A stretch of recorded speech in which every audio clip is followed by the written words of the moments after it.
Okay, let's see one minute.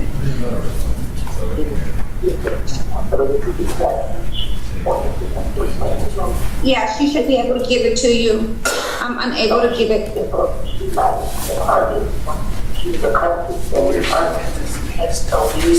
Mm-hmm. They don't have okay. I mean, I'm not authorized to give it to you, and if the let me get back with you. One moment. Yes, it says she's on mute already.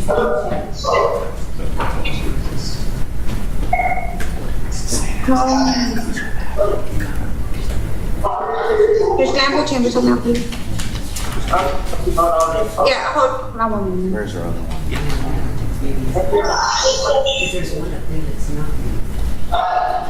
Okay, unfortunately, you have to, let's see. You have to speak to whatever public defender or attorney is in charge of the case to give you the Zoom. I'm sorry. You tell her she's got two. Judge Glanville? Yeah, we can still hear. We can hear her. Yeah.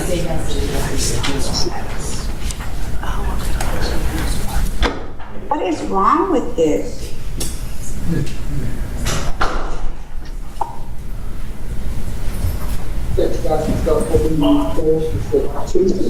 Two people?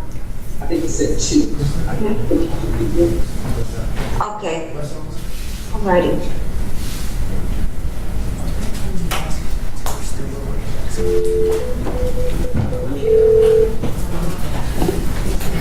Judge Glanville Chambers from Matthew? We can hear you. Okay. Okay. You have Oh, I see. No wonder it wasn't. Okay. Thank you so much, Judge. I was wondering what was going on. That's why everybody else can't hear you. Okay. All right. Okay. Thank you. Thank you.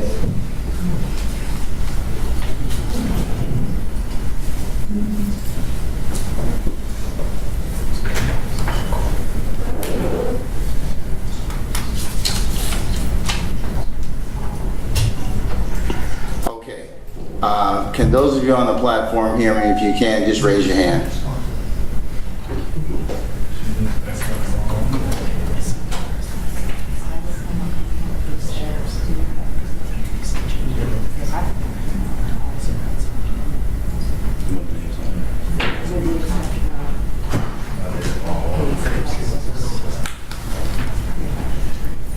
Oh, maybe she got rebooted.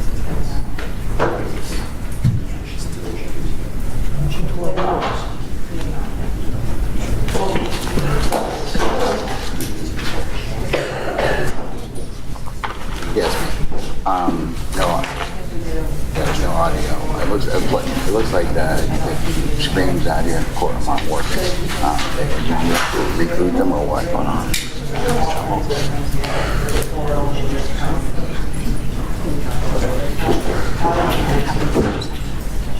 They're all over the place. Okay, all right. That was my easier. That's from my house.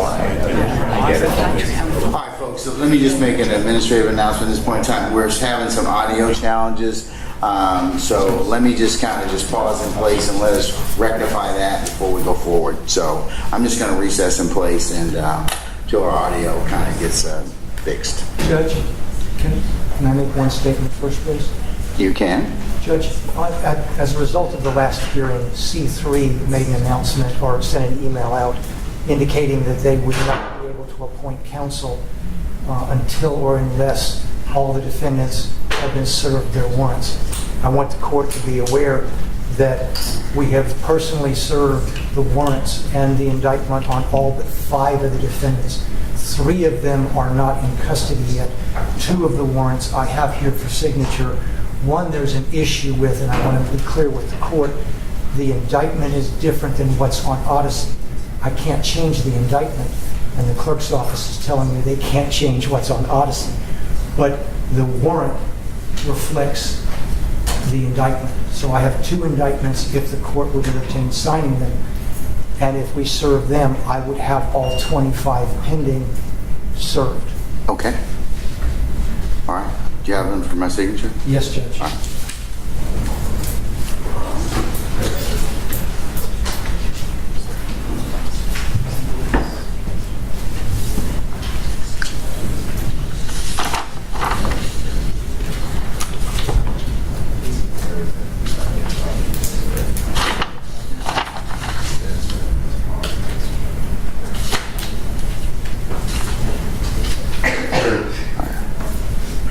And that would result, once we serve these, Judge, in all 25 in custody being served with their warrants and a copy of the indictment. And you'll still have some 3 people that because they haven't been arrested yet, you take care of those when that happens. Affirmative, sir. Okay, all right. Yes, ma'am. Okay, all right, okay. Okay, all right, no problem.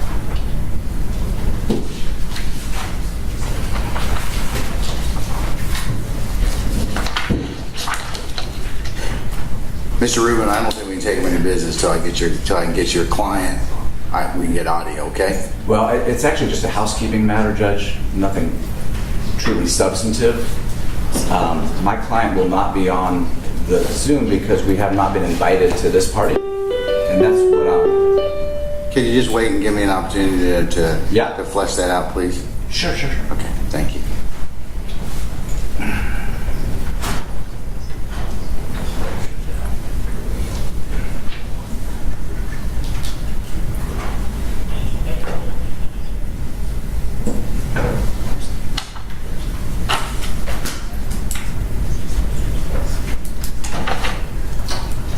Judge, before you sign that,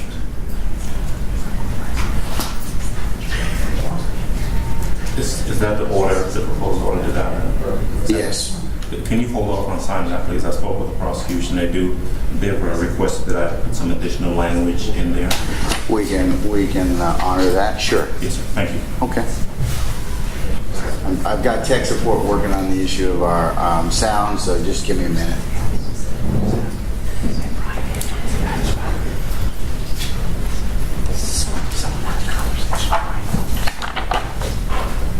You want to put the additional language in it and email it back? I'll email that. Thank you.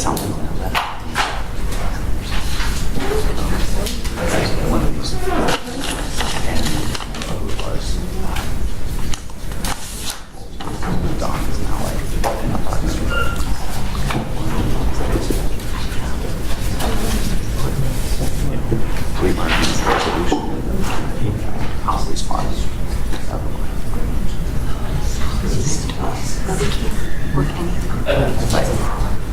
Mr. Collins says he's got audio. Your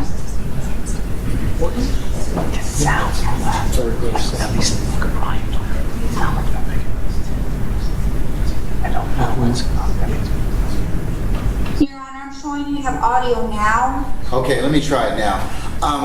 Can we get an audio check from those of you who are on Zoom at this point in time? Let me just pick one. Hey, State Prison, can you hear me? Yes. Yes, Your Honor. Okay, all right, wonderful. I'm just going to mute you again. All right, it's 2 at a time. All right, Hancock State Prison. Thank you, sir. Just going to pick a couple of people. Mr. Theory, can you hear me?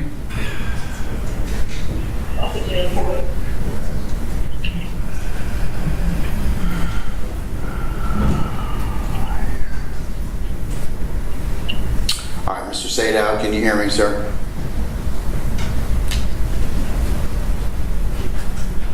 Yes, Your Honor. Good morning. Thank you. Appreciate it. All right, I'm just going to do one more check. I think I have everybody now. All right, Mr. Wright, can you hear me? Derek Wright? Yes, Judge. All right, thank you, sir. Appreciate it. All right, I think we have audio now. So let me go back to the calendar at this point in time. Position number 8. All right, Antonio Sumlin. Let's see if I can find him on the platform. Mr. Sumlin, if you are on the platform, please raise your hand. All right, he's in courtroom number 3. Thank you, sir. All right, Mr. Ragus? Your Or Honor. Mr. Hoover? Yes, Your Honor. Good morning. All right, good morning, Mr. Hoover. All right, Mr. Hoover, it looks like we need to arraign your client. Would you like to waive formal arraignment, have the court enter a not guilty plea on behalf of your client's behalf and have at least 10 days to file motions upon the receipt of discovery, sir? Yes, Your Honor. We're fine with waiving arraignment this morning. All right, I'll grant those motions. And as I mentioned, I'll go ahead. The case is set for 9 January of 2023. If you have any motions, if you could serve those both upon the state as well as to my attention through my staff attorney, Mr. Wesley Kearns, and the court's litigation manager, Mr. Edward Chamberlain. Okay. Well, Your Honor, I'm still in the process of trying to get the discovery. I have a couple of motions now, but I know I'll need more. Have you filed any formal motions as of yet? I just filed a substitution of counsel. I believe Mr. Regis filed motions for discovery, but the office just doesn't have any of it. Okay, if you have any other substantive motions that you'd like us to hear, if you could let Mr. Chamberlain know so I can go ahead and schedule those at a later date, okay? Yes, Your Honor. Thank you. All right. If I can, for Mr. Hoover? Yes. We've not received an entry of appearance for him. As soon as we do, or at the court's direction. He filed it, looks like on 8/18, sir. I saw that. I'm just saying we were unaware. Okay. We have Mr. Regis as the attorney. He's been given access to the discovery. Given what I see on the calendar, we'll give Mr. Hoover access to the discovery as well. We should be able to do that today, Judge. Okay. All right. Mr. Hoover, did you hear that, sir? Yes, Your Honor. Okay, all right. So you can reach out to Mr. Geary and his team and coordinate that? Yes, Your Honor. And if you have any other issues in terms of you filing motions, if you just like I said, let the aforementioned people I just mentioned know, I'll go ahead and get those calendared, okay? Yes, Your Honor. Thank you. All right. Do you have any other business before me, sir? No, just Mr. Sumlin. I will be out there to see you tomorrow morning after court. All right, Mr. Hoover, I will give you and your client the option. If you want to remain on the platform, that's fine. If you want to excuse yourself, that's okay too. Yes, Your Honor. I'd like to remain. Okay, all right. Thank you, sir. Thank you. All right.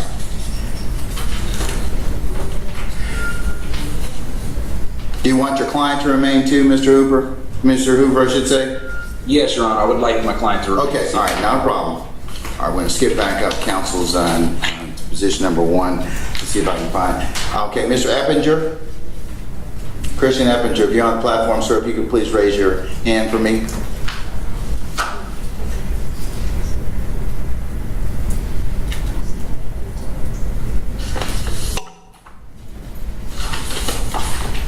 I will circle back with him. Position number 2.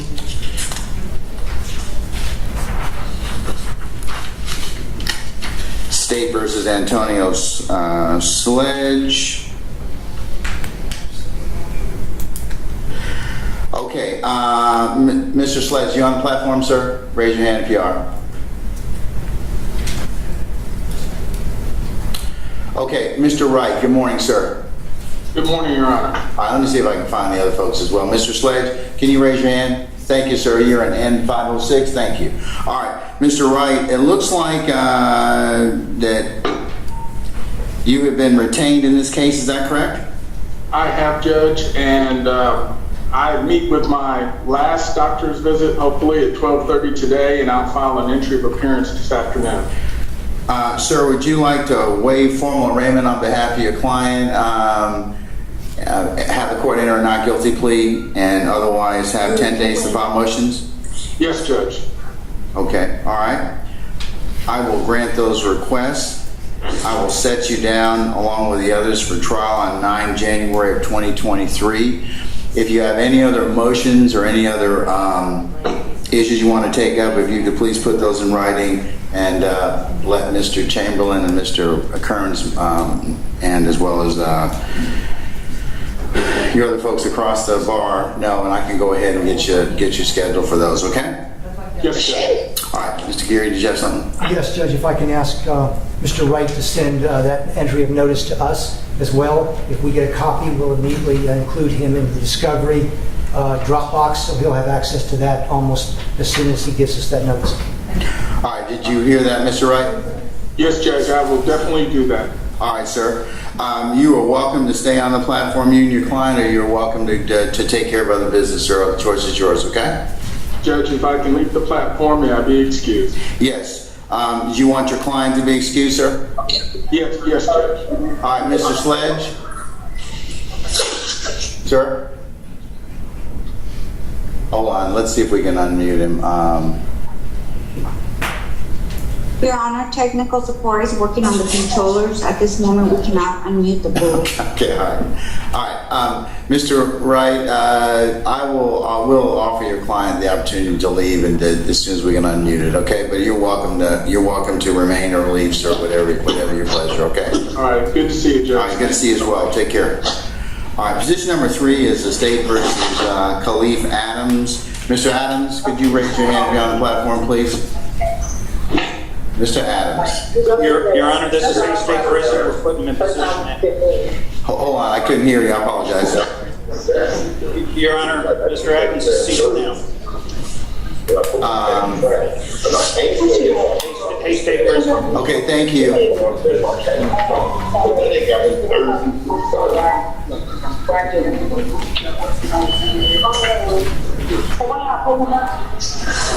Gotta mute somebody.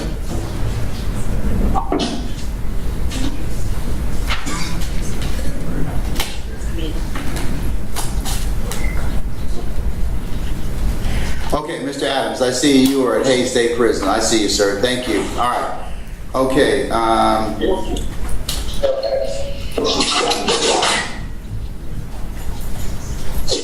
Can we unmute Mr. Adams, please? The folks at Hays State, if you wouldn't mind, please. Yes, Your Honor, we're on. All right. Thank you. I appreciate that. All right. Mr. Adams, good morning, sir. Good morning, sir. Mr. Adams, do you have an attorney, sir? Yes, sir. Who's your lawyer? Tiombre Callan. One more time. Tiombre Callan. I don't know how to spell her name, though, but she supposed to be putting her on notice of hearing. They just retained her recently. Okay.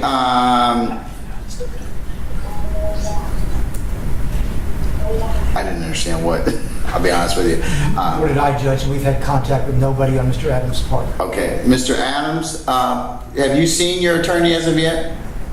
Yes, I got 2 lawyers. One on for one of my other cases, though. But I got another lawyer they just retained recently. Okay. Let me find out. Who's ever with Mr. Adams at this point in time? Do you happen to know which lawyer he's talking about, or have a spelling for that lawyer's name?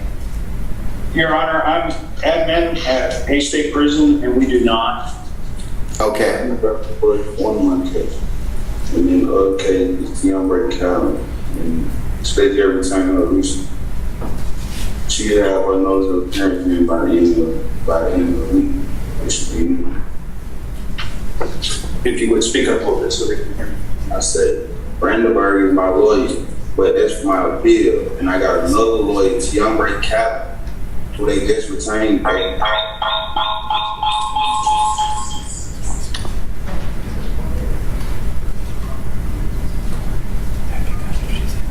Then I told her. I didn't. Speak up so they can hear. I have 2 lawyers, sir. I have Elizabeth Brandenburg for my appeal case, and I have Tiombre Callan for this case. They just retained Callan for me like last week, so she should be putting in her notice of appearance. Okay, so your appellate lawyer's name is, you said Miss Brandenburg? Yeah, that's my appeal lawyer. And then I have a lawyer that they just retained as of recently, Tiombre Callan. And she should be putting in her notice of appearance. Tiombre Callan? Yeah. Okay. And your appellate lawyer's name is Elizabeth Brandenburg? Yes, sir. Okay, hold on one second.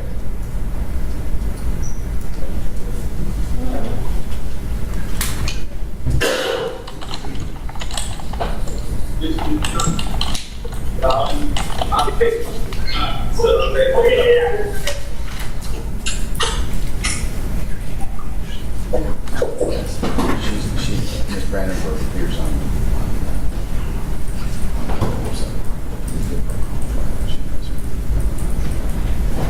Yeah, trial right now. She got a trial for a murder case.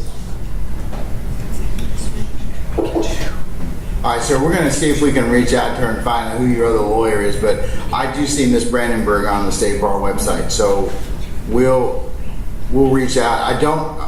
I have to say I don't understand who your other lawyer is. DeAndre Callen? Yeah, the notice will be in. You'll see who she is.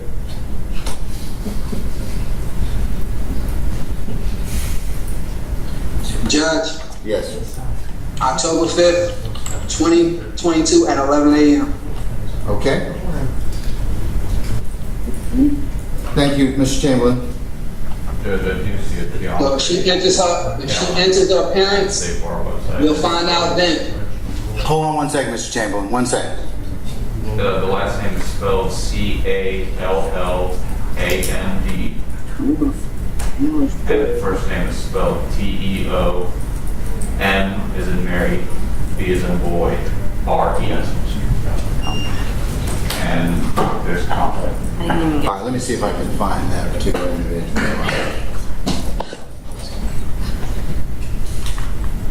Thank you, Mr. Siminoff. Appreciate that. Yes, sir. All right.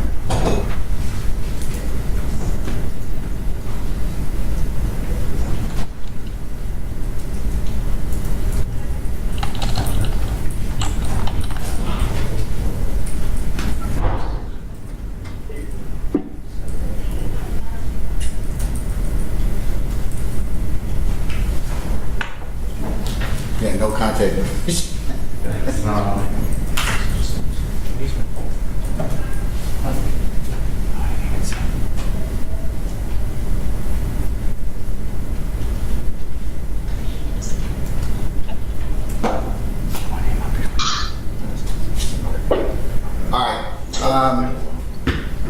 Mr. Adams, we're going to go ahead and reset you for the 5th of October at 11 a.m. and we'll see if we can get your attorney to, that's Ms. Callen, to join us at that point in time, and we'll go ahead and proceed forward with your case, okay?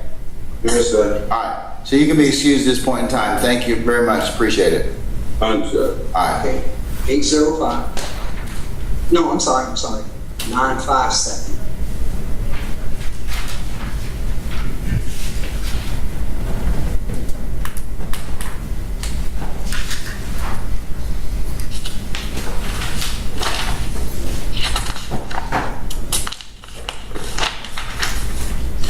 All right, position number 4 is the State versus Rodalis Ryan.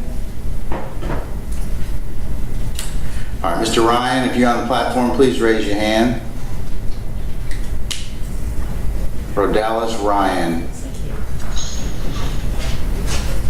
Oh, thank you, Mr. Ryan. Are you at, okay, you're at Hancock State Prison? All right.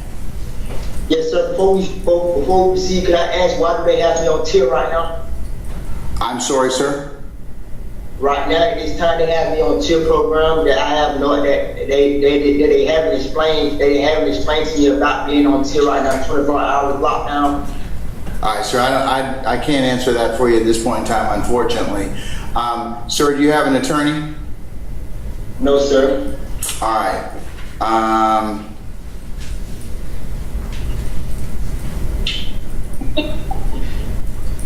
Mr. Geary, has a warrant been served upon him as of yet? He's been served, yes, Judge. Okay, all right. Then Mr. Siminoff and your team, can we start the process of getting him a C3 attorney? Absolutely, Judge. All right. I'll send him over. Mr. Chamberlain, 10-5 at 11 a.m., sir? Yes.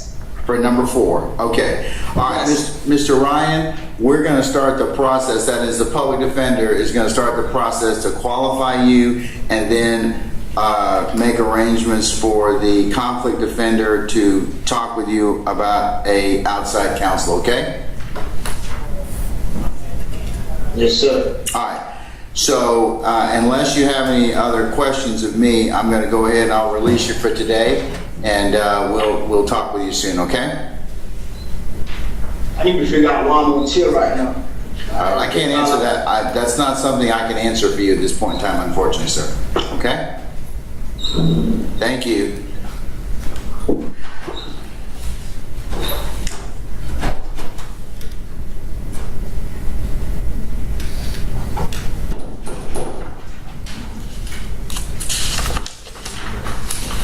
No, we on Zoom. Okay, Mr. Chamberlain, as I understand it, number 5, McMullen, Macon State Prison is not available, so we're resetting that one to 10-5 at 11 a.m., correct? Yes, sir. All right, thank you, sir. All right, position number 6 is Corderis Dorsey. Mr. Dorsey, can I get you to raise your hand, sir, if you're on the platform? Corderis Dorsey. Your Honor, he might be in the DeKalb County Jail. I don't know. I know after last hearing they sent him back. I don't know if they brought him back yet again.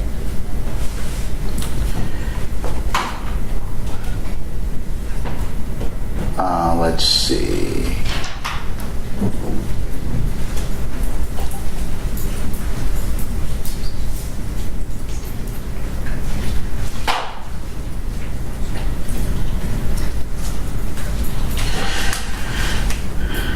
Mr. Gary, if you and your team would provide any identification so we can locate him, we'll see if we can put him on for the 5th of October at 11. He was in the DeKalb County Jail. They're holding him on charges in DeKalb. They brought him over here for the last hearing, and to my understanding, they sent him back to DeKalb again. So he's either going to be in right now for the charges. He's got 2 county charges. He's going to be in Fulton or DeKalb, to my understanding. Okay. And is that one continuing, Judge? Yes, sir. I'm going to put it on for 10-5 at 11 a.m. Yes, sir. Number 7 is Javon Fleetwood. Javon Fleetwood. Yes, sir. All right, Mr. Fleetwood, good morning, sir. All right, let's see where we are with you, sir. All right, Mr. Fleetwood, do you have an attorney, sir? No, I'm just saying about this case, so I ain't got no attorney on my case. Sir, I couldn't hear you. I apologize. I said I'm just not knowing about the case, so I do not have no attorney on my case right now. Okay, all right. So, sir, do you want us to appoint you an attorney? Oh, I want to get my own attorney, sir. Well, I tell you what. Let's see. Why don't I let the public defender talk with you, okay? And then if you secure their services or you don't qualify, that's one thing. But I'm going to have them talk with you, okay? Okay, that'd be cool. All right, thank you, sir. All right, so Mr. Siminoff, we'll go ahead and get that done, and we can put him back on for 10-5. Judge, can we keep him on so I can go on the back of the calendar call to interview him briefly? Sure. Okay, Mr. Fleetwood. Yes. I'm going to mute you at this point in time, but I want you to hang tight because the public defender is going to talk with you in just a minute and see if you qualify, and then that will help us expedite your matter. Okay. Okay. So just hang tight. All right. Thank you, sir.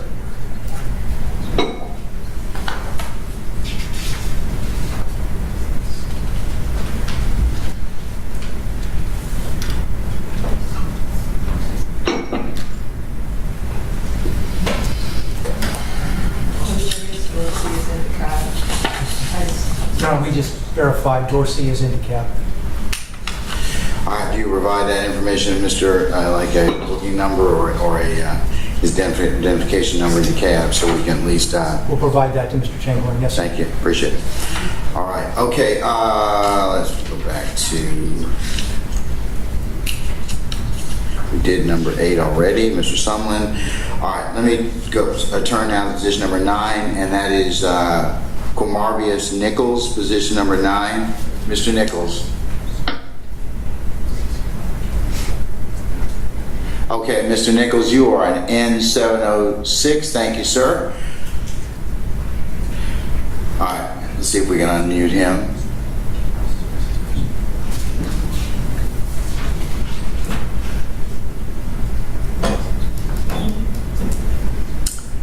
Ms. Amana, can we unmute I should say N706 if you can.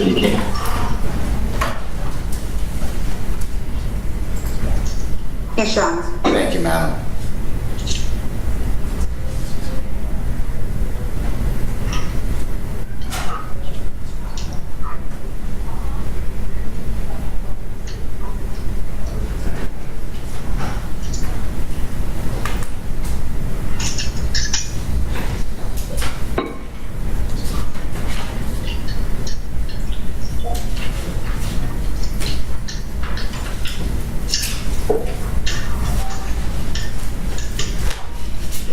Okay, Mr. Nichols? Yes. Good morning, sir. Okay, all right, let me just move you a little. All right, there we go. All right, Mr. Nichols, sir, do you have an attorney?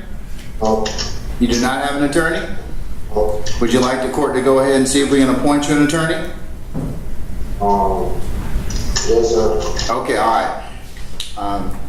I'm going to have Mr. Siminoff talk with you in just a minute, and we'll see if we can qualify you for that service, probably with the conflict defender, or C3 attorney, I should say.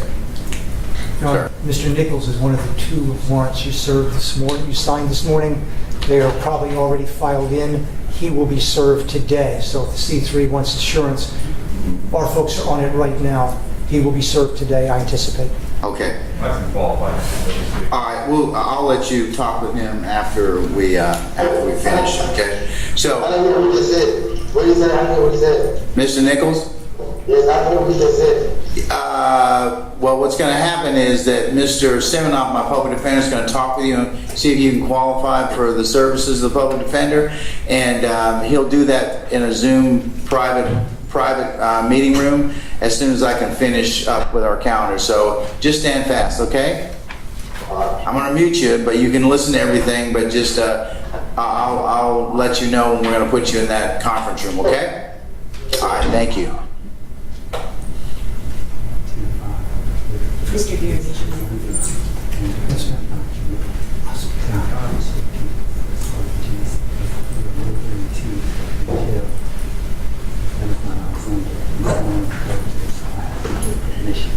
Okay. Well, see if you can talk with Lieutenant Dooley now about that, because I'm trying to get these folks kind of to respect.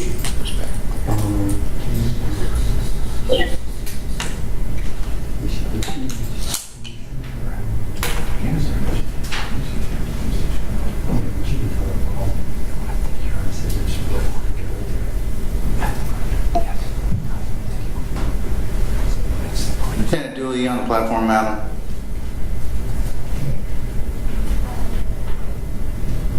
No, Judge. It's Miss Livingston on this morning.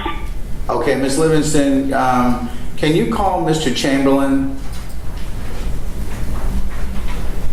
Yes, sir. I sure can. Yeah, just call him at his desk. He needs to talk with you, if you wouldn't mind, please.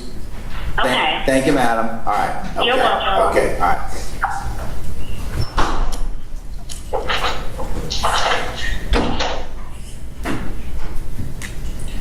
All right, skipping to position number 10, Miles Farley. Mr. Farley? All right, Mr. Farley, you are an N606. Let's see. Ms. O'Mana, can you unmute Mr. Farley, please?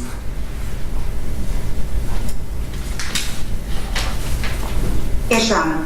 Thank you.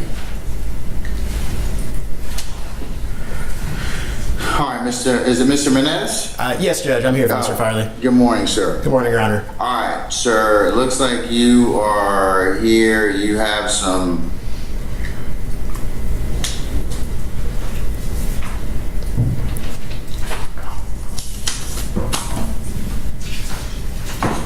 Yes, Judge, I believe the court just grabbed my consolidated motions. I haven't particularized any of those. All right, well, once you particularize those, we can hear those in particular. Yes, Judge. There are your concerns. I filed a separate motion, though, that I do want to hear today, Judge, a motion to physically inspect some supposed evidence that the state mentioned at the last bond hearing. All right, what I probably will do is, and Mr. Geary, I was going to talk with you all about this, is that when did you file your motion to begin with? I believe it was, I can't remember off the top of my head. 5/11? Does that sound right? Yeah, oh, the consolidated ones? Yes, Judge, that would have been filed at the same time with my entry. Whatever date is on the motion.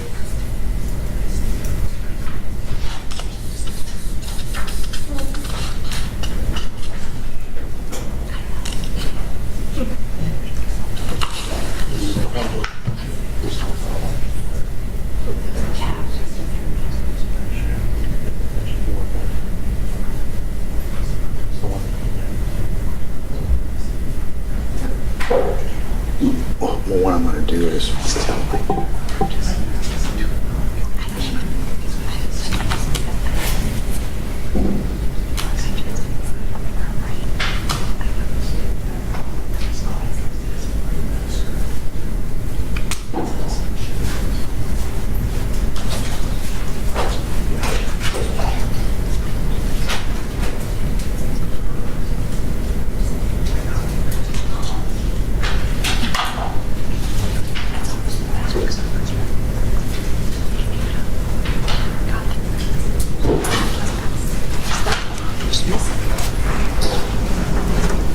okay.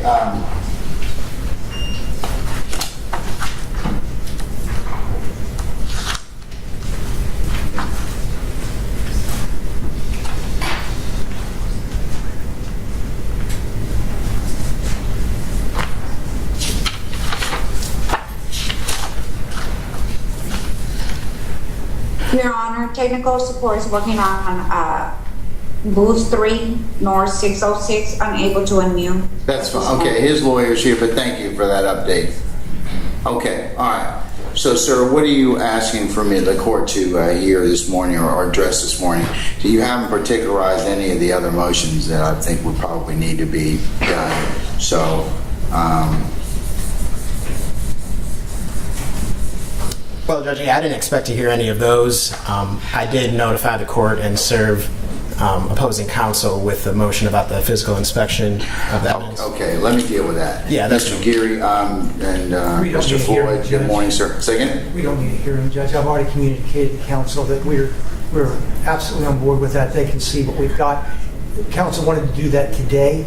I appear to be tied up today and could not coordinate that for today. But when we reach a mutually agreeable time, that's going to happen. Okay, so... I'll set to that again on the records. There's no hearing required. Okay, all right. So, Mr. Menendez, it looks like that's just a scheduling coordination with you and the state.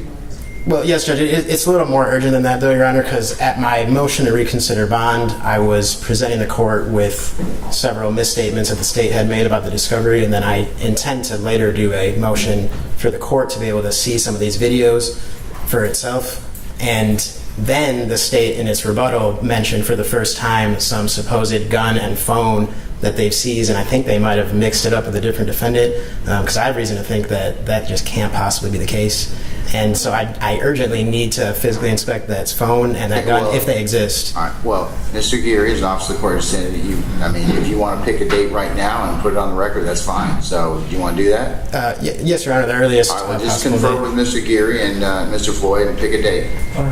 I'll get with counsel. I believe it will be one day next week. I don't think that's going to be a problem. That's not really fair, Mr. Geary. Come on now. We're all driven by dates. So pull open your calendar, pick a date. Let's commit to it. I don't have it here, Your Honor, but I'll just say Wednesday. Yeah, and Your Honor, I'm actually in trial starting Monday, but I'll be available Friday. So I could say Friday of next week I'll be available.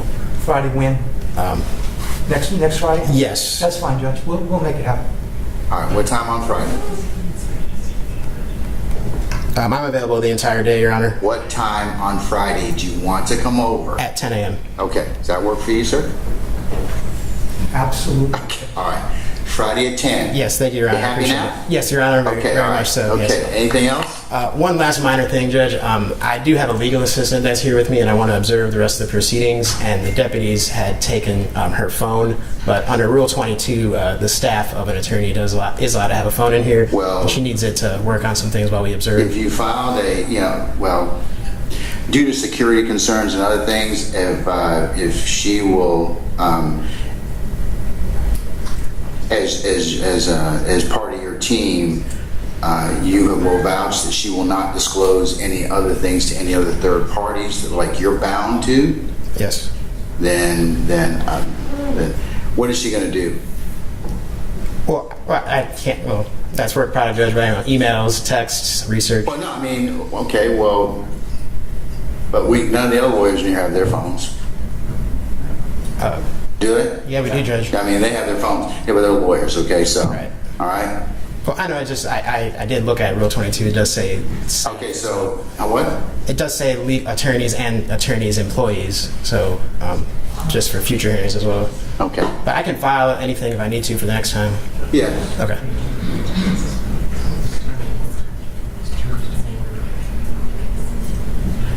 For lawyers, obtain the lawyers. You only can have your laptop on the phone.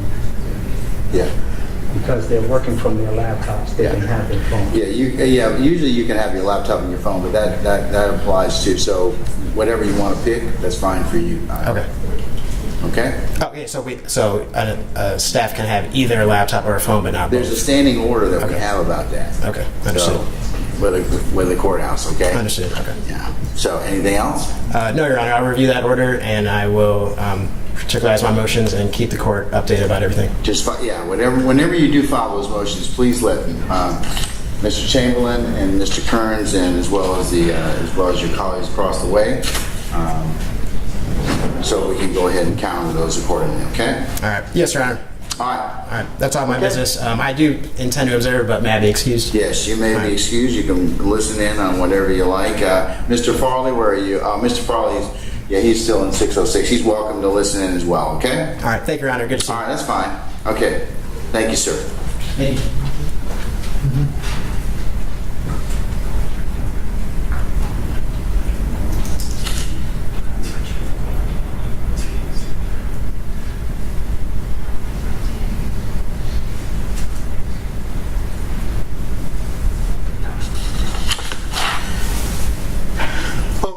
Moving on to position number 11, Marquavius Huey. Mr. Matthews, good morning, sir. Good morning, Judge. How are you today? I'm fine, sir. Good. All right, so it looks like you first have a bond hearing, and then you got a motion to sever, and a motion to suppress. Is that correct? Is that correct? Yes, sir. We'd like to be heard on the issue of bond today. All right. Okay. Since I may also, depending upon how time goes, I may end up dealing with your motion to sever because there are a number of people that have filed that issue. So let me go ahead but let's go ahead and do your bond hearing at this point in time. Let me see if I can get Mr. Huey on the platform. Mr. Huey, can you raise your hand, please, sir, if you are on the platform?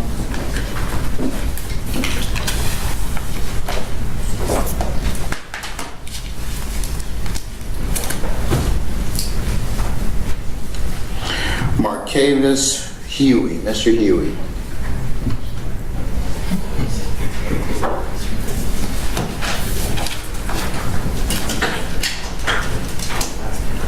Judge, give me 1 second. They put another inmate Farley in the 6th North School. Let me switch him and Huey out. Give me 1 second, please. Okay, okay, thank you.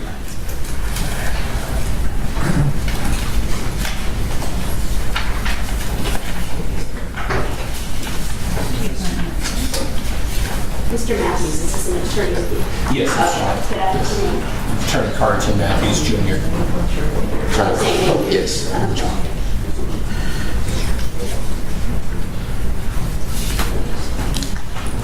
Congratulations and welcome aboard, Mr. Matthews, Jr. Good morning, Your Honor. Good morning.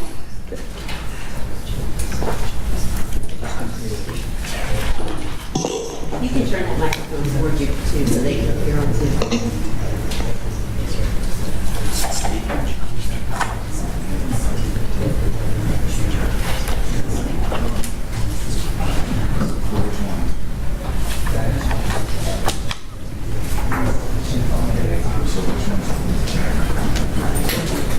I'll have to look at it. She said she wants to offer it.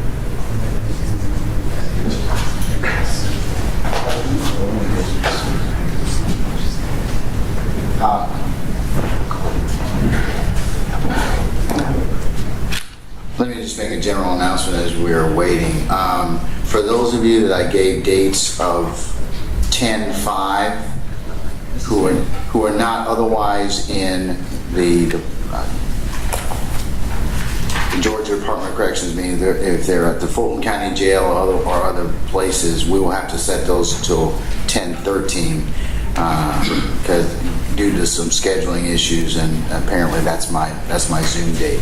So we may move some of those people to the 13th. We'll particularize that list in just a minute. So some people will come on the 5th, some folks will come on the 13th. But just to put that out right now for everyone. All right. I think that we have Mr. Huey with us. Mr. Huey, can you raise your hand? Are you with us? Thank you. All right. Mr. Huey is in 606. We're still having some audio issues, Mr. Matthews, but you can go ahead and proceed at this point in time, sir. Okay. Here, I'll be very brief with the court regarding Marquavius Huey, Attorney Carlton Matthews, Sr. and Jr. on behalf of Mr. Marquavius Huey. Your Honor, Mr. Marquavius Huey is a lifelong resident of the state of Georgia. Mr. Marquavius Huey has two primary armed robbery allegations that are contained in this indictment.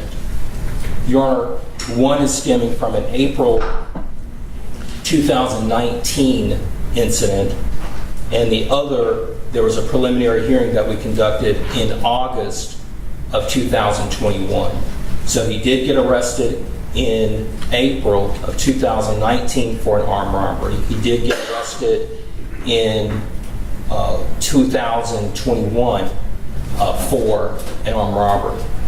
Procedurally, Your Honor, with respect to the 2021 armed robbery, I'll take that one first. We conducted a preliminary hearing in that particular case on August 21st of 2021. The lead detective in that case testified at the preliminary hearing in that case. We were able to cross-examine that detective, Your Honor, and Judge Linda Borski with the Fulton County Magistrate Court heard the evidence that was produced by the District Attorney's Office and found no probable cause that a crime was committed by Mr. Marquavius Huey. Mr. Marquavius Huey's armed robbery charges were dismissed on that day, August 21st, 2021, from the 2021 allegations. So he was released. Now, he was already out on bond on the April 2019 allegation. So he was out on bond, picked up a new offense, and that new offense was dismissed. So, Your Honor, we are now in September of 2022. Earlier this year, the original armed robbery case from April of 2019, it was indicted, and it was assigned to the Honorable Eric Dunaway in this Atlanta circuit. Your Honor, we were called into trial on that particular April 2019 case. We came to court on that case. We sat at the table and we announced ready for trial. We prepared for the trial and we were ready to pick a jury and try the case.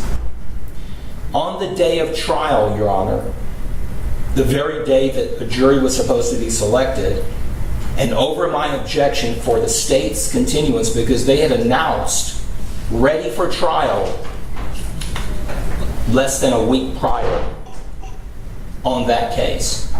We announced ready for trial. We get to the day of trial, and the state says that they are not ready to try the case, and they don't have all of their ducks in a row. I objected to it before the court. The court overruled my objection.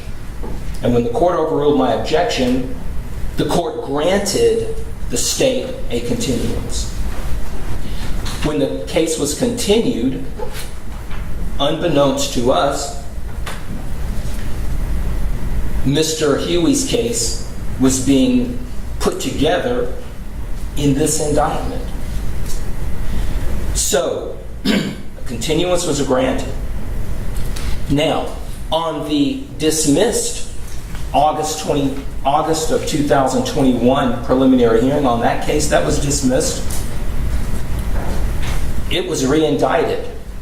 That case was re-indicted after it was dismissed at the preliminary hearing.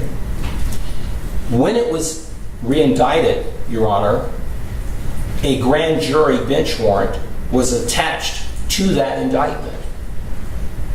Mr. Marquavius Huey showed up in court to, with his attorney, with his counsel, to continue to request a not guilty on that particular case. Mr. Huey showed up in court on that day. He was taken into custody on a grand jury bench warrant, not on this indictment, Your Honor, not on this indictment, but on the indictment for the case that had been dismissed. So there are two main armed robbery cases in the indictment. One that was dismissed at the preliminary hearing, one that we announced ready for trial on. So subsequent to maybe a couple months, both of Mr. Huey's cases, the one that had been previously dismissed in August of 2021, the other that had been continued over my objection when both sides announced ready for trial and the continuance was granted, both of those cases were compiled together and placed in this indictment that's before the court. Mr. Huey was out on bond. He showed up to court on the April of 2019 case. He showed up to court when called upon to do so. He showed up to court for the preliminary hearing on the subsequent arrest case. And through no ability of his to really push back, a grand jury warrant was issued on an indictment. That indictment doesn't even exist anymore, Your Honor, because that case is now inside this case. So what do we have? We have Mr. Huey, who's been sitting in custody, that he announced not guilty on it, and ready, that he announced ready for trial and maintained his not guilty position on both of these cases, placed into custody without bond, with counsel who has been screaming that we're ready for trial, we're ready for trial. And when we were ready for trial, the trial day came, the state got its continuance for no really good reason, Judge. They just said we're not ready, even though they had announced ready. You announce ready, then you come in on a court the day that the case is called for trial. Now, had that been, in my opinion, a defense counsel announcing ready week before trial, and unless there's some newly discovered evidence, unless there is some significant evidentiary issue or some legal issue, you can't just come in and say, hey, Judge, I announced ready for trial, but I was looking at the case and I'm really not quite ready. I need a continuance. I just don't think it'll go well for me. I think I would probably get dressed down and I will be looked at in a certain way like I'm unprepared. So, Judge, I'm asking the court to look at the procedural posture in how Mr. Huey is in this indictment and whether or not he deserves a bond on these charges. A case that was, and also, Your Honor, I will note to the court that the case that was dismissed at the preliminary hearing, I have now learned, Your Honor, in recent weeks, that that particular alleged victim has passed away. So the case that originally was dismissed at the prelim, they put that case in an indictment here, and we have information that that particular victim is now not even with us.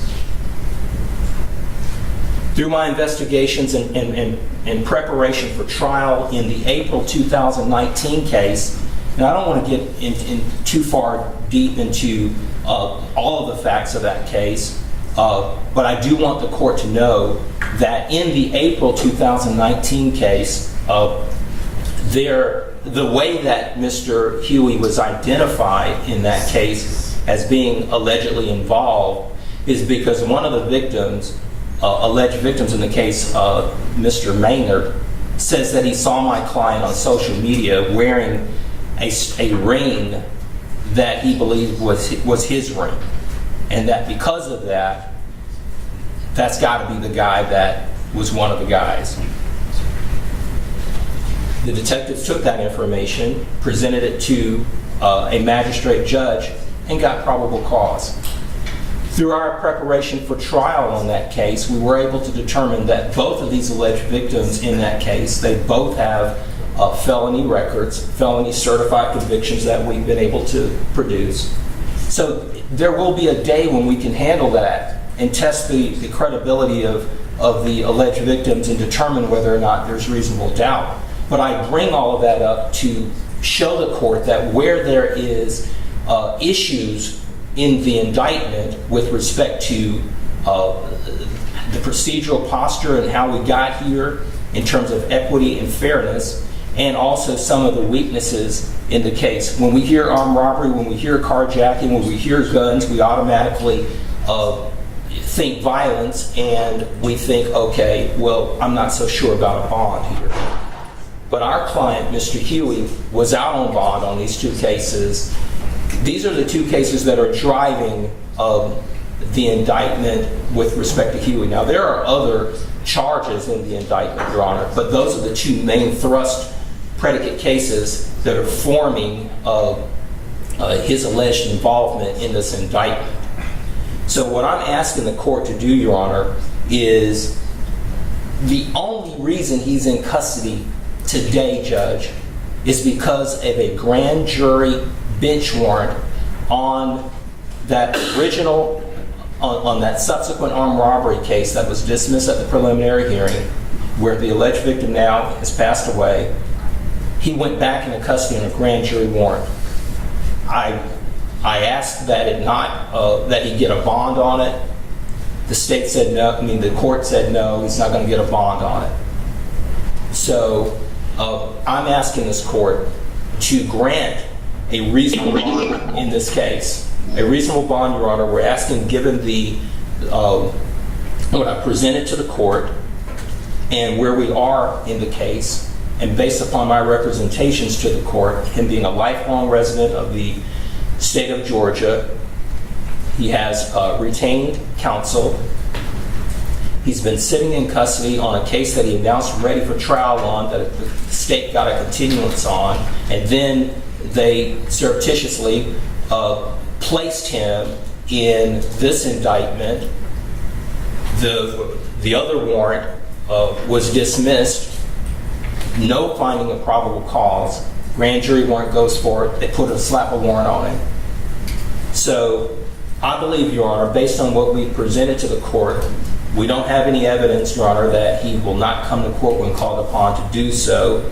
And if the court has any pause about that, then we can put measures in place, because he's presumed innocent of these charges. And there having been a finding of no probable cause on one grouping of cases, there's been an evidentiary finding that not only is he presumed innocent, but there has been a level of scrutiny on the facts of the case and a finding that Mr. Huey didn't commit the crime. And I believe that goes a long way towards the court considering whether or not a bond is reasonable in this case. Because the first tier, or the second tier, the first tier is the warrant that the detective presents to the magistrate judge, and they get the warrant. The second tier is when that warrant is tested by a magistrate court judge at a probable cause hearing. So that evidence was tested. This was not a dismissal because the detective didn't show up or a witness didn't show. So this was not a default dismissal. This was a testing of the evidence. And when that evidence was tested, Your Honor... Okay, you told me that already, okay. So let's move on to something else. So, Judge, I'm asking this court respectfully to put a bond in place of $75,000 with a ankle monitor that Mr. Huey can pay for himself, with conditions that he have no contact with any alleged co-defendants, with a 24-hour house arrest scenario, and that he be allowed to come to court and to meet with his attorneys.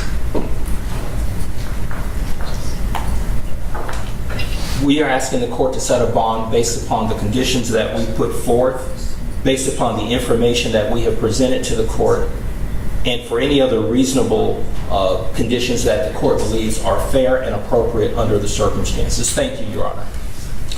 Okay. Mr. Apt, I'm sorry, it's really distracting you talking. That's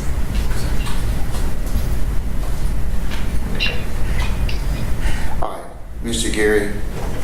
Yes, Judge. Judges, as the saying goes, now the rest of the story.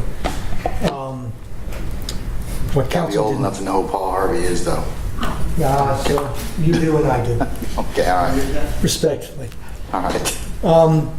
One thing counsel didn't say, but he implied, was there was a grand jury warrant. So what that meant is the case that was dismissed was presented to a grand jury. They did indict it. Judge Dunaway did not have one armed robbery. He had 2 armed robberies by the same defendant in front of him. That case has been presented to 2 more grand juries for this case. Both of them found sufficient cause to indict those counts. But he was on bond already, so I think that's his whole, I think that's Mr. Matthews' point. I understand. And let me explain, if I can.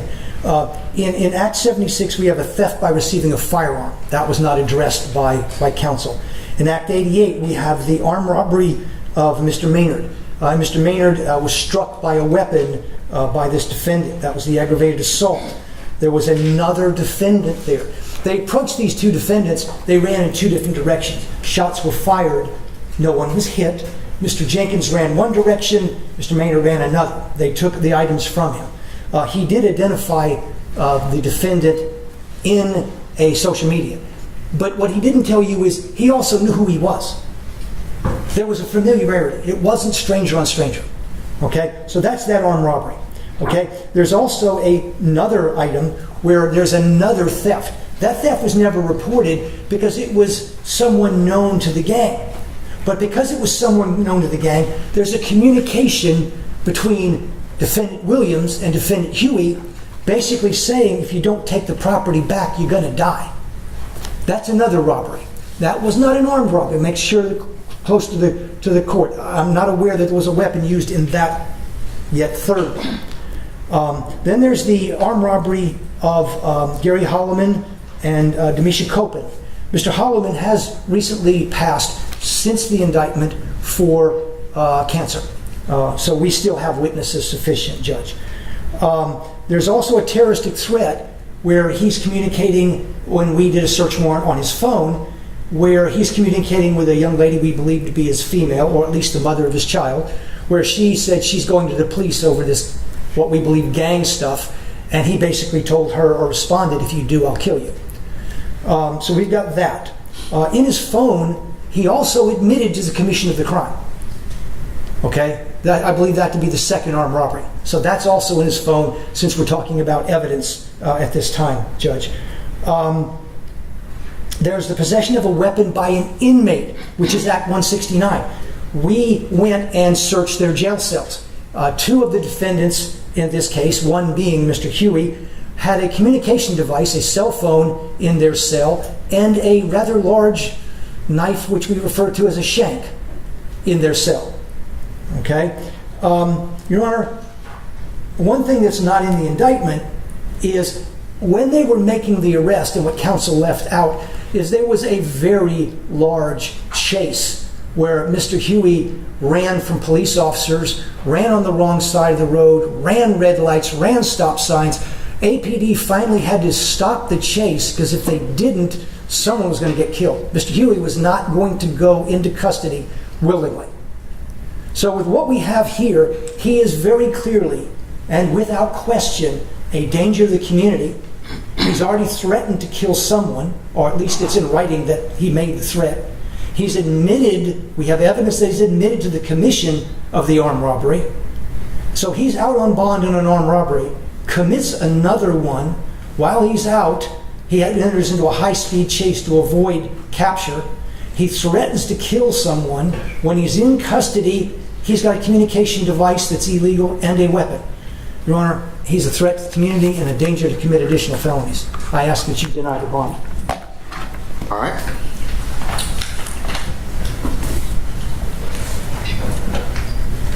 Okay. Based on the state's proffer in this particular situation, arguments of counsel, both counsels, Mr. Matthews, unfortunately, I am going to deny bond for Mr. Huey at this point in time. Based upon what's been proffered thus far, I find him a danger to the community, threats to a person's property in the community, and a risk of flight.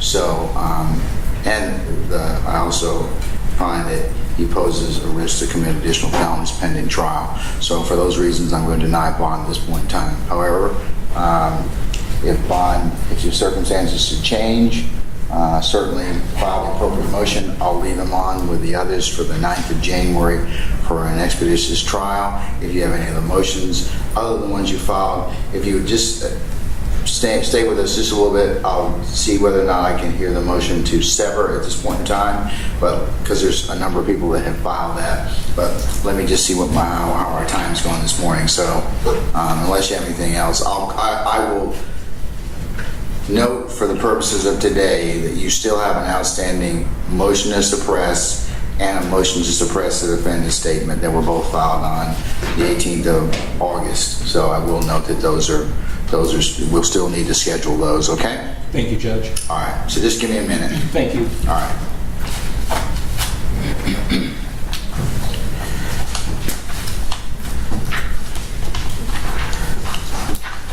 Okay, let me move on to the next position number. Just let me recess in place right quick. Mr. Siminoff, do you want me to go ahead and give you since you're kind of in stasis, you want me to go ahead and see if we can set up that Yes, I think there's a couple that may need C3. Oh, so you want to talk about them at the same time? If we can just do them one. Okay, all right, that's fine. That's fine. Okay, all right. All right, counsels, we were just talking to see if I can get Mr. Siminoff started on the issue of interviewing some of the folks that requested the services of the public defender and the conflict defender. So the only other one I think that might apply, and I don't see him on the thing, is number 15, is Mr. Blalock. That's correct. I think that's the only one left. If you want to. Yeah, let me just jump to that one. Thank you, Mr. Geary. Let me go ahead and call number 15 at this point in time, and that's the state of Georgia versus Damon Blalock. Mr. Blalock, if you're on the platform, please raise your hand. Mr. Blalock.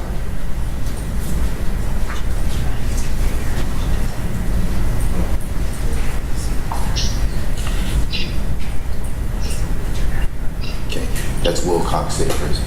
Let's see, yeah, Wilcox State Prison. Your Honor, it should be Valdosta State Prison.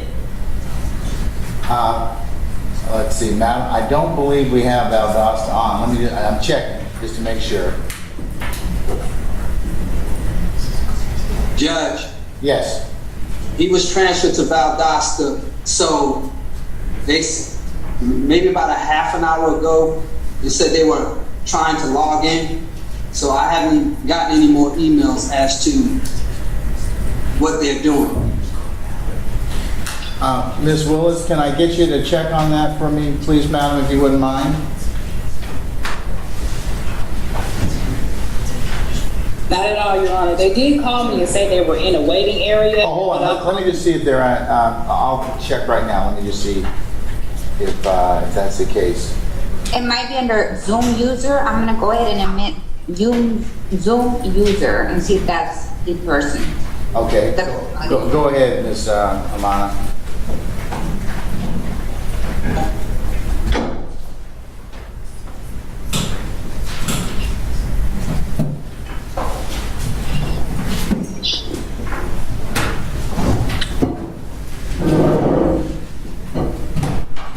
Judge. Sir. We still looking for Eppinger, right? I was, yes, sir. Oh, they sent me a message saying the screen kept jumping. So that probably was the technical difficulties earlier when he was looking for Eppinger. But I think we're going to have to probably, unless he can join us, we'll probably need to put him back on. But can you check on that, Edward? Yes. Okay, all Your right. Honor. Yes, ma'am. I believe the Zoom user is Valdosta, and he is on the platform. Okay, we're still looking for Mr. Eppinger. That's who we're looking for, Ms. Amana. He's as a Zoom user. I believe he raised his hand. Yeah, I think that's Mr.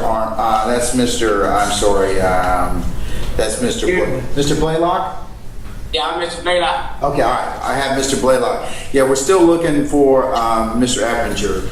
Thank you, Your Honor. Okay, all right. All right, let's go ahead and talk with Mr. Blalock. This is position number 15, Damon Blalock. Mr. Blalock, good morning, sir. Good morning, sir. Sir, do you have an attorney? I thought I had one, but now I guess I don't have one. All right, sir, would you like to, for the court to go ahead and see if I can appoint you an attorney? Yes, sir. Okay, all right. Then I'm going to have Mr. Siminoff in just a minute talk with you and see if we can qualify you for representation, okay? Yes, sir. All right. Mr. Geary? And for the record, he has been served. He's been represented. Okay, all right. Okay, so Mr. Blalock, if you'll just stand fast, okay? I'm going to have Mr. Siminoff talk with you in just a minute, okay? Sir. All right, thank you. So just you can just have a seat, just be with us, and he'll talk with you in a minute. All right. All right.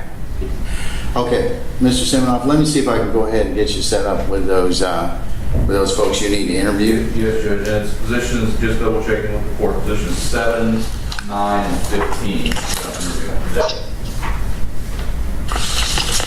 That's Mr. Fleetwood, Mr. Nichols, and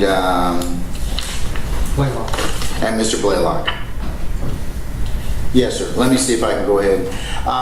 Violetta, Ms. Amana, Yes, Your Honor. can you set up a Zoom conference room for Mr.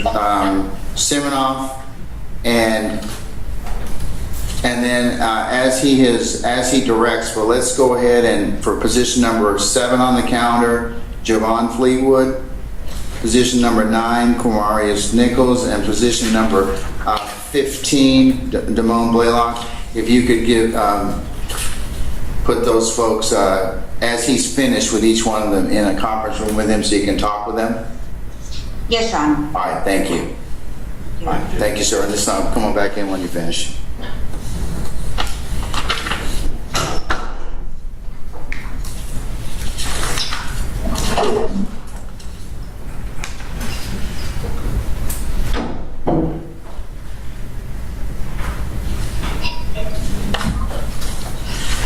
Okay, I think we left off, let's see. Next one will be 12, Judge. Yeah.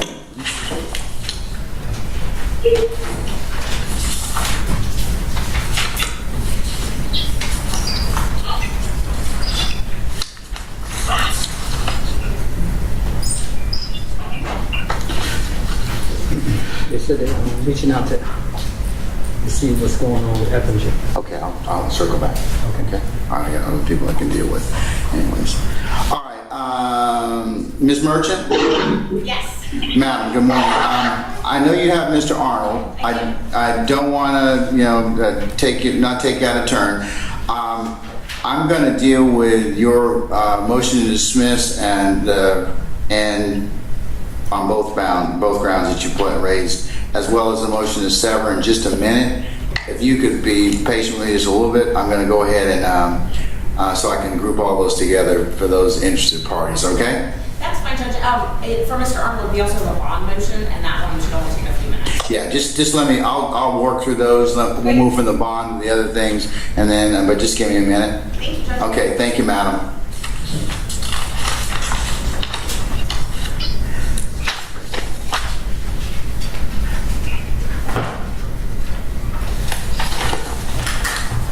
Okay. Let's see if I can find Mr. Kenrick. Where are you?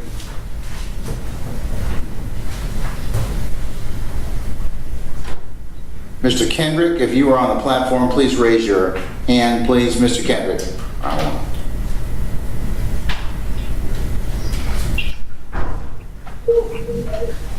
Give me 1 second, Judge. You have several inmates that have the share booth. So Yes, he's going to ma'am. come in 5 North. Give me 1 second. He's going to come in the 5 North booth. Okay, just hang tight. All right, thank you.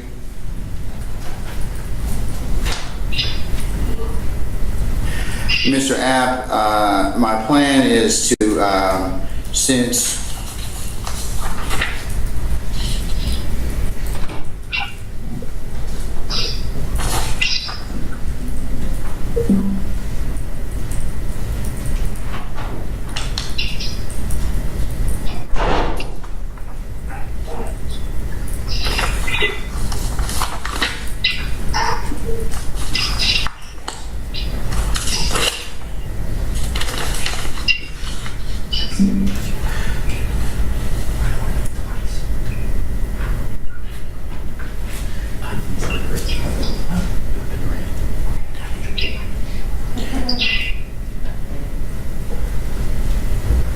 okay. Judge. Yes, ma'am.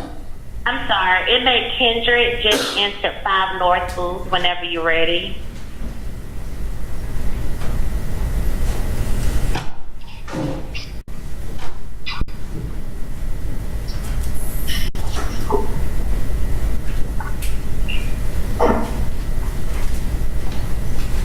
Mr. Kendrick, raise your hand, sir. All right. All right, Mr. Apt, I understand you have several motions. I'm just going to note them for purposes of the record. 1, you have a motion to sever and an amended motion to sever. 2, you got a general demurrer, motion to strike, motion to dismiss, an amended general demurrer, motion to strike, motion to dismiss, a special demurrer, motion for additional time to file additional motions. That's very trendy, Mr. Apt. Amended motion for additional time to file amended motion or additional motions, consolidated motions, and a motion to strike. Is that correct? That sounds very accurate. I try to be as trendy as possible. All right, okay. I will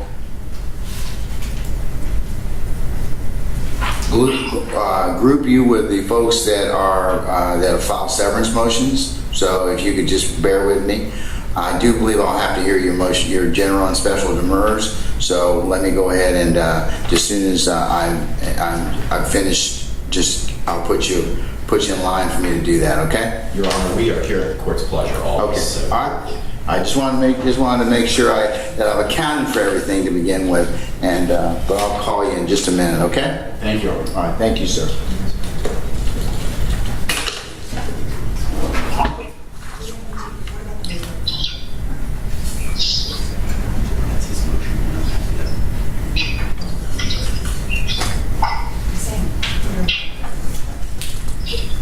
Your Honor, I apologize. Mr. Steele has brought to my attention that we also have, just for business keeping, or keep things organized, my client needs to waive any potential conflict. Yeah, I was going to do that. That's one of the things I can probably take care of now. So, Mr. Stillwell? Judge, if I can. Yes. He also needs to be arraigned on the new indictment. Yeah, I'll go. Yeah, in fact, I've got that right here to do. So I'll go ahead and do that.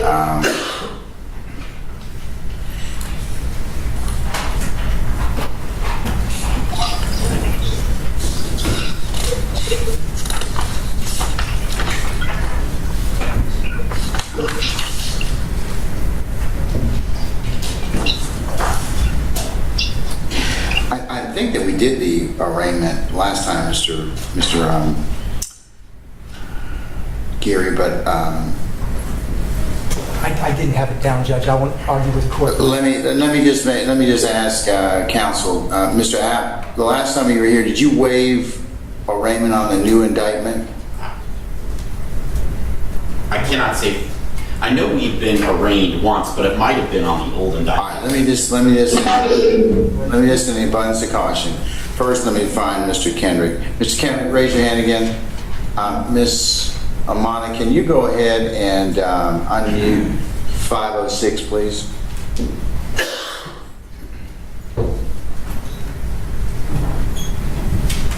Your Honor, unfortunately, it's unable to unmute at this time. Yeah, we're still having technical difficulties, Mr. App. Mr. App, do you want to waive formal arraignment and have the court enter a not guilty plea on behalf of your client, otherwise have at least 10 days to file motions from the receipt of discovery, sir? Or any of these additional motions that you might want to raise at that point in time that may be appropriate? Thank you. Yes, Your Honor. Okay, all right. Granted. And again, we'll leave it for 9 January of 2023. And let me go, so that handles the new arraignment ending in 572. Correct? Correct, Your Honor. Okay, all right. Let me go ahead and deal with the issue of the waiver involving Mr. Steele, okay?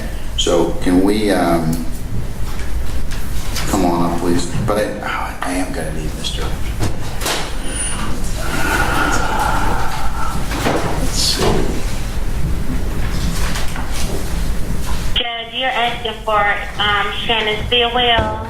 I was, but I've got something more immediate. For Mr. Kendrick, is there any way that we can move him to maybe an adjacent booth that has audio? Because I'm going to need to talk to him, and we're having audio issues in N506. Okay, give me 1 second. All right. Hold on, Mr. Kendrick. Hold on. They're gonna move you in just a minute, okay? Just give me a second, okay? All right.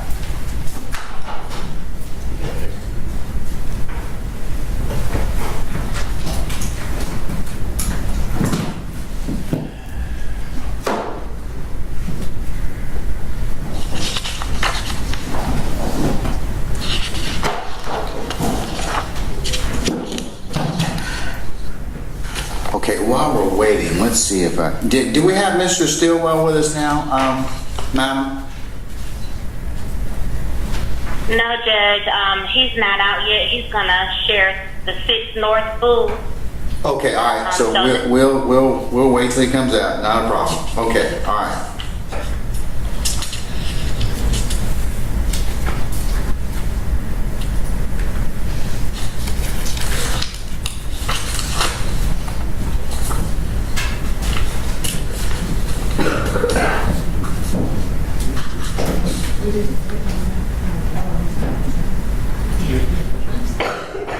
Judge, could you have them to connect to 5 North booth 1 for me? Ms. Amana? Yes, Your Honor. Let me go ahead and invite booth 1. Thank you. All right.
audio in that one as well, Your Honor. Technical support is working on it.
We now have, if you can return back to 5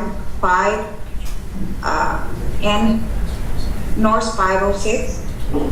That one has now turned on. Okay. So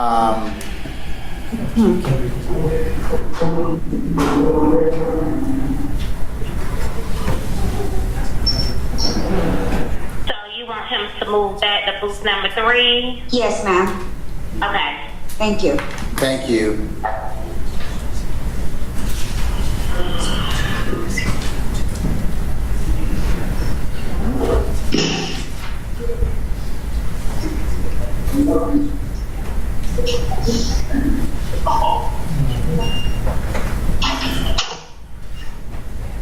All right, sir, and N506 booth 3, sir, what's your name? Kendrick. All right. This is Mr. Kendrick. Mr. Allen?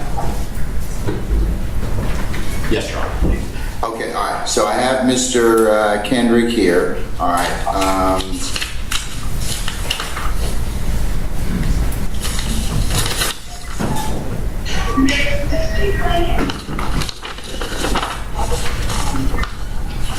Do you have the statement, Mr. App, or the waiver? Do you have a copy of it? I have a letter. A letter, yeah. That I wrote to the court and to Mr. Steele in the state, dated May 20th. Let me, Mr. Adams, before I take your copy, let me just see if I have one here. Yes, sir.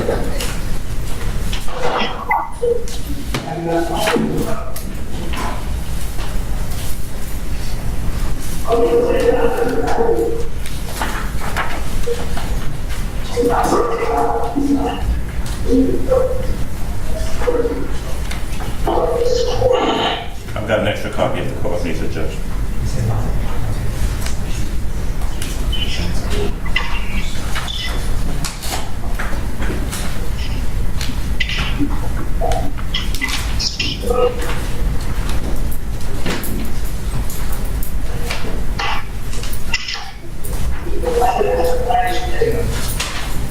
Oh, thank you. Appreciate it. Yes, sir.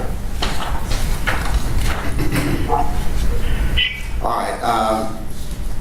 Mr. Kendrick, I'm going to mark this as the next court exhibit in order, Ms. Weaver. And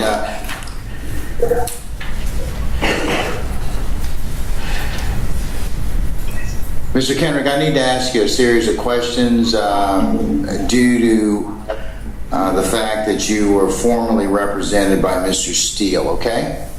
Okay. Now, I'm not going to ask you anything about the attorney-client privilege or any of the sum and substance of those conversations. This is more procedural. It's in terms of a waiver to make sure that that you're waiving any conflict about Mr. Steele's involvement in this particular matter, okay?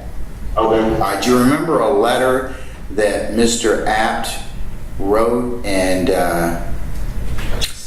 Mr. Steele on your behalf? It's dated on the 20th of May of 2022. Do you recall him talking to you about this particular waiver in the days prior to May the 20th?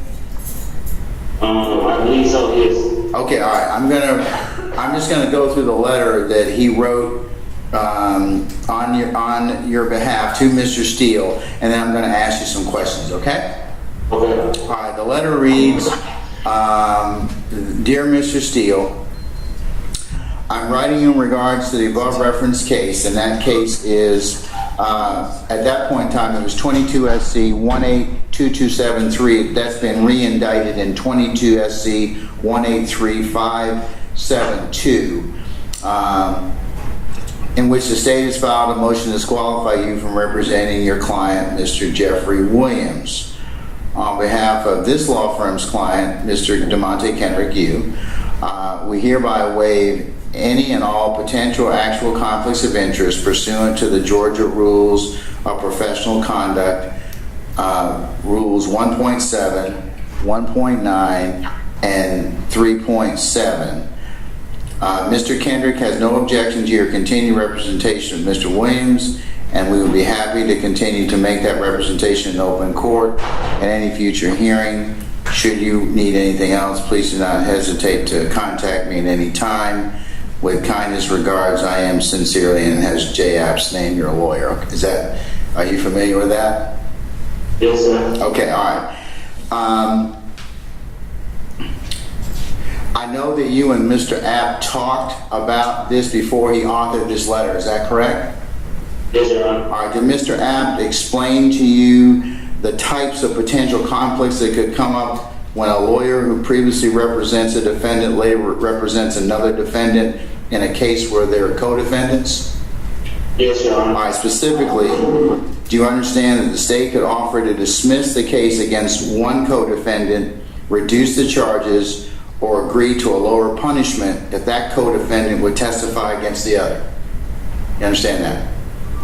Yes. You also understand that a witness might say something or evidence might come in helpful to one co-defendant but harmful to the other. You also understand that a lawyer may want to use a defense theory, witness, evidence, or argument that is helpful to the lawyer's current client but harmful to the lawyer's former client. You understand that? All right. Yes, sir. During closing argument, the lawyer may want to argue that the evidence against his current client is less than the evidence against the former client. You understand that? Yes. All right. If there's sentencing, the lawyer may want to argue that his current client is less culpable than his former client. Yes, Your Honor. All right. And you also understand that the lawyer may have learned something from the former client that helps the current client but hurts the former client.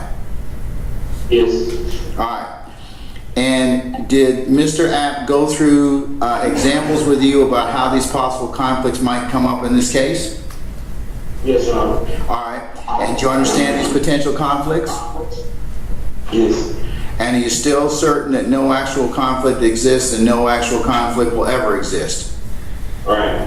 All right. And you fully understand what Mr. App has explained to you? Yes. All right. Oh, I need to do something. You know what? Mr. Gary, I forgot to swear him in. All right, let me go ahead and do that. You're supposed to remind me. I asked you to do that. Mr. You also asked me not to interrupt, Judge. When do you ever listen to me? I mean, you know, none of you all do that. Hey, Mr. Kendrick, we need to kind of go through this again because I forgot to swear you in, okay? In my hesitancy, all right? Raise your right hand for me, sir.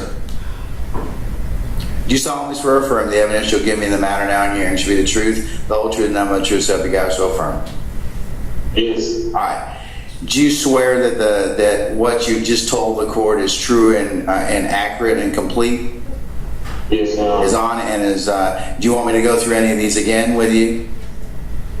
You was finished, right? I'm sorry? I said you were finished, right? Well, pretty much, yeah. I was finished, yes. Yeah. But do you have any questions about about the waiver that Mr. App discussed with you, or anything that I've added to discuss to make sure that you understand that waiver? No, he pretty much went over everything with you. Okay, all right. So did you give this waiver freely and voluntarily? Yes. Nobody's forced, threatened, or tricked you into entering this waiver? No, sir. And you're doing so because you think, because you've talked with counsel and you believe it's in your best interest to enter this waiver. Is that correct? All right.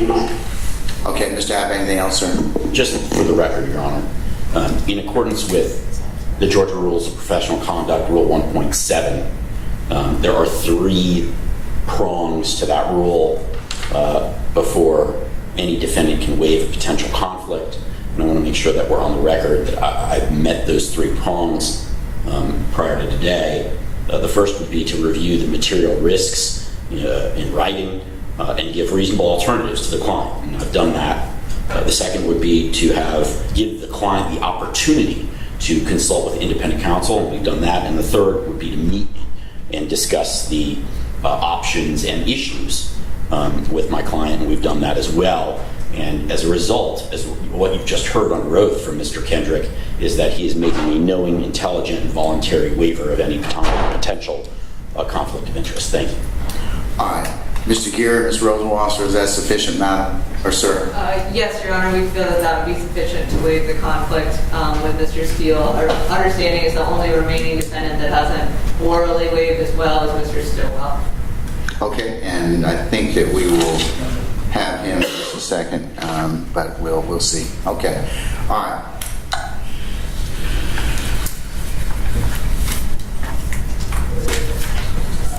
Okay, Mr. App, just give me a second and we'll cover the rest of it, okay, in just a minute, all right? Or the ones I think I can cover today, all right? Thank you, Your Honor. Okay. Yes, sir. Anything else? Well, just when you're ready to hear whatever motions you want from us, Your Honor, there are, I have 2 co-counsel and we've sort of divvied up the work, so. Okay, all right. It's Katie Hingerty and Mr. Doug Weinstein who are here. Okay, as soon as I can get to it, just give me a minute. I believe Eppinger is on the screen at SMU.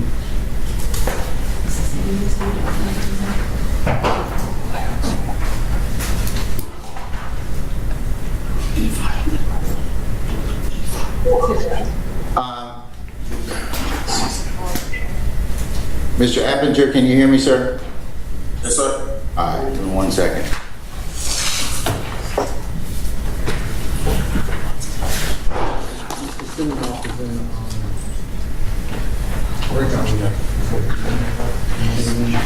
Yeah, you probably will. Can we interrupt him just a second? See if you can get Simon to come out.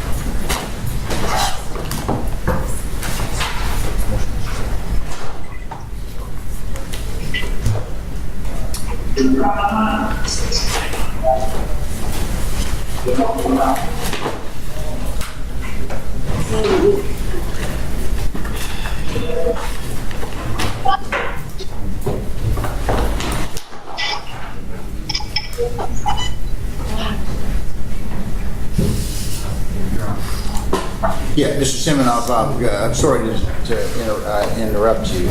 We have Mr. Eppinger here with us at this point in time, position number 1. I was just going to ask him some questions about representation. Mr. Eppinger, good morning, sir. Sir, do you have an attorney? No.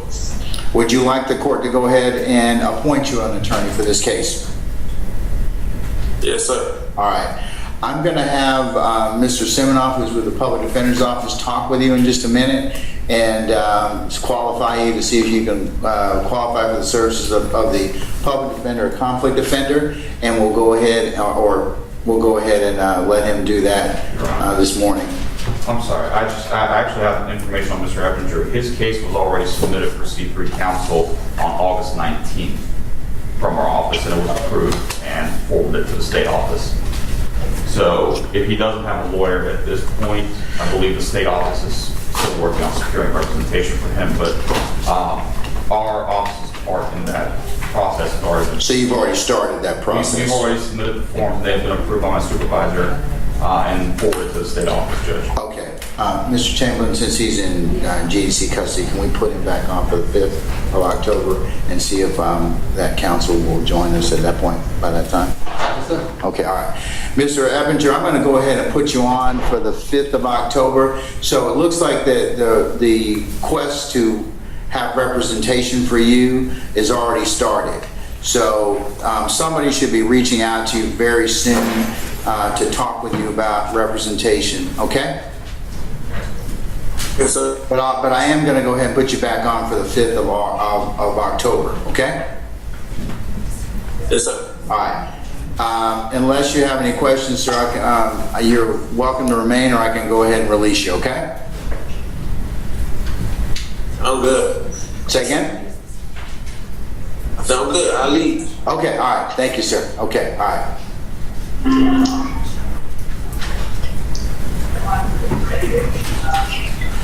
All right, thank you, Mr. Simmons. I appreciate it.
Mr. Stillwell on the platform?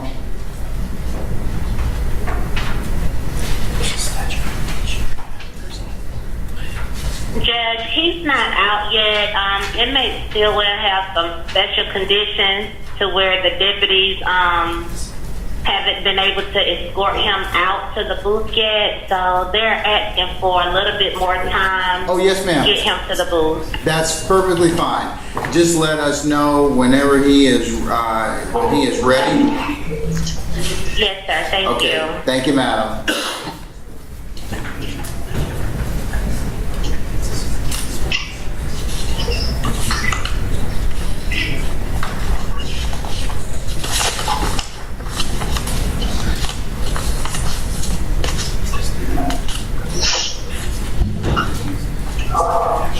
Mr. Adams, Mr. Seda put in the Zoom chat that when counsel were at the defense table, we can hear everything you were saying, even when you whisper.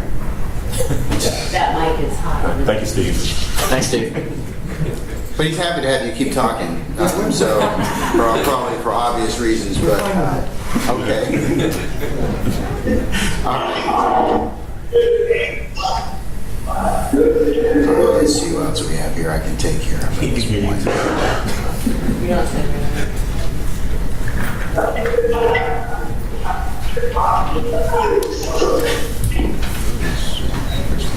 I'm sorry. Who is that?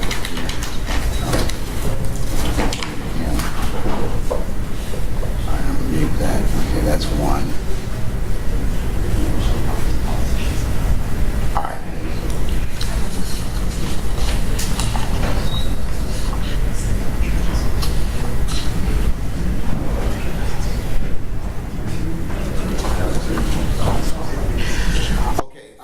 While we're waiting, let me see if I can take up just a couple other additional matters. I know we had Mr. Kitchens on the platform. I've seen him earlier. Mr. Simmons is before Judge Lethbridge in 8H picking the jury. So he said when you're ready for him. I'm ready. All right. Just popped in. Yeah, I just saw him just a second ago. So he wasn't quite ready. Mr. Williams,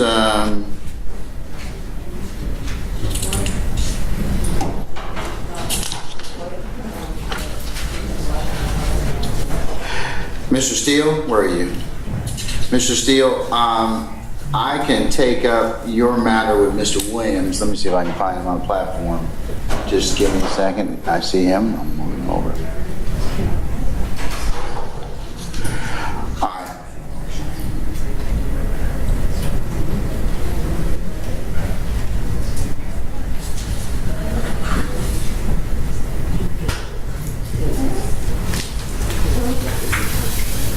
Okay, yeah. All right, Mr. Steele, I can go ahead and do, and Mr. Geary, I can take up the matter involving the motion regarding the temporary order restricting disclosure of discovery material pursuant to 17-16-4 Delta, and motion for complete discovery. The other things that I'll note that have been filed, I'll note them just for the record. I'm not going to take them out now because they're more so dealt with closer to trial. One is motion to limit disclosure of witnesses' location. I think that's fairly contained within this motion for complete discovery. Motion to restrict a juror's identity. Motion addressing juror note-taking and consideration of evidence during trial, and motion addressing juror selection and strikes. So for the restriction of juror identity, note-taking, and the selection and strikes, I'll defer those until a little bit closer. I believe that the motion to limit disclosure of witnesses' location is fairly contained, as I mentioned earlier, within the motion to restrict. Let me ask counsel for the state and counsel for the defendants, have you all had any discussions about the limitation of discovery? Or are there agreements as to what you might agree to? Your Honor, we have not, because we wanted to make sure that we did that in the public forum. I did want to make one more comment about the jury motions when Your Honor would permit me to do so. If I may do that now or later. Well, complete your thought. As for the jury motions, the only thing that we would ask the court to rule on right now is our request for a jury questionnaire. Because basically right now we're, 4 to 5 months out from trial. If the court is inclined to grant our request for a jury questionnaire, that's obviously going to take some time to prepare. So we would ask that the court be inclined to consider our request for the jury questionnaire. I'm probably going to do one anyway, so yes, you all can start that process at this point in time. Yes. Thank you, Your Honor. As for the discovery motions, we have not discussed Your Honor, may I speak just for a moment? We have also filed, I know Mr. Steele is going to argue this as part of his motions, but Mr. Kitchens has also filed a response dealing with the state's motion to restrict discovery. Do you want us to join in with Mr. Steele, or do you want us to? Yes, you can join in with that at this point. I believe Mr. Samuels is in the courtroom as well now, so. Okay, but yes, yes, sir. All right, and our response, so the court knows, was filed on August 22nd, and should be on the court file. Okay, all right. Yes, that was Mr. Seda. Folks, I'm going to say a couple things for purpose of record. Because of Zoom, you need to identify yourselves when you first start talking, okay? Because Ms. Weaver, my court reporter, my official court reporter, doesn't know who you are necessarily, but so if you could be so kind as to, when you first start talking, identify yourselves for purpose of record. Then we can go ahead and make the best record we can. The other thing is, speaking of records and citations to records in your motion, there are a number of you that have already started to utilize the either tape or Zoom or any other types of recordation. I'll just remind you politely, that is not the official record. The official record is the one that is set forth by Ms. Weaver, my official court reporter. So if I'm not going to, if you file a motion and it has some other recordation, other, time stamps or anything like that, they're of little consequence to me unless there's an issue as to the difference between the official record and some other thing that has been possibly presented like an error. And then there's a way that you go about fixing those particular issues that's set out by statute. So I just want to remind everybody that, because we've already started to get motions with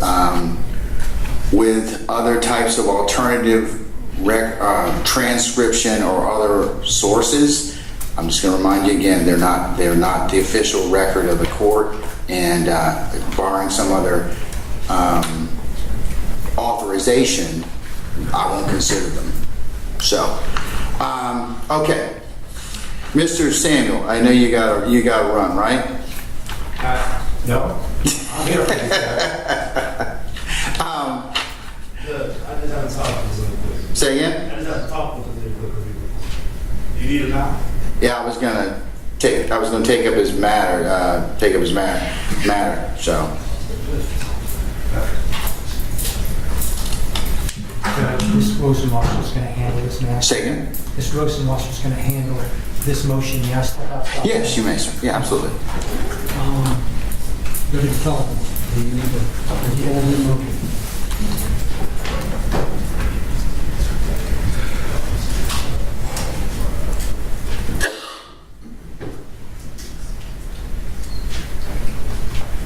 Your Honor, this is Steve Sadow. So the court note, while Don is present, I'm going to be doing the arguing on the motion. Hold up,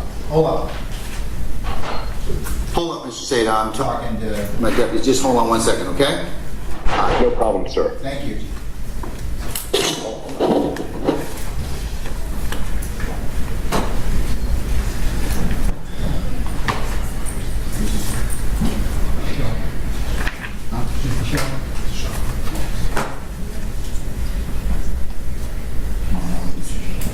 Mr. Sharp, the deputies would like to talk with you just for a minute, okay? Yeah, they'll talk with you for a minute, all right?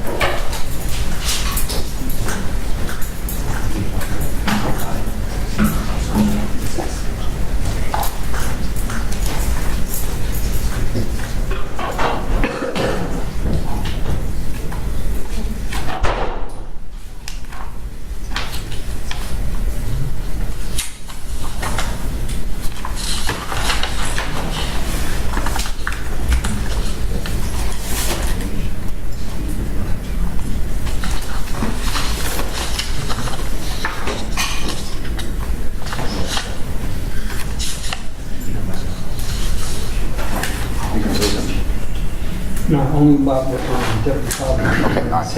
All right.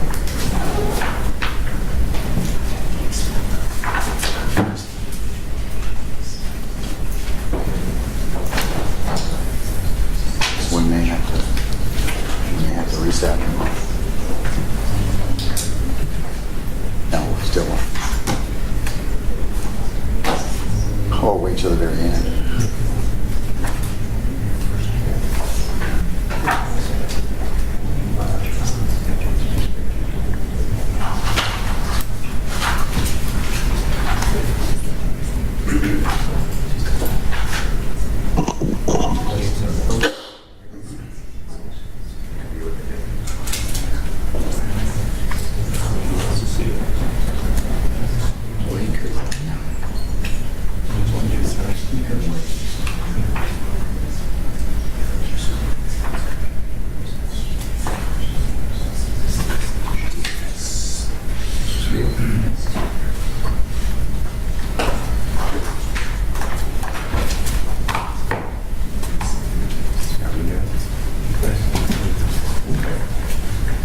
Okay, let's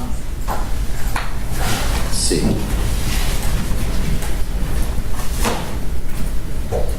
Let me see if I have the correct parties to make sure we can handle this motion at this point in time. All right.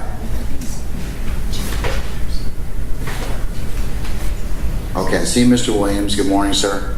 Mr. Kitchens, where are you?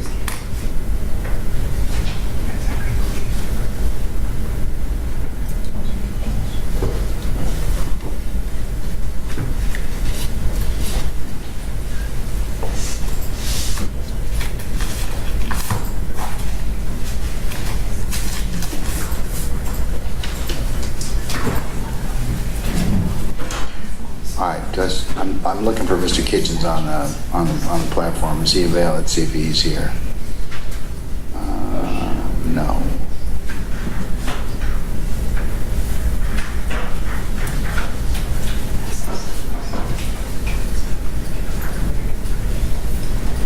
Ms. Livingston, do we have Mr. Kitchens available on the platform? Judge, Mr. Kitchens, I didn't see him, and he's not outsourced. He's actually loaned out to a different county. So I'm unsure if he was produced for that county to put him on, but I don't see him on the Zoom right now.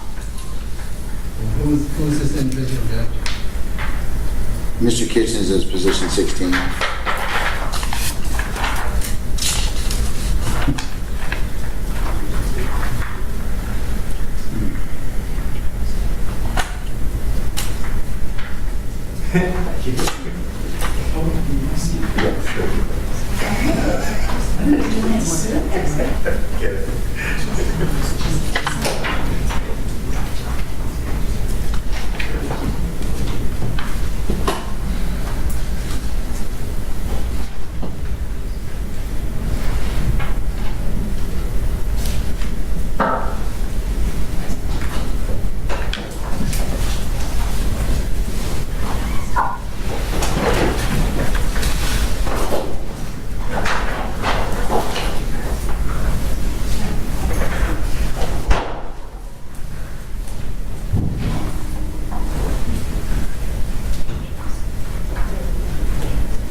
Ms. Livingston?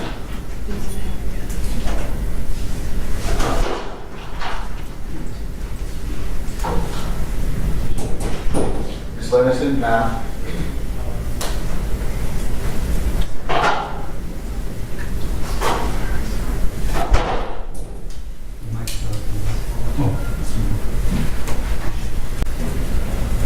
Ms. Livingston, madam? Yes, Judge. What can we do to locate Mr. Kitchens? Apparently, as you mentioned, he's been outsourced, but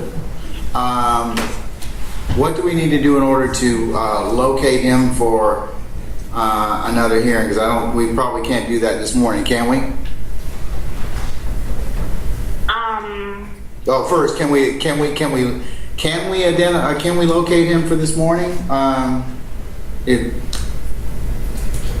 He's on loan out, Judge. I think that would have to be something done by Mr. Chamberlain or Ms. Umana to have that county to put him on Zoom like the other counties did.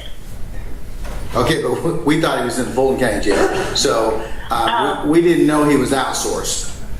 No, he's not outsourced. He's actually loaned out to another county. He's loaned out to... They don't have that location in Yeah, see, that's not, we don't have that, madam. I'm so sorry. I have the county judge that I said over the Zoom. Henry County, I believe, Your Honor. He fought. Mrs. Rosenwald.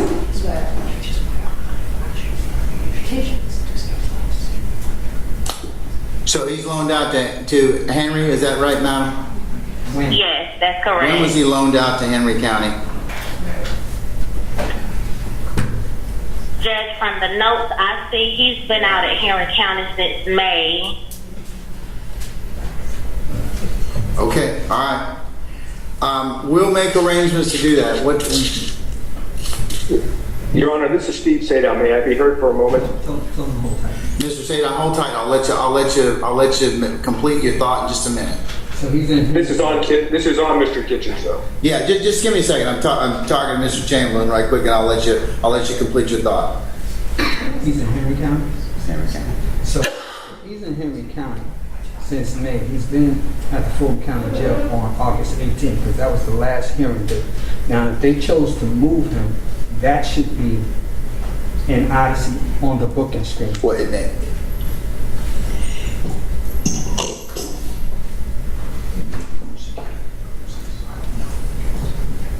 Let's just figure it out.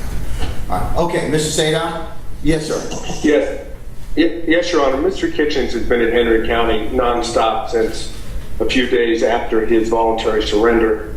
We do not want to postpone the hearing today on the state's motion to restrict discovery. If the court will permit us, we will waive Mr. Kitchens' presence for purposes of this hearing, and we can proceed. We're ready to go. Sir, I will afford you the opportunity to, if you wish for me to reset it. I have a date certain on October the. Mr. Chamberlain, what day were we given for the? What was the date for the other folks? Not the 5th, 18th? No, it's the 13th. I can give you the 13th of October, sir, and we can have him produced. But if you want to go ahead and waive his presence for the purposes of this motion, I certainly, that's within your wise discretion to do so. Well, Your Honor, given that opportunity, we waive his presence and will proceed as the court directs today. Okay, just on the state's motion to restrict discovery, is that correct?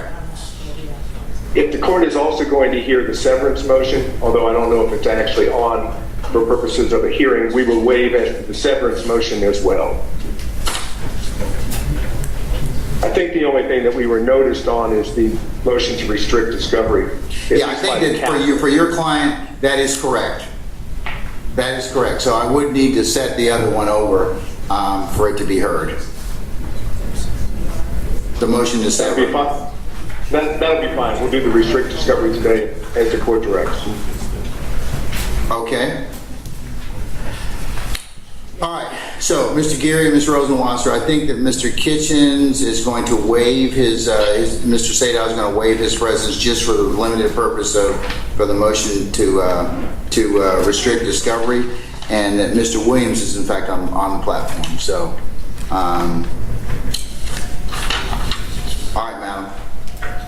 And I mentioned earlier, if you'd had a chance to talk with counsel in regards to what arrangements could be made in terms pursuant to 17-16-4D, but and I did read your pleadings, but I believe that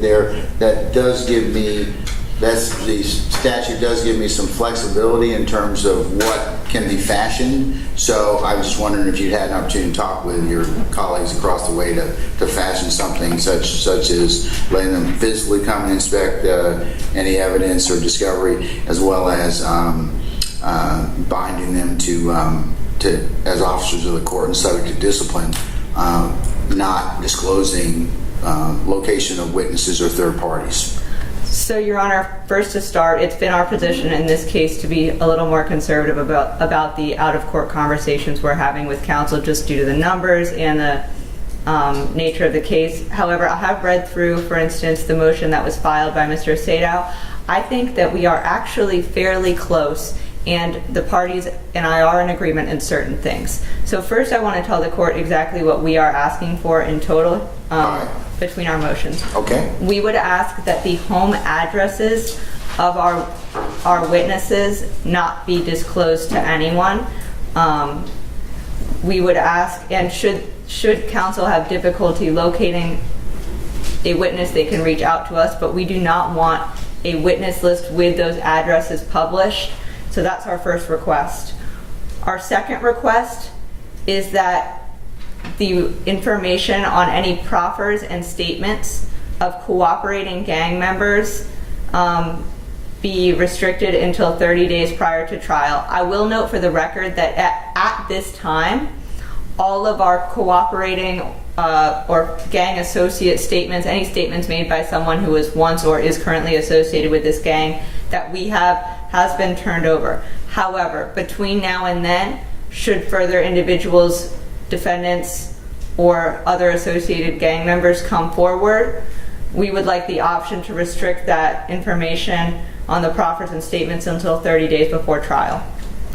Our third request would be that this court order defense counsel, as officers of the court, not to disclose the current locations, dates of birth, or contact numbers of any witnesses with their defendants or defendants' family members.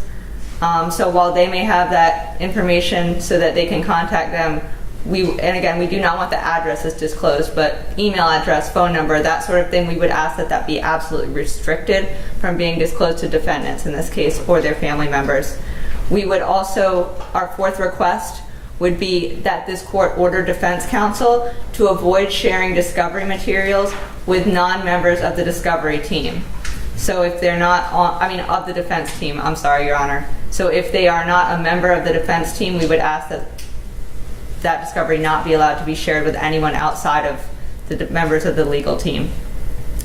We would then ask, our fifth request would be a request to restrict all parties, obviously that includes the state, all of us, from sharing discovery materials publicly. So I want to be specific about this. As we noted in one of our filings, a picture from the discovery, like someone took a photograph of a document out of discovery that named an individual that provided information to police.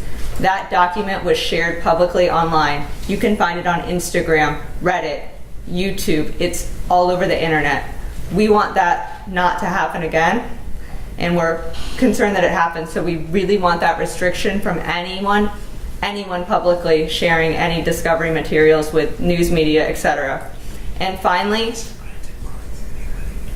we would ask for an order preventing the disclosure of any state's witnesses within the Georgia prison and jail system to anyone outside of the prosecution team without prior authorization from this court. I do want to, so those are our requests. Can you repeat the last one? Yes, and that was what was filed in our August 24th motion to limit disclosure of witness location.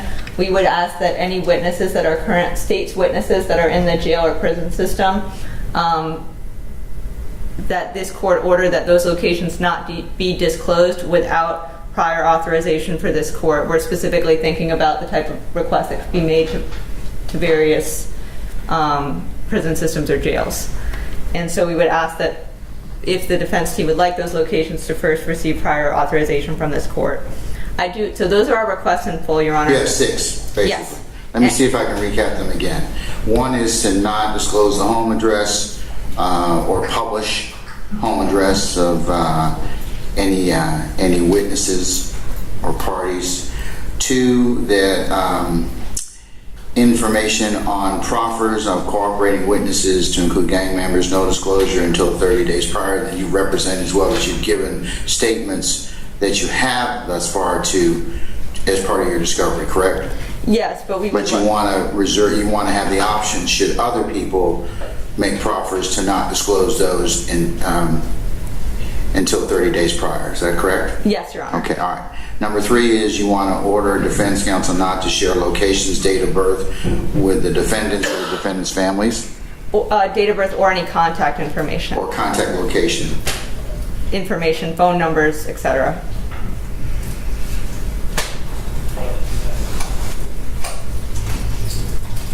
Okay, phone, email, all right, okay. Number 4 is not to share any discovery with members outside the defense team. Yes, Your Okay. Honor. Number 5 would be to restrict all parties from sharing any discovery with any outside news, media, or any other on any other social media outlets. Correct? Yes, Your Honor. All right. Number 6 would be to not disclose the location of any witnesses in any DOC or custodial locations without prior disclosure from the court. Is that right? Yes, Your Honor. All right. Okay. All right. All right, so those seem to be the 6 things you want me to inquire about. Okay. Yes. All right, okay. Mr. Garland, I should say, or Mr. Samuels, I should say. Your Honor, I think Mr. Seda is going to address. All right, Mr. Seda, sir, in regards to any of the 6, do you wish to have argument or have the court weigh in on any of those? Yes, Your Honor. Go right ahead. Primarily, I'd like to focus on number 2. All right, that's information on parties or on cooperating witnesses, and not to disclose any additional proffers that may be made until 30 days prior to trial. That's correct, Your Honor. Okay. We believe that waiting until 30 days before trial for any, unfurnished or non-produced proffers of cooperating witnesses or gang members doesn't give us enough time for investigation. We have outlined in our own response a better system for disclosure of such information. And I can get very specific on this. I've taken the time, and I know that the rest of the Kitchens defense team has taken the time to actually go through the 3 disclosures, discovery disclosures made by the state. Insofar as cooperating witnesses, so to speak, there is one person that has said anything at all about Mr. Kitchens, and it was exculpatory. So we don't have anything that suggests a cooperating individual gang member that has proffered anything incriminatory. To now have to wait until 30 days to see if that changes before trial, it doesn't work. We're officers of the court. There's absolutely no reason why that information cannot be disclosed on a timely basis. The first disclosure we had set forth would be sometime in September, with updates every 14 days. Obviously, the court can play with the time periods. But if we're not going to be disclosing any of the information pursuant to numbers 1, 3, 4, 5, and 6, there's no reason why defense counsel can't have the proffers and the information regarding cooperating so-called gang members. As I said, we're officers of the court. We understand what the rules are. We're subject to discipline. We're subject to contempt. We'll sign off on whatever is necessary to protect the state's interest and obviously the interest of the public and ourselves. There's just no reason to wait. Waiting is going to make it more difficult for this court to go to trial when it now deems it appropriate, which I think is January the 9th, because you'll be getting this information 30 days before January the 9th, which puts us into the holiday season. I believe that fairness here dictates that it be disclosed much earlier under the scheme that we've set out in our response. As I make reference to 1, 3, 4, 5, and 6, all those things are fine. Defense counsel, I dare say I speak for everyone. What we need is what supposed witnesses are saying about our clients. That's the key to our preparation. So if you'll be willing to look at our response to state's request number 3 in what we filed, I think you'll see exactly how we suggested that the court could handle this. I'm taking a look at that right now, sir.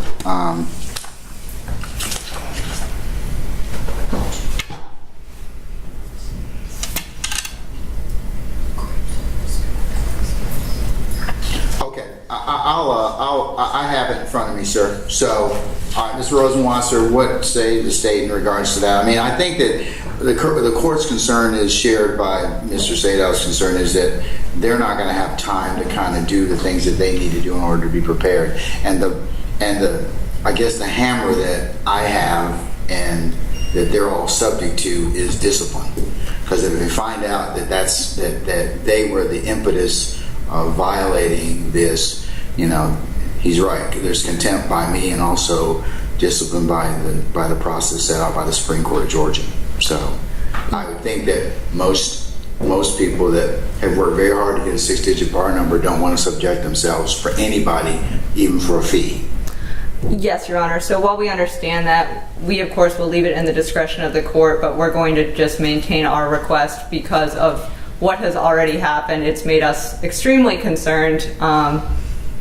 Again, you can find this material. It's been detailed in our various filings, the threats that have been made, but particularly what has concerned us and what has spurred some of these motions is the fact that a page with the name of a person and Mr. Kitchens, whether or not he was implicated, this person made statements against defendants in this case.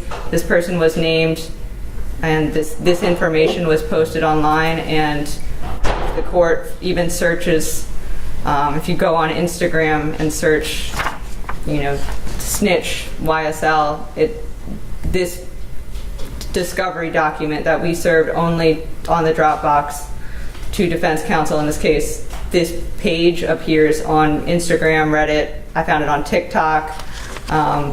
It is everywhere. There's a YouTube video with like over 5,000 views. We are so concerned because this danger has already existed. So that's why we're raising this today. At the end of the day, all of this is in the court's discretion, of course, but we're going to stick with our 6 asks that we made at the beginning of this hearing. And obviously this is all under the court's discretion under 1716(4)D.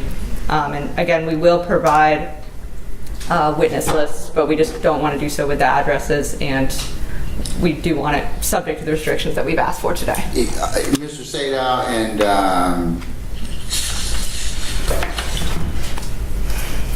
Mr. Adams or Mr. Steele, do you have any thought? Do you have any discussion, or is it your concern about number 2 as well, and number 3 as well?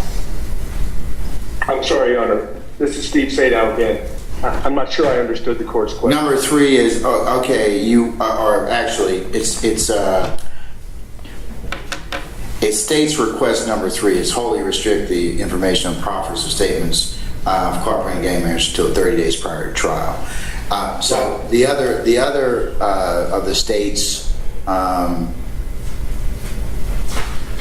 requests, do you have any objection to those, sir? Just to make sure that we're on the same page. Our response to number 3 matched their motion. Yes, and that's today, yeah. Right, and today it's now number 2. So we've spoken.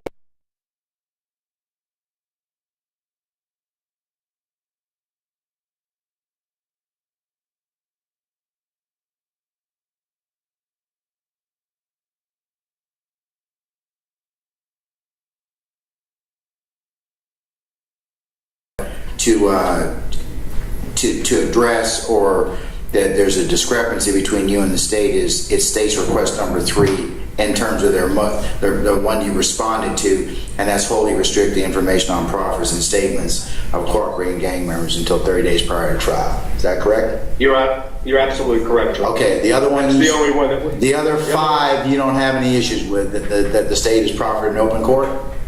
Nope, just give me the cooperating information. Okay. Mr. Steele, good morning, sir. Sir, do you have any discussion on any of these? I do. And good morning to you, Your Honor, and everyone. Your Honor, can you look at the issue, and I have it down as number 4 that was discussed today, avoid sharing discovery with non-members of the legal team? Defense team, yes. Okay. So what would happen is we've been speaking with witnesses, and there are times that the witness says, I don't remember being there, I don't remember saying that, I don't remember this, the photograph you're describing, and I would like to be able to not interrupt the flow of the interview and be able to share with that particular witness if that happens. I want to make sure that the court understands what I'm trying to articulate, but there may be opportunities to investigate the case that I have to say this person saying you were here at this time. The person says I don't remember being there. Can you show me something? And I would like the permission to have the discretion to use it in that way.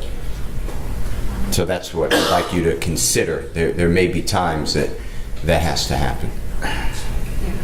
It happens all the time, actually. Yes, as long as it's you or somebody from the defense team is doing that, I don't see an issue as to that. Okay. Ms. Rosenwasser? Your Honor, we would ask that if he is going to do that, again, we understand, obviously, that's part of the process, but we would ask that when he does that with those witnesses, we could incorporate this into the order, that those witnesses do not record it, those witnesses do not photograph it, those witnesses do not take notes on it, and those witnesses do not get a copy of it. So I don't, for example, giving a copy of this was your prior statement, is this your, and you get to take that statement home, we would not want that. We would be fine with Mr. Steele showing that potential witness the statement and discussing it, but we do not want that witness to be able to record, photograph, take notes, or have a copy of any discovery materials. I think that's fine. I think that would be fair as well. And you're going to reduce this to an order? Yes, Your Honor. If we're, I think that would leave my understanding is the only thing in disagreement now, because it seems like we've been able to reach that agreement, would be our request today about the 30 days on the proffers of the cooperative. I will address that in just a minute. But Mr. Steele, do you have any other argument? The only other one is the last one, no disclosure, and I may just not understand it. No disclosure of state's witnesses who are in the prison system or jail without the court's permission. We're going to have to find people and go down and speak with people. I assume that that's fine. What's the no disclosure? Well, I think that's just a safety issue, because when people are found in the prison system, other people tend to want to bring them bodily injury or harm or harass them. So that would be something as a health and safety issue for the individual concerned, and also for the Georgia Department of Corrections. So that's why I think the state's asking for number 6. Okay, well, we will be trying to go interview people who are in the state prison system or the federal prison system if they'll speak with us, but I assume that has nothing to do, I just don't really comprehend it, but as long as we're just as long as I think what the state's asking to do is you have prior disclosure from prior coordination or permission from the court. So if you say, look, I'm going down to see such and such, that's fine. I mean, I'm going to give it to you anyways, but I think that you're just asking for me to bless off on that, because then that kind of creates a kind of a paper trail, or at least a accountability trail for, okay, well, you went to talk to this person and now they have problems. So, hopefully, hopefully nothing will happen to anybody, but I think that that's the state's concern. Okay, well, I will obviously follow your order. And then on the first one that I heard you say, you also agree, or potentially agree, that 30 days is not enough. I feel very in need of getting this information, if there is any information, timely, yes, because this is a big effort that we're undertaking. And it was most harmful to Mr. Williams, whoever released that one page of discovery that I believe the prosecutor is talking about, that I'm aware of. That was very, very, very inappropriate to Mr. Williams. That was filled with misstatements and put us in a bad position. So I agree that nobody should be uploading anything to the public. All right. But I'd like to get the information, like, as soon as the state has it, we have an obligation to get it to us. I believe that Mr. Sadow has suggested that I tailor that to the restriction to pertain to all of you, to disclose those proffers and statements that have otherwise not been disclosed no later than September the 23rd, with new confidential updates every 14 days, and that these information cannot be shared beyond the members of your defense teams. And then after November the 25th of 2022, the confidential information may be shared with the defendants while in the presence of a member of the defendant's legal teams, but the defendants are prohibited from retaining copies of confidential information. None of the confidential information shall be shared with the defendant's family members or third parties unless authorized by the court. So I am thinking about adopting that particular paragraph. I think that because of the issue of you all are subject to discipline, I feel as confident as I can that you won't do anything overtly to violate this. Can I have 1 second, sir? Yes. Madam. Your Honor, I noticed that that paragraph that Your Honor just referenced does mention a witness list involving addresses. We had said that we do not want any home addresses disclosed. I'd just like to reaffirm that. Well, I haven't heard the objection to that. So, Ms. Rosenwasser, what I will incorporate, since they're being, I haven't heard any other objections about the issue of the home addresses and the not sharing contact information, phone numbers, emails, date of birth with defendant's family or friends, not sharing discovery with anybody outside the defense team, restriction of all parties from sharing any discovery with the news media or outside sources or social media, and non-disclosure of the location of witnesses in Georgia Department of Corrections or any custodial locations without prior approval from the court. So I think that we've, you know, if you wish to roll that up into a particularized order for the court's signature, I'll consider it at that point. Okay. So, Jay, yes. Just for the record, Jay, I'm unclear as to whether this. I mean, I think the state's motion applied to all of the defendants. It would apply to everyone, yes. So I don't know if the court wants to hear from other defendants. If you have any specific objections to it, Mr. Abt. I mean, I have a response to their motion. Yeah. Okay. Since you have a response, do you have any specific objections or additions that you like for me to consider? Well, I'm not sure I am clear that I understand the court's ruling because I haven't seen the paragraph that Your Honor was referring to. However,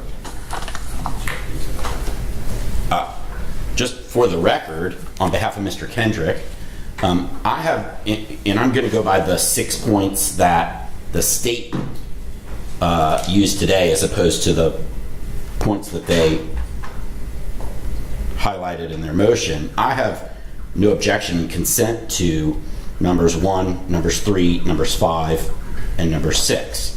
With respect to numbers 2 and 4, could you enumerate those for purposes of so the court can just to make sure I understand? Sure. The state's point on I'll refer to it as home addresses, which was their first point, not to disclose home addresses. Well, Mr. Kendrick will consent to that. Their third point on defense counsel not disclosing the location, date of birth, or phone numbers to third parties, parents, the defendant. Mr. Kendrick consent. On behalf of Mr. Kendrick, we consent to that. Number 5, that discovery not be shared publicly. Not only will I consent to that on behalf of Mr. Kendrick, but I will make an affirmative representation as an officer of this court that we have not shared any discovery materials to anyone outside the immediate lawyers, 3 lawyers representing Mr. Kendrick who filed appearances in the case, and the staff who works in my law firm. So that information has not been disclosed to any other parties, and we do not intend to share the discovery with anyone other than our client and with the other restrictions that the court imposes. And with respect to number 6, the location number 6 being what? The location of inmates who are currently in custody, we consent to that as well. So we consent to the home addresses restriction, the date of birth, phone number, location of witnesses. We consent to the not sharing discovery with people outside of our staff or our client. And we consent to not disclosing the location of anyone in the prison system. I would join Mr. Steele's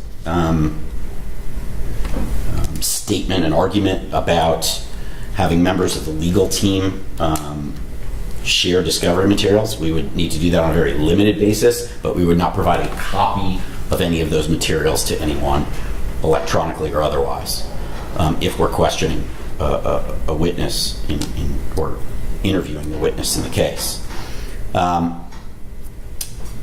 And then, of course, number two, I have... Number two being? Number two being the statements being turned over 30 days or less prior to trial. That would, I think, effectively make me ineffective. I'll save your argument on that. I'm gonna modify it. Okay. Thank you, Your Honor. Do you have any other specific objections? Not to that motion by the state. All right. Any other counsels? Any other counsels who are present today want to be heard on the issue of the motion to restrict discovery? Yes. Can I just, you asked before and then I didn't want to interrupt. On the paragraph that you read aloud, Your Honor, it's on Mr. Kitchens, page 3 in the center, I believe is where you were reading from. Yes, sir. This goes to the paragraph you just referring to. Your Honor, in the... Well, I have to. Yes, I do. Hold on. The receipt that bottom.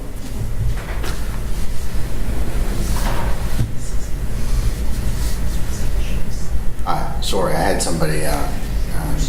Okay, all right. If you're considering that paragraph, I would object to and ask you to strike the 6th line, starting with the second word, after November 25, 2002, the confidential information be shared with the client. I'm not agreeing to, I would hope the court, I don't know why that's there from my standpoint. I share everything with Mr. Williams. I see him all the time, so does Mr. Adams. We go over all the discovery, it's voluminous. I don't know who put in an arbitrary date right after Thanksgiving or right before Thanksgiving, but I would like that struck. I don't understand it. I will not, again, we will not be sharing it outside of that, but Mr. Williams is on the defense team. So I would ask the court not to incorporate the November 25, 2022 information can be shared with the client. I don't know why. I would agree to that. So I would ask you to consider removing that. Otherwise, I'm fine with that paragraph. All right. Third, I apologize, Your Honor. For one last thing I would like to put on the record, and it's with all due respect to Mr. Gary and Ms. Rosenwasser, who I have the utmost respect for, but they have, for whatever reason, come up with a policy to refuse to communicate with any defense counsel outside the courtroom. And I guess they feel like their statements might be misconstrued. So there's been, that makes communication very difficult for us. I mean, we're happy to communicate with them. It's been their choice not to. And that's not just on the issue of resolving this, it's on anything involved in this case. And so the court needs to be aware of that. It's not a lack of defense counsel having effort to do so. And it's not, I'm not trying to disrespect them in saying that. I just want the court's bring it to the court's attention. I also think, given the history of the technology issues and the difficulty with having our clients know when the hearings are, having us know when the hearings are as defense lawyer, and having our clients be able to hear and see what's going on behalf of Mr. Kendrick, I would like to formally object, based on his Sixth Amendment rights, to him attending via Zoom at any future hearings or the trial, and request respectfully, humbly, that to this court that he be required under his Sixth Amendment right to be present in person in the courtroom for any hearings. Okay, let me address a couple of things. Yeah, unpack a few things, Mr. After you just said. In terms of the Sixth Amendment, I know you and all the defense counsel, all defendants enjoy the Sixth Amendment right to confrontation and to be present. I'll remind you, Mr. App, as well as others, that we are still dealing with the global pandemic, coronavirus, COVID-19, and its various variants. And for those reasons, we, in the interest of safety, our Supreme Court has authorized this particular methodology. So I'll note your objection for the record. I'll note that, we are still undergoing the global pandemic. Right now we're dealing with, in the public media about another booster shot that seemed to be available and people that are still getting sick. The other issue becomes the transportation issue and the safety issue of the numerosity of various accused. I can tell you that I share that concern, and a little bit closer to us getting trial particular matter. I can rest assured that your client will be brought over here for in-person proceedings and for trial. But at this point in time, given the issues that the court has to deal with in terms of getting logistical issues, I would say. Let me phrase it that way. It is a challenge at this point in time. It's not lost on me. So I'll note your objection on those bases that you've made for purposes of the record and for any future proceedings that may need to occur. But at this point in time, I'll deny them at this point. The motion will be denied at this point. But you can certainly raise it again, but this is the best way that I can deal with the number of folks that I have present and the various issues that they have. At this point, that's about it. Okay? Thank you, Your Honor. All right. Judge, may I say something? Yes, Mr. Curie. Judge, I want to address Mr. App's communication issue. Oh, yeah, that was the other thing. Folks, in the future, what we're going to do is I'm going to send out notices to everyone for every hearing that we possibly have. If you want to, I know you have the right to be present, and you will be present if you wish to choose to do so. So the default position will be we'll send notices to everyone. We'll notify everybody that we can locate. As you can see, we've had some issues this morning with location.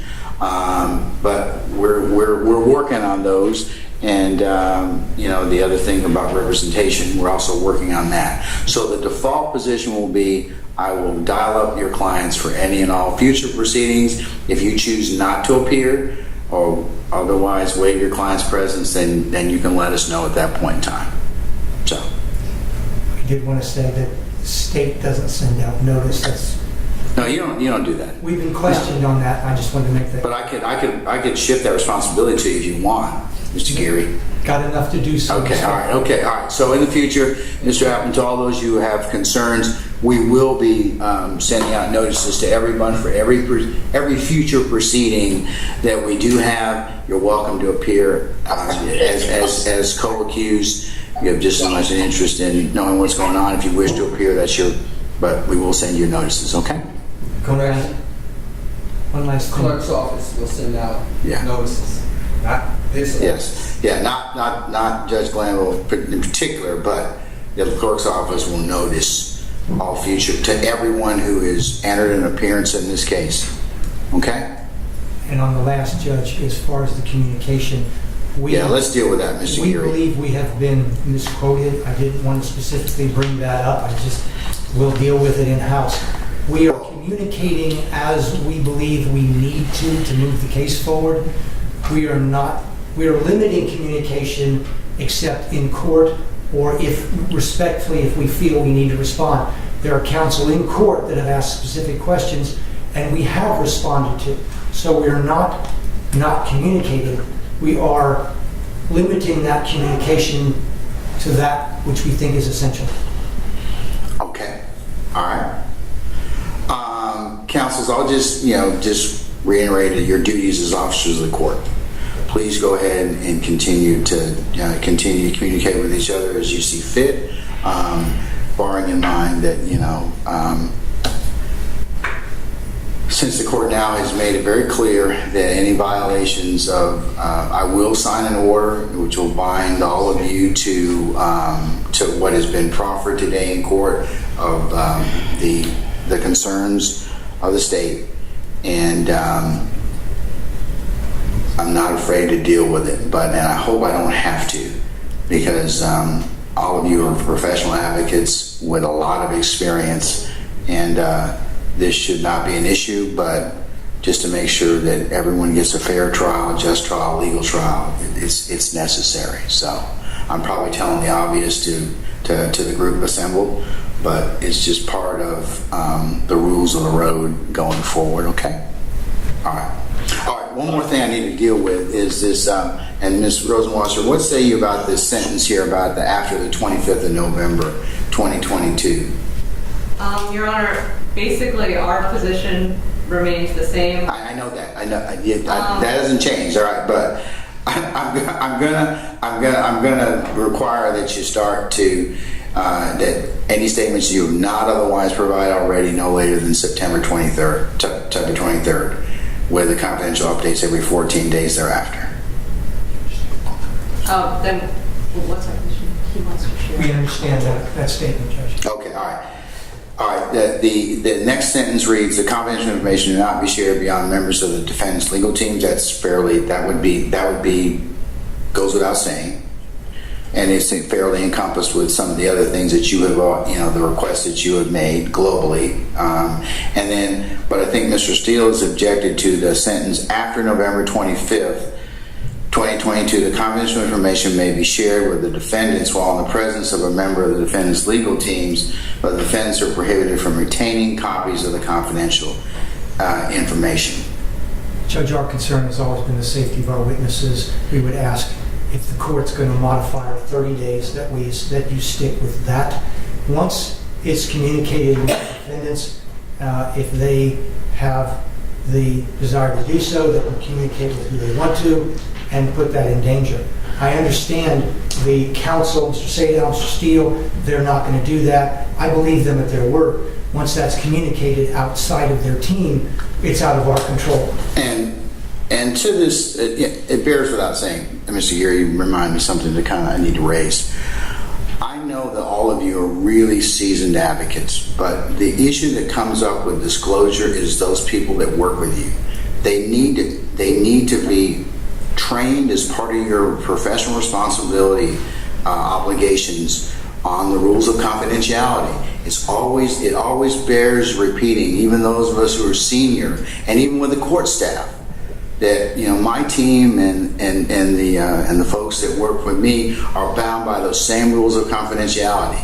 So just a conversation with your teams, and just to make sure that because a lot of this information may be satiating, it may be interesting, and there's a lot of other house talk, pillow talk, whatever it is that goes on, but this is not the conversation to have with anybody, because of the risk of it being disclosed outside of the public, in the public forum, and for it to be used or weaponized or anything such as that. So I would just remind you all, respectfully and politely, if you haven't had a recent conversation with your teams about confidentiality 1.6, please do so, because it is very important, okay? All right. Judge, if I know how to work this and I don't, I think Mr. Theory wants to make a comment to the court. He's been muted. Okay, all right. I'm not ready to deal with Mr. Theory quite yet. So he might have a comment on this motion, Judge. But thank you, Mr. Geary. I appreciate that. All right. Mr. Theory, you can unmute yourself and turn your camera on, sir.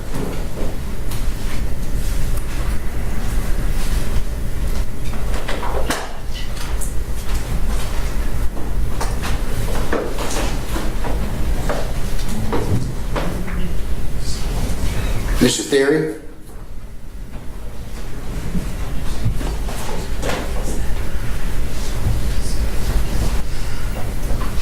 Okay. I'd be excused. Yes, sir, and I apologize for hijacking you. That's okay. No, I asked. Okay. I know the deputy wanted to talk to me. I don't know if that was. We good. I appreciate it. Has that been resolved? Can we deal with it last or what? Or We can hold. this is for Mr. Stillwell.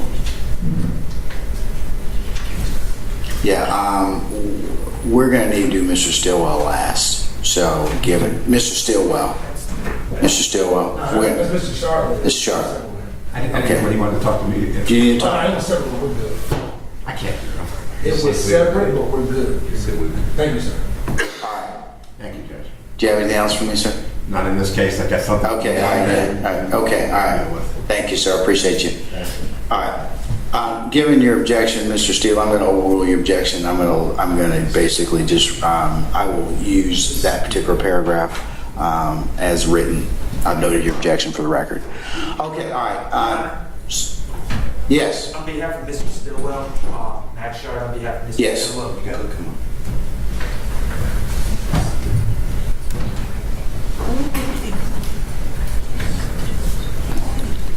I also believe that it's essential for my client, as part of my legal team, to be able to inform me as to why certain witnesses may be saying certain things. Okay, one more thing before we do that. Your client's not on platform.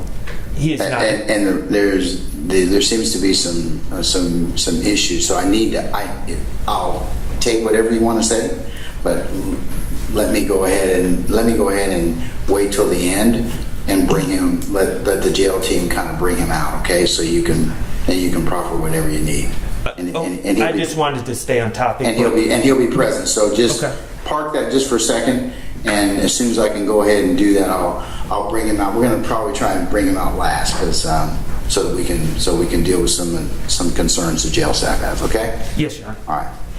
Yeah, may I just say one thing on that last comment, please? Sure, I've got other things I got to move on to. Make your statement. Hurry up. Let's go. Thank you. I would ask you to consider Mr. Williams then separately about, I didn't adopt the November 25, 2002 date. Mr. Williams is in a jail outside of Fulton County. There are 0 cell phones in that jail.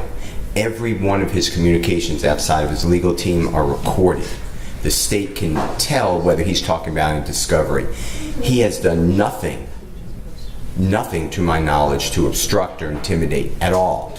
And to bound me with the other people who want to not share with their client until November 25th, they could do whatever they want. But I have the biggest issues here. I am in all of these overt acts. I have all of these witnesses to deal with. And if I can't share this information with Mr. Williams, and I lose 2.5 months of work because I can't share with him information, then that is just not appropriate. If I ask you, if the other people, if Mr. Kitchens thinks that that's great for him, then I don't care what Mr. Kitchens wants to do. He doesn't have to share anything with his client. But I am not agreeing, and I'd ask you to rework, at least for Mr. Williams, this November 25th date. I understand the state's concern, but it should not be with Mr. Williams, because he does not have a cell phone. What date do you have in mind, Mr.? Do you want me to not put a date in here? Is that what you're asking me not to do? I just want to share with Mr. Williams like we do everything. We go over all the discovery all the time, every day. This is not the ordinary case, Mr. Steele, as you know. The state's asked me for a particularized reason to invoke the dictates of 1716-4 Delta. It's a pretty extreme remedy. And it's extreme because of the safety posture of this case. That is the only reason. And if it were not the case, then I would have no reason to do this. So I have to balance ordinarily your right to speak with your client freely, and I'm not in any way saying that that's not important. But I also have to balance the safety and interests of everyone else in this particular case. So that's why I'm gonna adopt that particular paragraph. That's the only reason, and that's why I'm going to adopt the date. So you know that's the reason for the adoption of that particular paragraph. I would just ask you to look at Mr. Williams then individually, because he's in a different jail. There's never a cell phone, 0. There is not a cell phone in the Cobb County Jail. He is in isolation by himself. His cell was just searched yesterday. So I'd ask you to please, for Mr. Williams. All right. And he's also the biggest person. You know, I heard Mr. Kitchens' counsel say there's no witness. There's one witness who's exculpatory to him. We are going to be involved in this case from every witness so far. And I need Mr. Williams' help. All right, sir. Thank you. And I don't think the state carry their burden to show that Mr. Williams did anything untoward towards any witness. I understand that there's a concern. I share that concern. I don't want anybody to get hurt. But I could share this with Mr. Williams within the confines that the court has ordered him, or the sheriffs, I guess, have ordered him to be housed without him giving out this information. I don't believe he would do it anyway, but there are ways to check to see what he's talking about.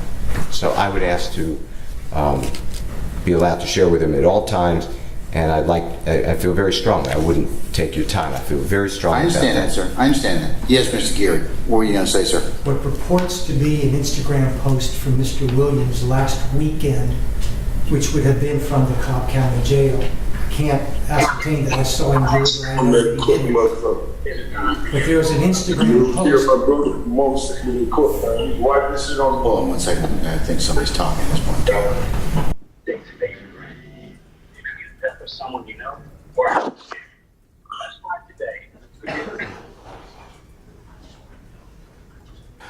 I don't know if somebody else controls Mr. Williams' Instagram account. I mean, because he obviously probably does not have a phone in jail. So Communications is being had. I don't know if Mr. Williams directed that, but it appears to be on his Instagram account. I would believe that he directed something, which is still a concern if something is conveyed. And this is part of the conversation why I had with all of you about, you know, your teams and everybody else. You really got to zealously clamp down on, you know, it's like dealing with classified information. It's like, it's need to know at this point in time. And if people don't need to know it, they don't need, I mean, you don't need to disclose it. And it's going to get somebody either hurt or somebody in a lot of trouble. So that's why I would just say, Mr. Steele, you well articulated your point. I'm going to leave it as is right now. I understand. Well, I'll ask you to reconsider in the future because... Yes, sir. I understand that. ...handcuffs me. And that last tweet that was sent out to Michael Phelps is recorded. It's been investigated by the sheriff of that county. And it was a conversation that's recorded between Mr. Williams and a member of his close friendships that he asked the other person who has control of his Twitter account to send out that, or the Instagram maybe. That is not a reason to... Well, this is part of the conversation, Mr. Steele, and you and others are going to need to have with your clients, because this is part of the state's concern. I mean... That was an innocent... That's nothing bad. Asking somebody to tweet to Michael Phelps, can you swim 100 miles in the ocean? That has nothing to do with intimidation. I'd ask you. Well, if I can communicate through a family member or somebody else, then I can communicate something else. It's recorded. So? It would be found out immediately. That is a crime. Witness intimidation is a crime. It can be used in front of the jury's consciousness of guilt. That's not going to happen. And there's no evidence it did happen. Well, let's just listen to the abundance of caution right now, and we'll leave it. I may change my mind at some point in time in the future, Mr. Steele, but not now. Okay? All right. Okay. Thank you, sir. Your Honor, this is Steve Sadell. May I respond for 2 seconds to the suggestion about prosecution and defense not communicating outside of court? I just want to bring one matter to the court's attention real quick, if I might. Yes, sir. If we send a specific question in writing to the prosecutors, I'm hoping that they will reconsider and at least respond directly to the question. The alternative to that is to file some type of motion with the court, which would, under normal circumstances, never need to be filed. For example, I listened to something in discovery was a dropout.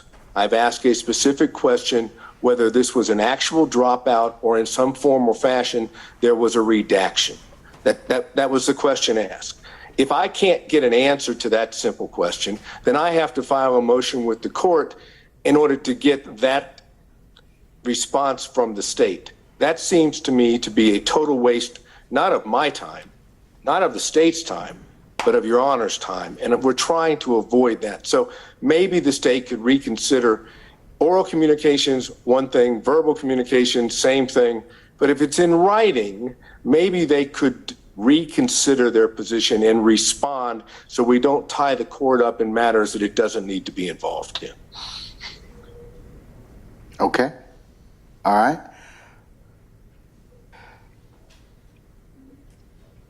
Look, you all just communicate with each other. I mean, I understand you all have information kind of choke point given the equities that are involved, but, you know, I think all of you are still subject to, you know, very, very hefty penalties if this stuff goes sideways. So please consider the normal chains of communication. And for those of you that I mentioned earlier, all of you, I should say, just be mindful of confidentiality and communication. It's still very, very important, and it would resolve, and probably everyone would better be served by it, so that you can continue to pursue discovery and get what you need. All right.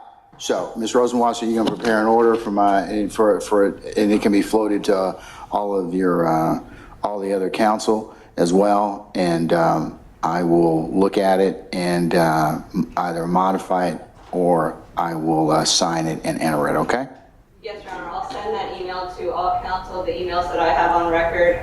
So if you have not been getting emails, please let us know, and we'll make sure that we're just sending the emails that y'all put on your entry. So I will send that out, depending when we get out of court today, either today or tomorrow morning, depending how long we're... All right, that's fine.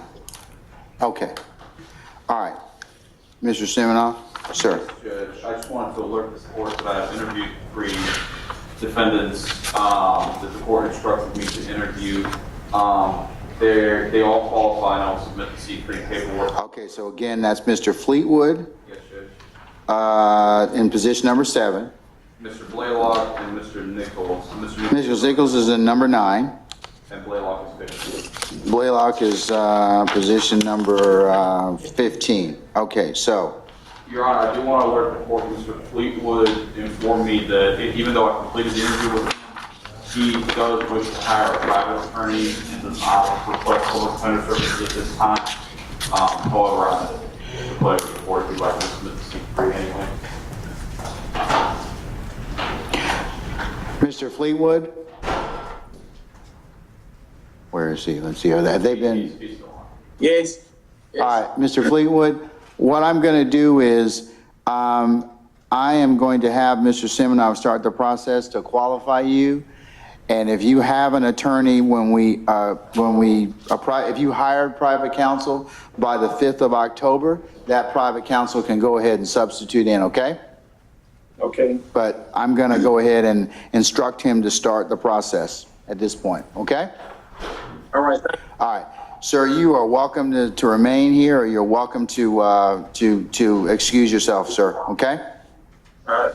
All right, thank you. Let's see what else is there. So it's 7. That's number 7. Okay. And judge number 4, I believe, also requested C3 counsel. I didn't get to interview him, but I'll go ahead and submit that paperwork to the state regardless, and they can do an application once an attorney has contacted him. Okay, sir. All right. Wonderful. So judge, if I can be excused. Unless you have any other business before me, sir, yes, you may be excused at this point in time. Thank you, Your Honor. Okay, all right. Judge, on position 15, you'll bring them back on 10-5? Oh, weird.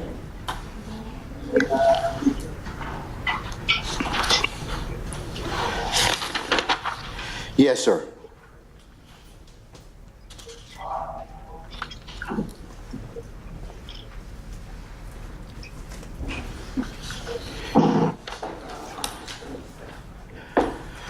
Okay, councils, it has been a minute since we have taken a break. We have not had one all morning, and I know we still have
What's happening now across Metro Atlanta, We begin tonight with breaking news out of Cobb County, where a neighborhood is now...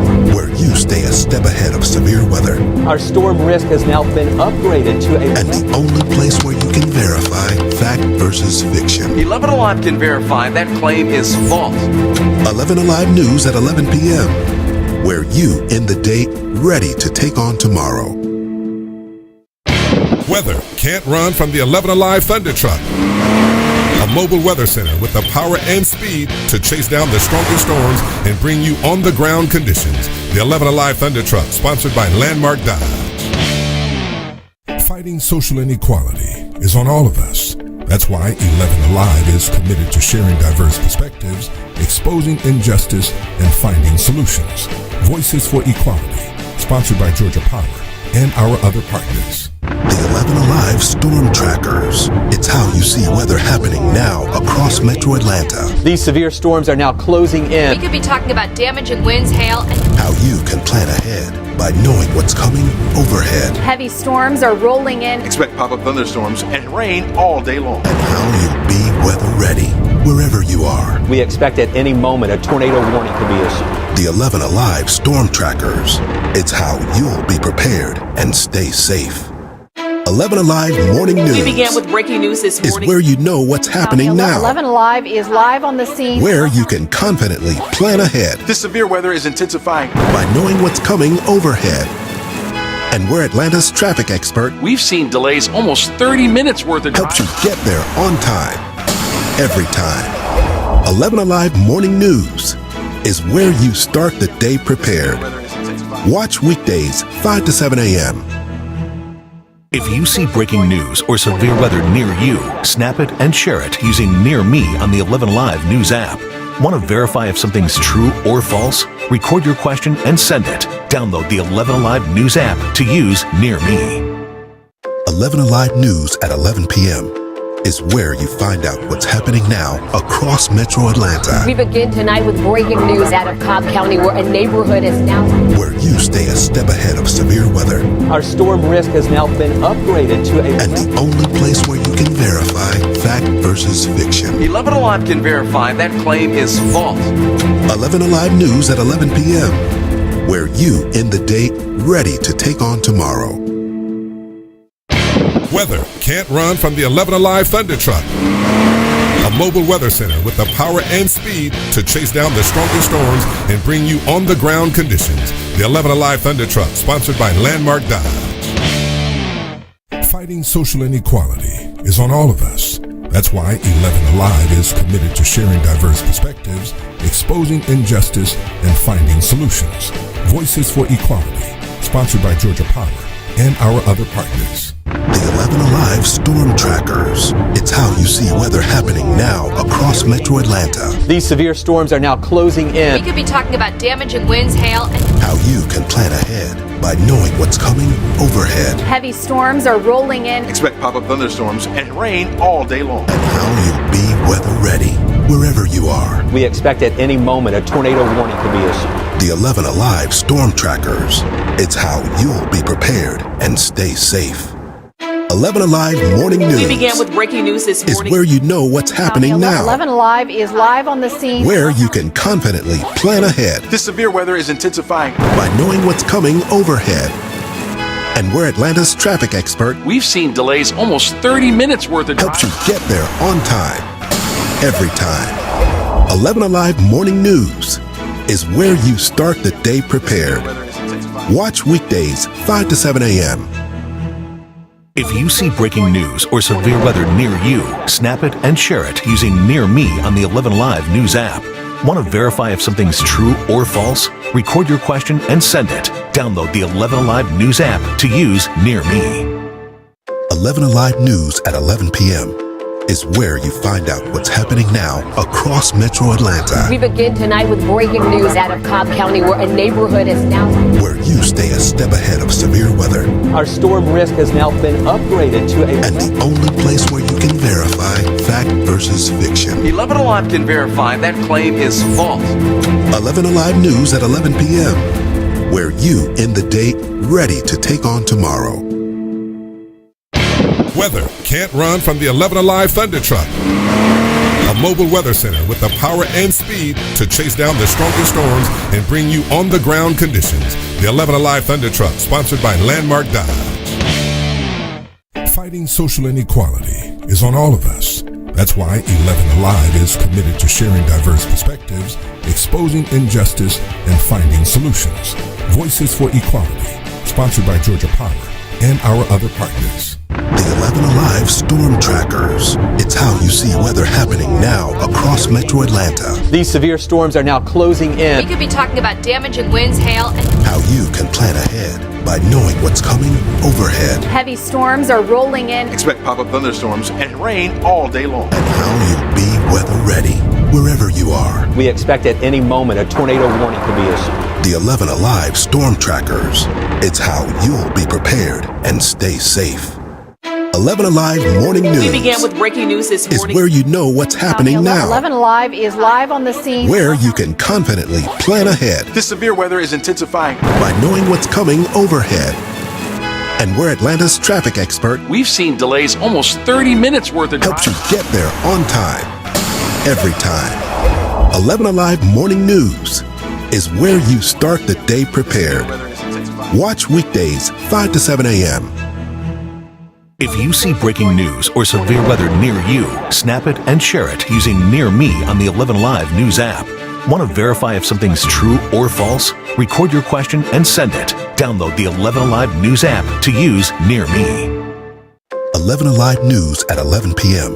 is where you find out what's happening now across Metro Atlanta. We begin tonight with breaking news out of Cobb County, where a neighborhood is now Where you stay a step ahead of severe weather. Our storm risk has now been upgraded to a... And the only place where you can verify fact versus fiction. 11 Alive can verify that claim is false.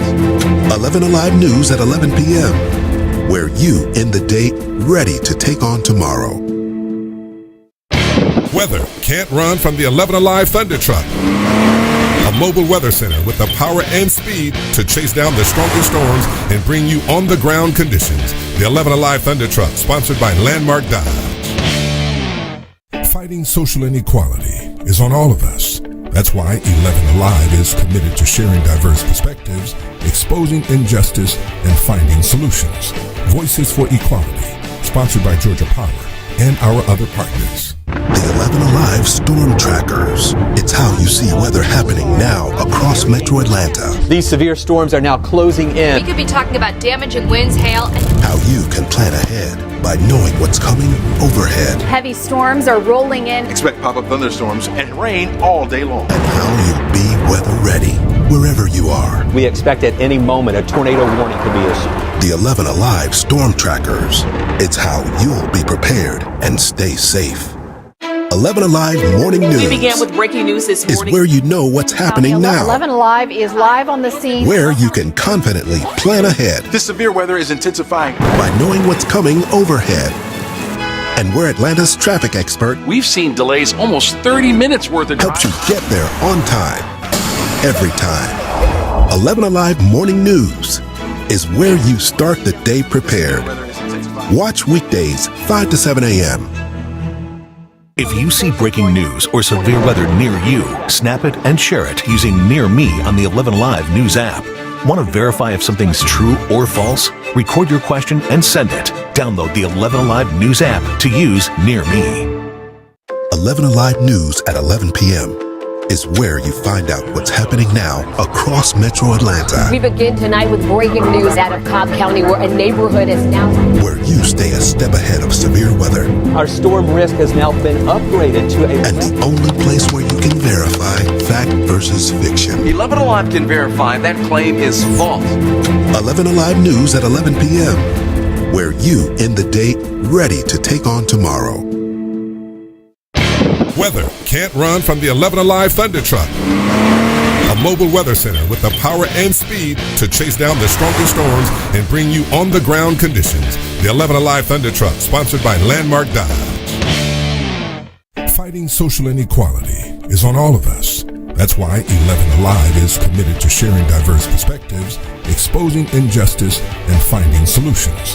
Voices for Equality, sponsored by Georgia Power and our other partners. The 11 Alive Storm Trackers. It's how you see weather happening now across Metro Atlanta. These severe storms are now closing in. We could be talking about damaging winds, hail, and How you can plan ahead by knowing what's coming overhead. Heavy storms are rolling in. Expect pop-up thunderstorms and rain all day long. And how you'll be weather ready wherever you are. We expect at any moment a tornado warning could be issued. The 11 Alive Storm Trackers.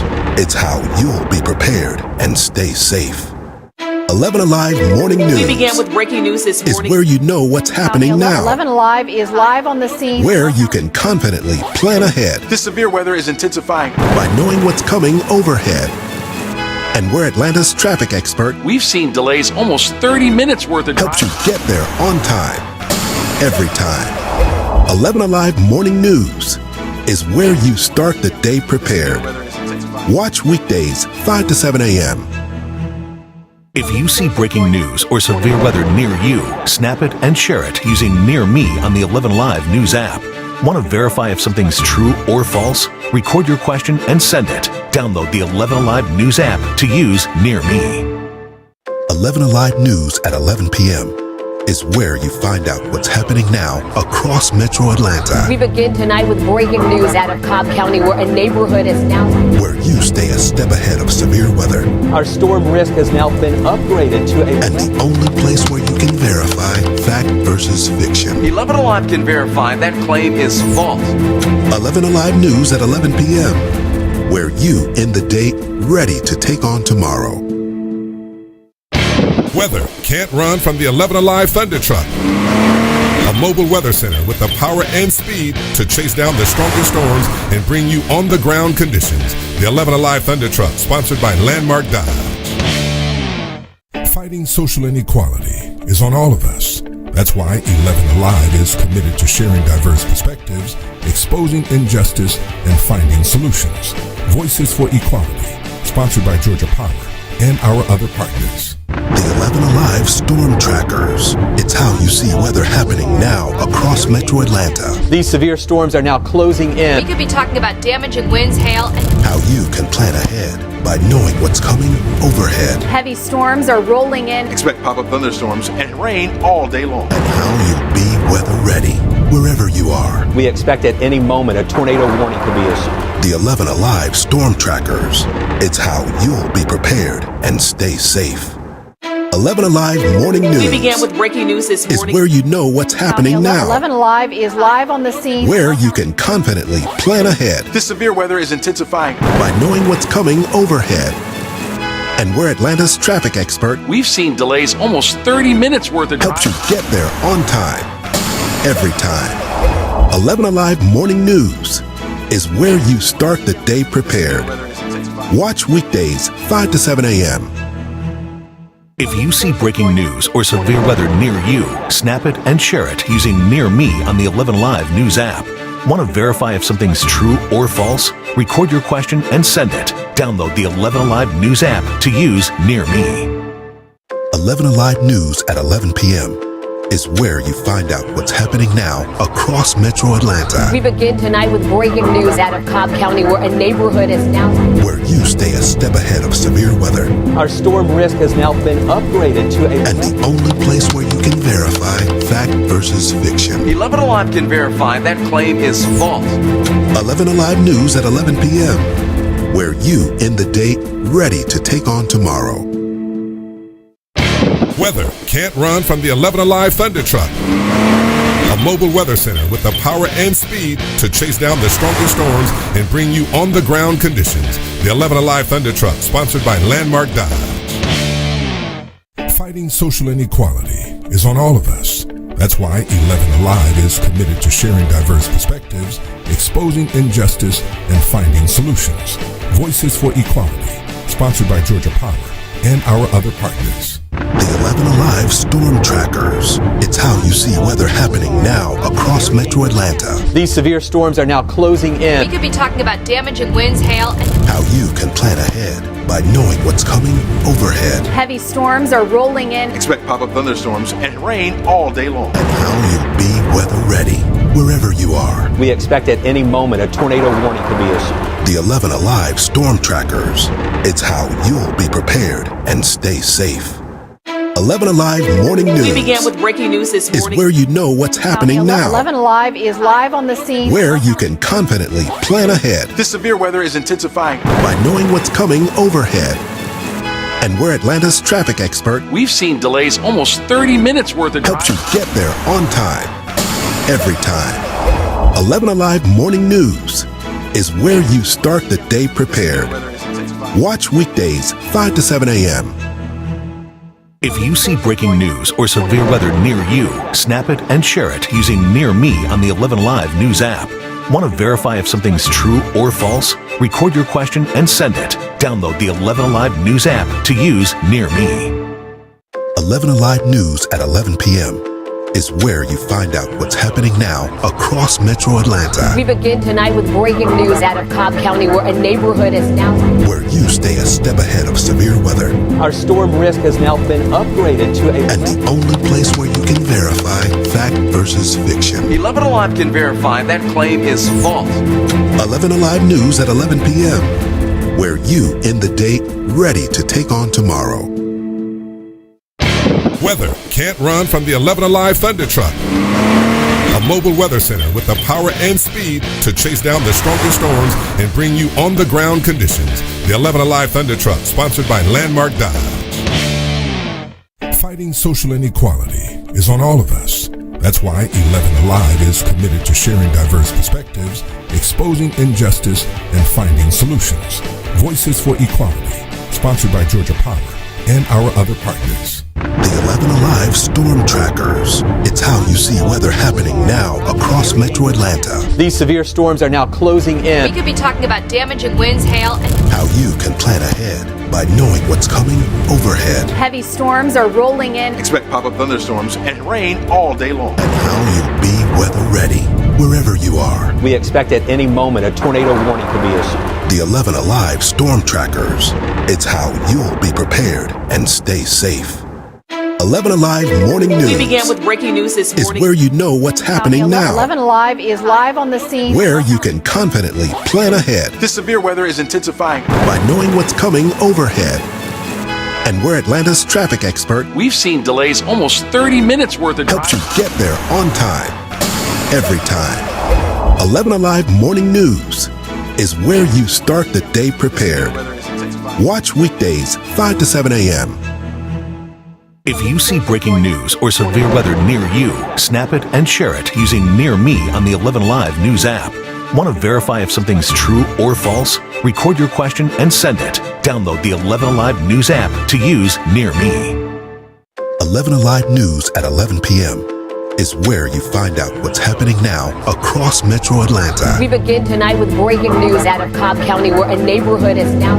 where you stay a step ahead of severe weather. Our storm risk has now been upgraded to a... and the only place where you can verify fact versus fiction. 11 Alive can verify that claim is false. 11 Alive News at 11 p.m. where you end the day ready to take on tomorrow. Weather can't run from the 11 Alive Thunder Truck. A mobile weather center with the power and speed to chase down the strongest storms and bring you on-the-ground conditions. The 11 Alive Thunder Truck, sponsored by Landmark Dodge. Fighting social inequality is on all of us. That's why 11 Alive is committed to sharing diverse perspectives, exposing injustice, and finding solutions. Voices for Equality, sponsored by Georgia Power and our other partners. The 11 Alive Storm Trackers. It's how you see weather happening now across Metro Atlanta. These severe storms are now closing in. We could be talking about damaging winds, hail, and... how you can plan ahead by knowing what's coming overhead. Heavy storms are rolling in. Expect pop-up thunderstorms and rain all day long. And how you'll be weather ready wherever you are. We expect at any moment a tornado warning could be issued. The 11 Alive Storm Trackers. It's how you'll be prepared and stay safe. 11 Alive Morning News. We began with breaking news this morning. is where you know what's happening now. 11 Alive is live on the scene. Where you can confidently plan ahead. This severe weather is intensifying. By knowing what's coming overhead. And we're Atlanta's traffic expert. We've seen delays almost 30 minutes worth of helps you get there on time. every time. 11 Alive Morning News is where you start the day prepared. Watch weekdays 5 to 7 a.m. If you see breaking news or severe weather near you, snap it and share it using Near Me on the 11 Alive News app. Want to verify if something's true or false? Record your question and send it. Download the 11 Alive News app to use Near Me. 11 Alive News at 11 p.m. is where you find out what's happening now across Metro Atlanta. We begin tonight with breaking news out of Cobb County, where a neighborhood is now... Where you stay a step ahead of severe weather. Our storm risk has now been upgraded to a... And the only place where you can verify fact versus fiction. 11 Alive can verify that claim is false. 11 Alive News at 11 p.m. Where you end the day ready to take on tomorrow. Weather can't run from the 11 Alive Thunder Truck. A mobile weather center with the power and speed to chase down the strongest storms and bring you on-the-ground conditions. The 11 Alive Thunder Truck, sponsored by Landmark Dodge. Fighting social inequality is on all of us. That's why 11 Alive is committed to sharing diverse perspectives, exposing injustice, and finding solutions. Voices for Equality, sponsored by Georgia Power and our other partners. The 11 Alive Storm Trackers. It's how you see weather happening now across Metro Atlanta. These severe storms are now closing in. We could be talking about damaging winds, hail, and... How you can plan ahead by knowing what's coming overhead. Heavy storms are rolling in. Expect pop-up thunderstorms and rain all day long. And how you'll be weather ready wherever you are. We expect at any moment a tornado warning could be issued. The 11 Alive Storm Trackers. It's how you'll be prepared and stay safe. 11 Alive Morning News. We began with breaking news this morning. Is where you know what's happening now. 11 Alive is live on the scene. Where you can confidently plan ahead. This severe weather is intensifying. By knowing what's coming overhead. And we're Atlanta's traffic expert. We've seen delays almost 30 minutes worth of helps you get there on time. Every time. 11 Alive Morning News is where you start the day prepared. Watch weekdays 5 to 7 a.m. If you see breaking news or severe weather near you, snap it and share it using Near Me on the 11 Alive News app. Want to verify if something's true or false? Record your question and send it. Download the 11 Alive News app to use Near Me. 11 Alive News at 11 p.m. is where you find out what's happening now across Metro Atlanta. We begin tonight with breaking news out of Cobb County, where a neighborhood is now... Where you stay a step ahead of severe weather. Our storm risk has now been upgraded to a... And the only place where you can verify fact versus fiction. 11 Alive can verify that claim is false. 11 Alive News at 11 p.m. Where you end the day ready to take on tomorrow. Weather can't run from the 11 Alive Thunder Truck. A mobile weather center with the power and speed to chase down the strongest storms and bring you on-the-ground conditions. The 11 Alive Thunder Truck, sponsored by Landmark Dodge. Fighting social inequality is on all of us. That's why 11 Alive is committed to sharing diverse perspectives, exposing injustice, and finding solutions. Voices for Equality, sponsored by Georgia Power and our other partners. The 11 Alive Storm Trackers. It's how you see weather happening now across Metro Atlanta. These severe storms are now closing in. We could be talking about damaging winds, hail, and... How you can plan ahead by knowing what's coming overhead. Heavy storms are rolling in. Expect pop-up thunderstorms and rain all day long. And how you'll be weather ready wherever you are. We expect at any moment a tornado warning could be issued. The 11 Alive Storm Trackers. It's how you'll be prepared and stay safe. 11 Alive Morning News. We began with breaking news this morning. Is where you know what's happening now. 11 Alive is live on the scene. Where you can confidently plan ahead. This severe weather is intensifying. By knowing what's coming overhead. And we're Atlanta's traffic expert. We've seen delays almost 30 minutes worth of helps you get there on time. Every time. 11 Alive Morning News is where you start the day prepared. Watch weekdays 5 to 7 a.m. If you see breaking news or severe weather near you, snap it and share it using Near Me on the 11 Alive News app. Want to verify if something's true or false? Record your question and send it. Download the 11 Alive News app to use Near Me. 11 Alive News at 11 p.m.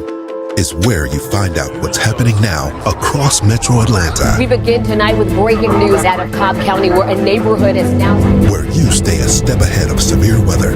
Our storm risk has now been upgraded to a... And the only place where you can verify fact versus fiction. 11 Alive can verify that claim is false. 11 Alive News at 11 p.m. Where you end the day ready to take on tomorrow. Weather can't run from the 11 Alive Thunder Truck. A mobile weather center with the power and speed to chase down the strongest storms and bring you on-the-ground conditions. The 11 Alive Thunder Truck, sponsored by Landmark Dodge. Fighting social inequality is on all of us. That's why 11 Alive is committed to sharing diverse perspectives, exposing injustice, and finding solutions. Voices for Equality. Sponsored.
I'm just going to recess everybody, so you don't need to get queued up. I'm going to recess everybody for about 45 minutes. So just whoever needs to come back in. I've got a civil counter I got to take up, so just give me a second. Shall we? You want us to clear out here? No. I'm going to do it chambers. Okay. All right. And can I ask a question of the court? Yeah. Mr. Williams, I give you my word, this happened. I know Mr. Adams was next to me. He asked if he could be out of the room and not come back. Mr. Adams told him that we have one more issue dealing with Mr. Stillwell. Talk about the conflict, and he said he waived his presence. He knows he has a right to be here, and that did happen. I don't know if it's recorded somewhere, but that did happen if you go back. Okay, I mean, I don't have any issue with you waiving his presence for the remainder of... just for today, for today. Yeah, that's not for anything.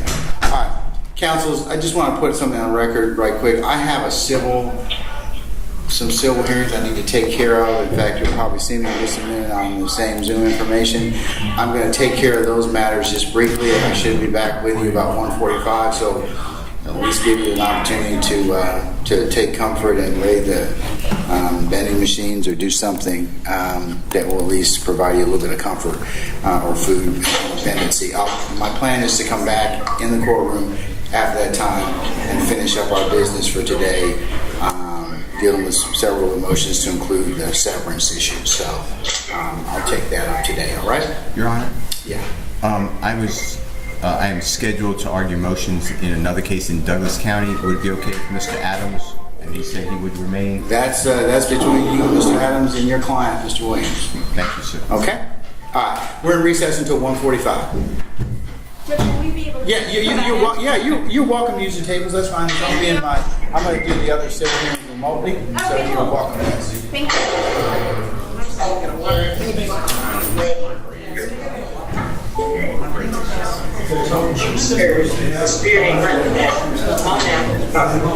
I know what your spirit.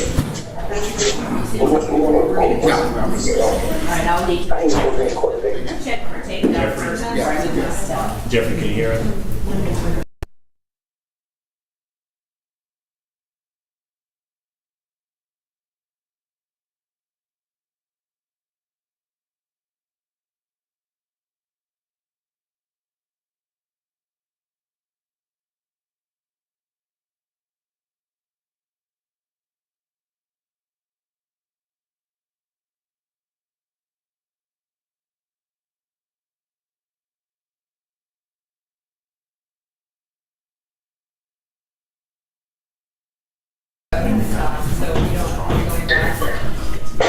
Hold on. Before you go on recess.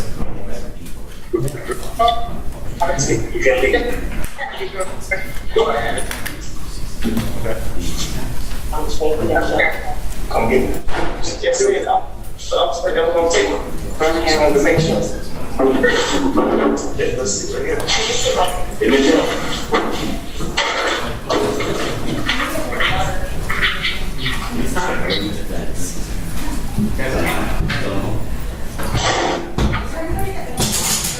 I was about to come get you. Okay. But when we can get you, that's fine. You can go, okay? And the judge is going for the next 45 minutes anyway. You don't have to go here.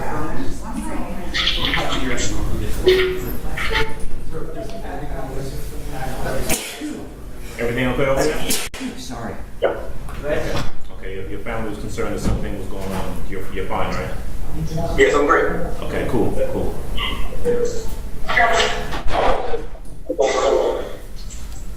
Ralph? Did you me when I asked you about that British stuff?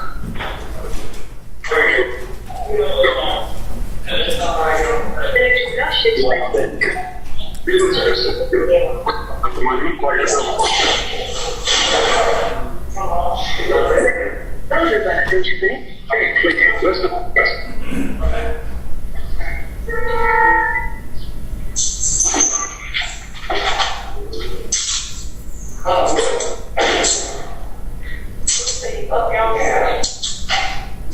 This last right there? I'm just sorry. Never again.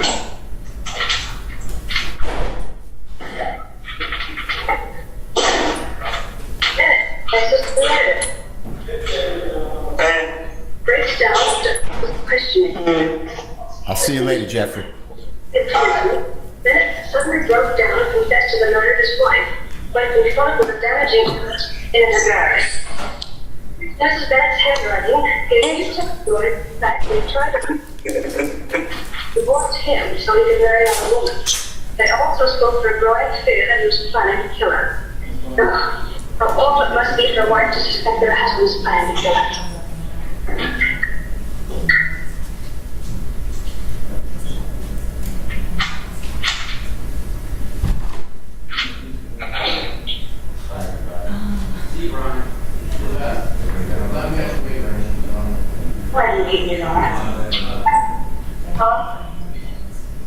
Ralph Harrison's love for you is what caused Edith's death.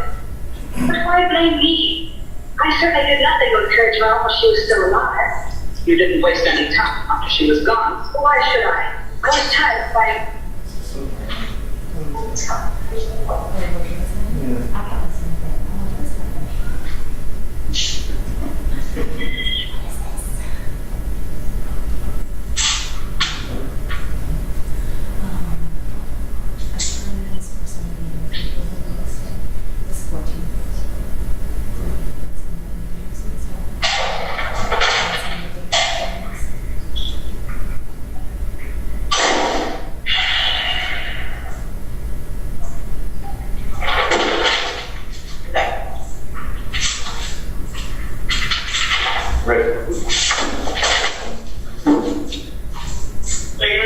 Thank you. All right, you're welcome. You're welcome.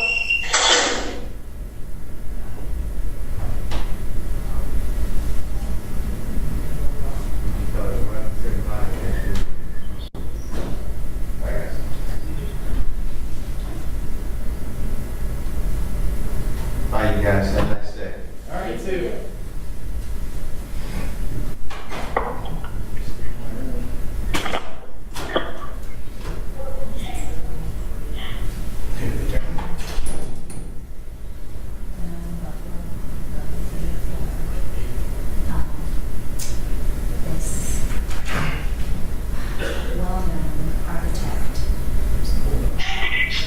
Hey, Chris. How much was that? That one. Okay. It's all right. Let's feel better. All right, we'll talk later. All right.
Hi, good afternoon, everyone. I'm just here for my civil calendar. All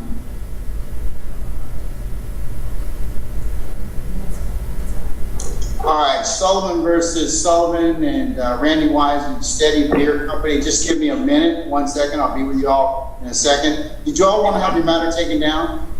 Yes, please, Your Honor. Okay, all right, just give me a second. All right, position number 2 is Woody versus Malcolm McKay, Mercedes-Benz, Buckhead, Mercedes Financial. David Turner for defendants, Judge.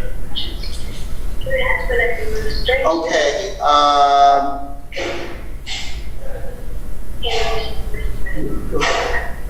You all have an announcement, as I understand it, from that case. On that case, parties. There was one one of those special prescriptions. Mr. Woogie, did you tell Mr. Kearns you were going to dismiss your motion? Correct. Judge, she doesn't have a pending motion. She has attempted to file a dismissal, I think, of the case without prejudice, and I object to that. We have a pending counterclaim, or at least Mercedes-Benz Financial does.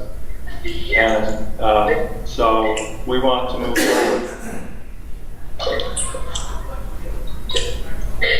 Stop looking on the eve of their wedding. A man's fiancé goes, get this straight. That was the drama. Okay. The return of the service. Just give me 1 second. 9-4.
Yeah, just lock the door, so. All right. Yeah. Thank you.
Mr. Turner, I think that Ms. Agagli, she can dismiss over your objection.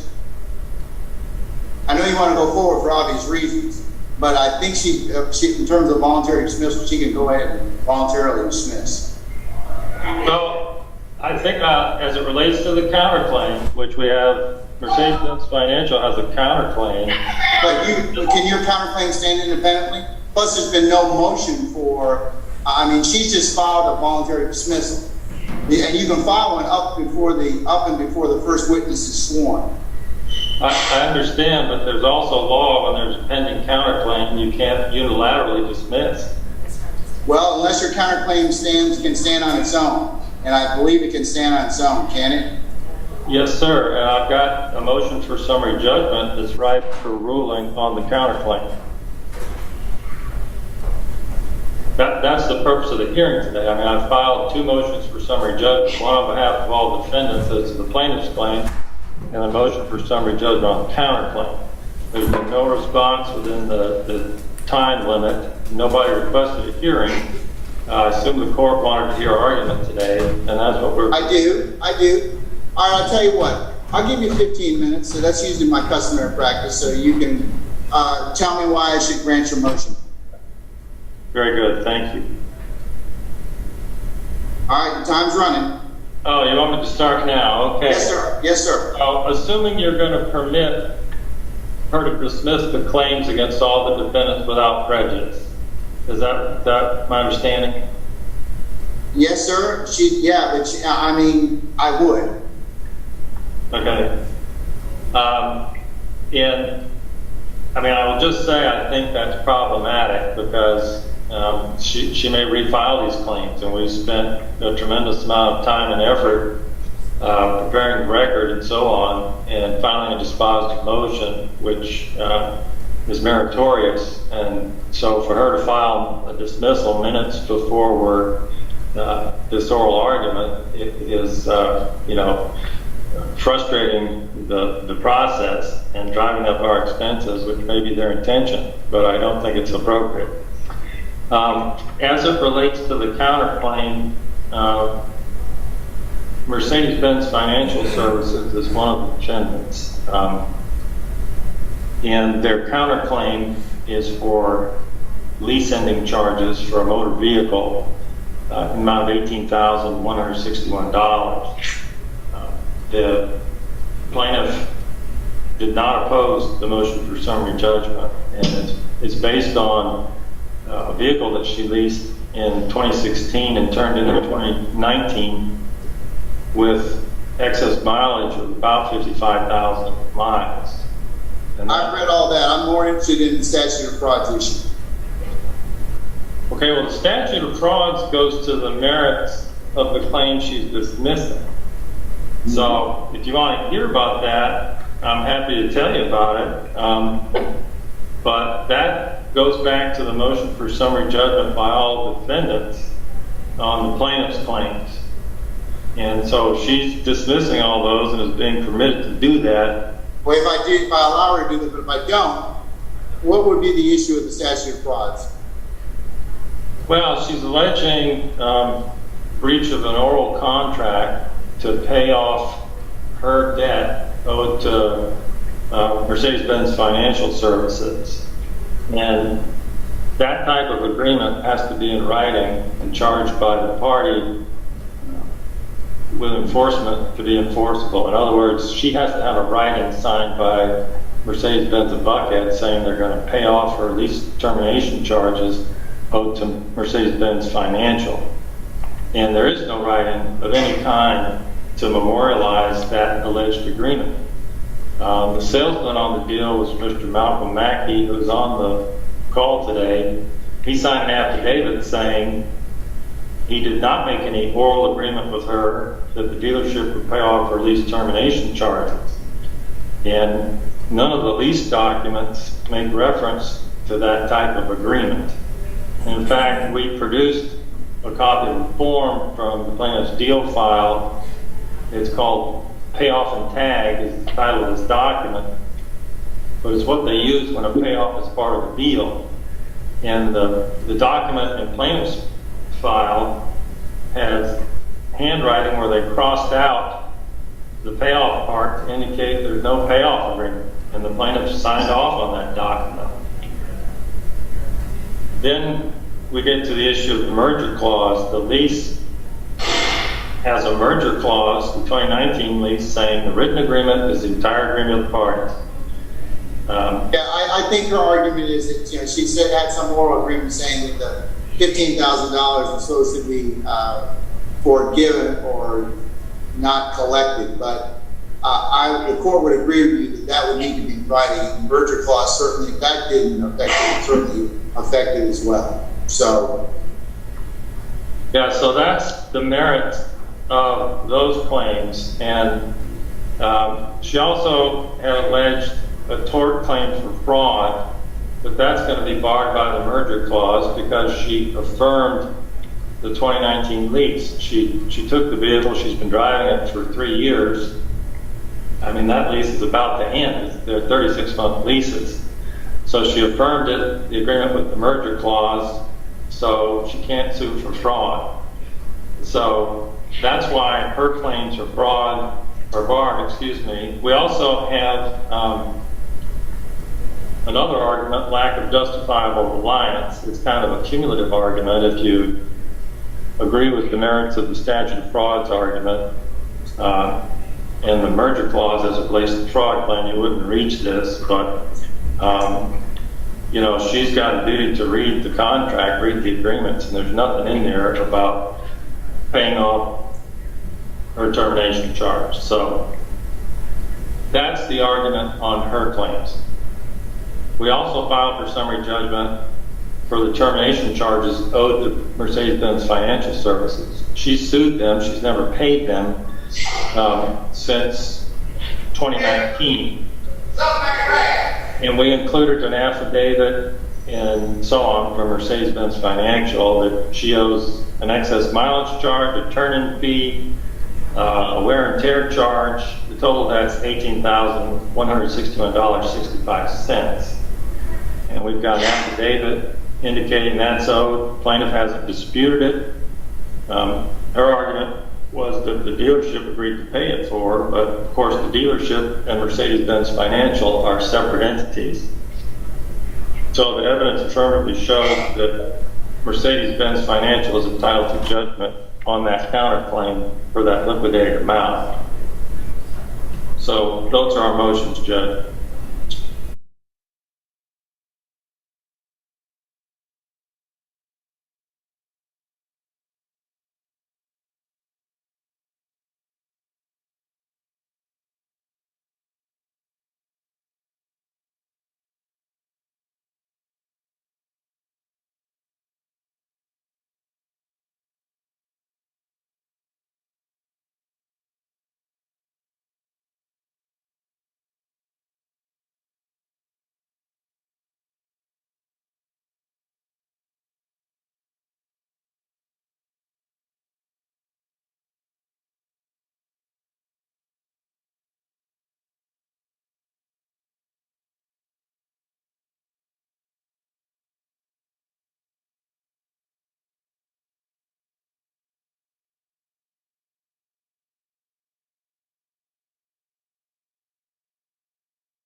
Huey.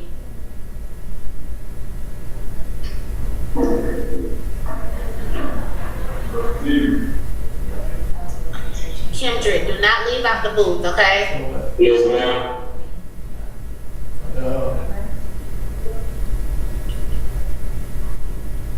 Marquavius Huey. Hey, just be patient. Don't leave out the booth, okay? The judge will be with you shortly. A few more minutes. Thank you.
Where is the judge? I just started to call. I think he just walked in. Come on. Yeah. Let's see. Still well, but.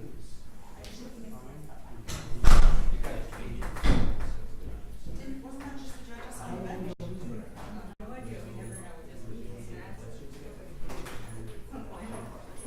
We are at where?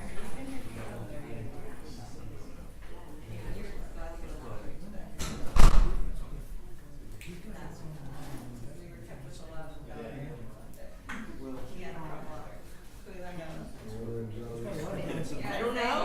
I love your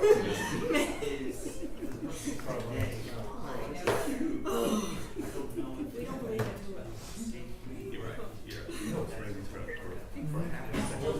cards. That's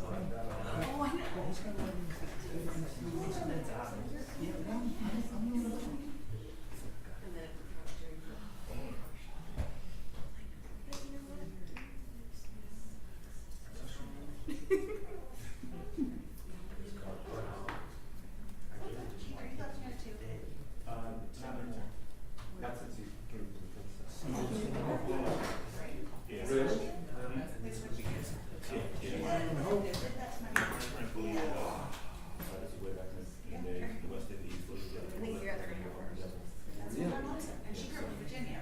So does that make you dexterous? Can you use stuff? I know I'm on my left hand. I can't really write it well. Did you go up in that? Okay. And then go work. But I mean, When everybody was asleep, my husband was 18 years old. I was 7, I turned 8. Yeah. It's okay. There's another one. It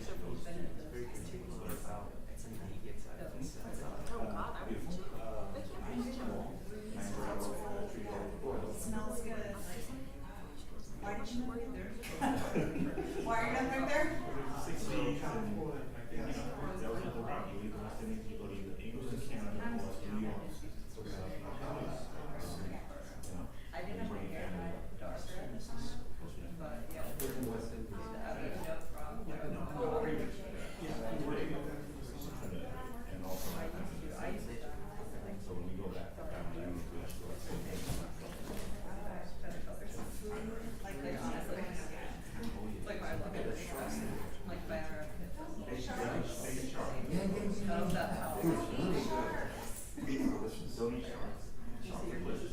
Hi there, delicious. Good to be seen. I assume it was sharp. I just a beautiful day to run through my yard every day. The deer is delicious. like you know what? It's from here. It's a little gamey for me sometimes. No, if you're slower than me and you look at, I'm probably gonna time you. That's how I mean. Hopefully we can. You know what they are doing? I can't believe we ain't got it. I'm so surprised. Well, there's she's up there. They announced it.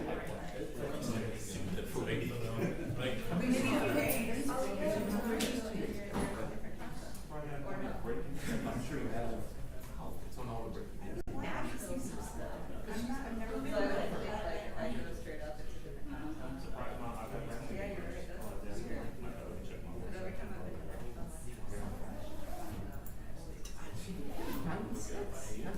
yeah, an amazing life. I know. I find it's sad. It's like Charles is king right now. That's what the BBC said. Like King Charles and royal consort. I guess she's a royal consort. They said that she, after like about a month ago or 2 months ago, she said she wanted to be queen. They're calling her royal consort. I don't know all that. I don't know. So Charles is finally king. Right? You probably go to the I thought it was getting signed. I guess if you wait around. Nah, he wants his, he'll have, you know, a 10 or 15-year run. Does it start? Yeah, that's right. It starts. It's a big deal. I mean, that's. I mean, what's the maybe close to a Churchill maybe? It's gotta be the biggest guy.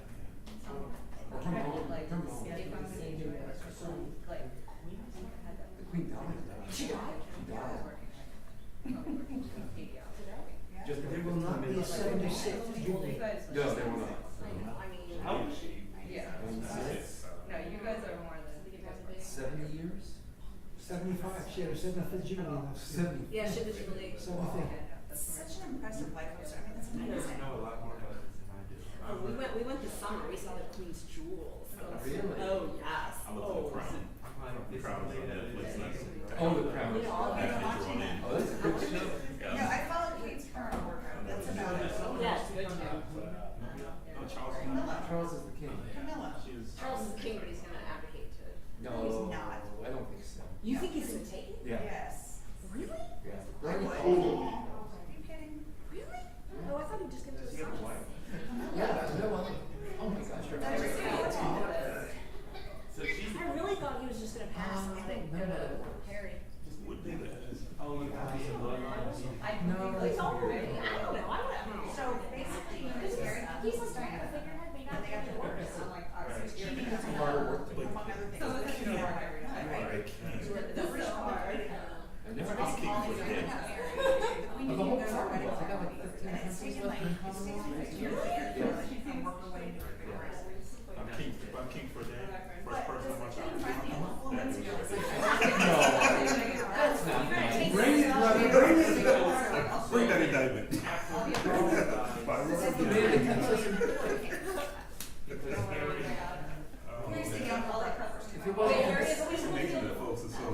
Well, he's the one that's after Charles. And then after William, his eldest son. Right. My sister, you could go anywhere. Your sister is too? I've only It's as much a soap opera as anything. Oh, yeah, she's great. Who's king married to? Have you ever watched Are they the ones that live in the US? No. She's one with the. I can't see Oh, yeah. the prime minister, and the rest of them are screaming, hooting, hollering. I have seen it. It's like, it's grossly disrespectful. I vastly We sit there and someone's talking, and someone goes, and everyone goes, shit. That's the normal course. Everyone's doing it. I've never seen. That would be Somebody full of someone. No, no fire. Well, it's a constitutional right, so to speak. So, well, I bet that's going to be quite a funeral. Oh my god. Oh my god. It's gonna be on the news nonstop. Oh yeah. yeah. Well, she was the longest serving, wasn't she? Oh, yeah. I think so. Well, it should have to be. She's what? I mean, like, nobody lived to 96, like 100 years. That's what it says, the longest living. Yeah. And she became queen so young. I'm surprised at my English. Impressive. We're like dying when they were like 70. Is it, did the judge say when he was coming back? Do I need to get Jay back in here? Yeah, he came out, but then he went back for a second. Jay went to get a snack. My question is, do I need to text him and be like, get your butt back here? I mean, I think he's on his way out.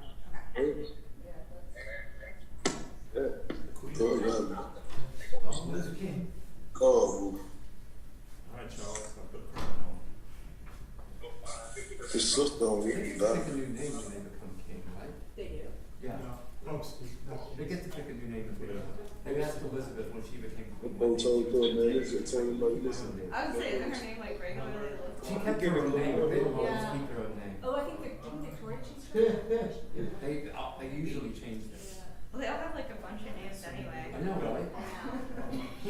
It's like a Dostoevsky novel. I mean, Elizabeth. Really? Really? Maybe you watched it. We can only go. Maybe odds be ever in my favor. It's this game. I quit once a day. I mean,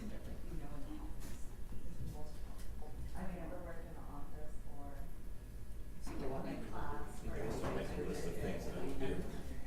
When you came? I like the landscape. I'd rather do that than the king. Hey, you never know when that's coming, bro. I know. You know, you gotta be ready. You gotta be ready to Every take read your own country if you were born.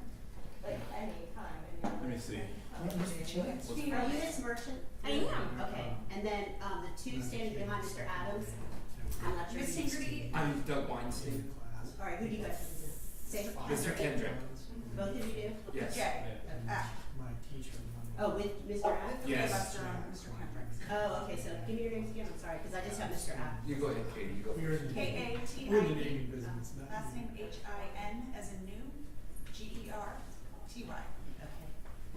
And then. And I'm Douglas, D-O-U-G-L-A-S. Yeah, that would be Weinstein, easier, right? W-E-I-N-S-T-E-I-N. Yeah. Thank you. Sure.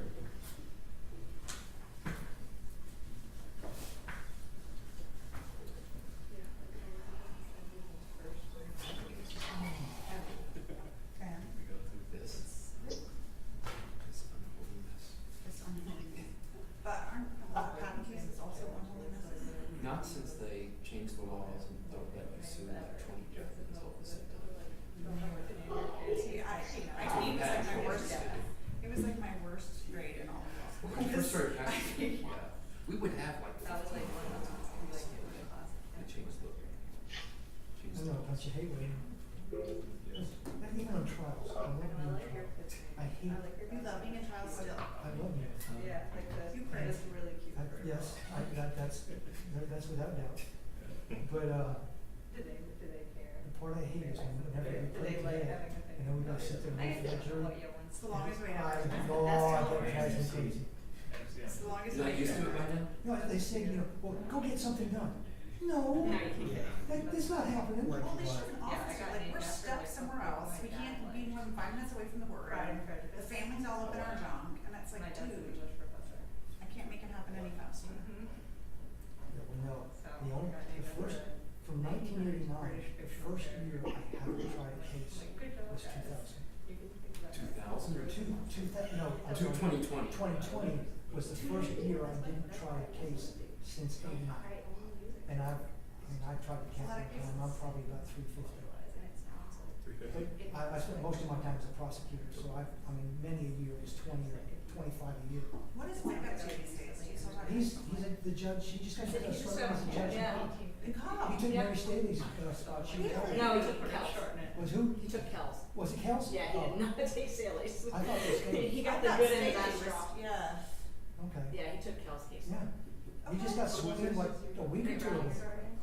Okay. And then they brought in the former police chief, Mike Register, to be the new director of the GDL. Yeah, and then John's still going to stay as the assistant director. There's 2 assistant directors. I feel like I know Mike Register. Where would I know? He was the fleet chief of police of Cobb for years. Maybe I had something up there. Yeah. Maybe. John was he's still assistant director.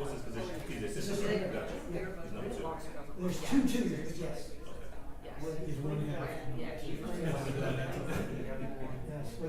It's like number you went into 2 or 2. One number 3, depending on who's telling the story. Yes. Move the side board up again, please. But when he went over to Vic, he went over to Vic after a while.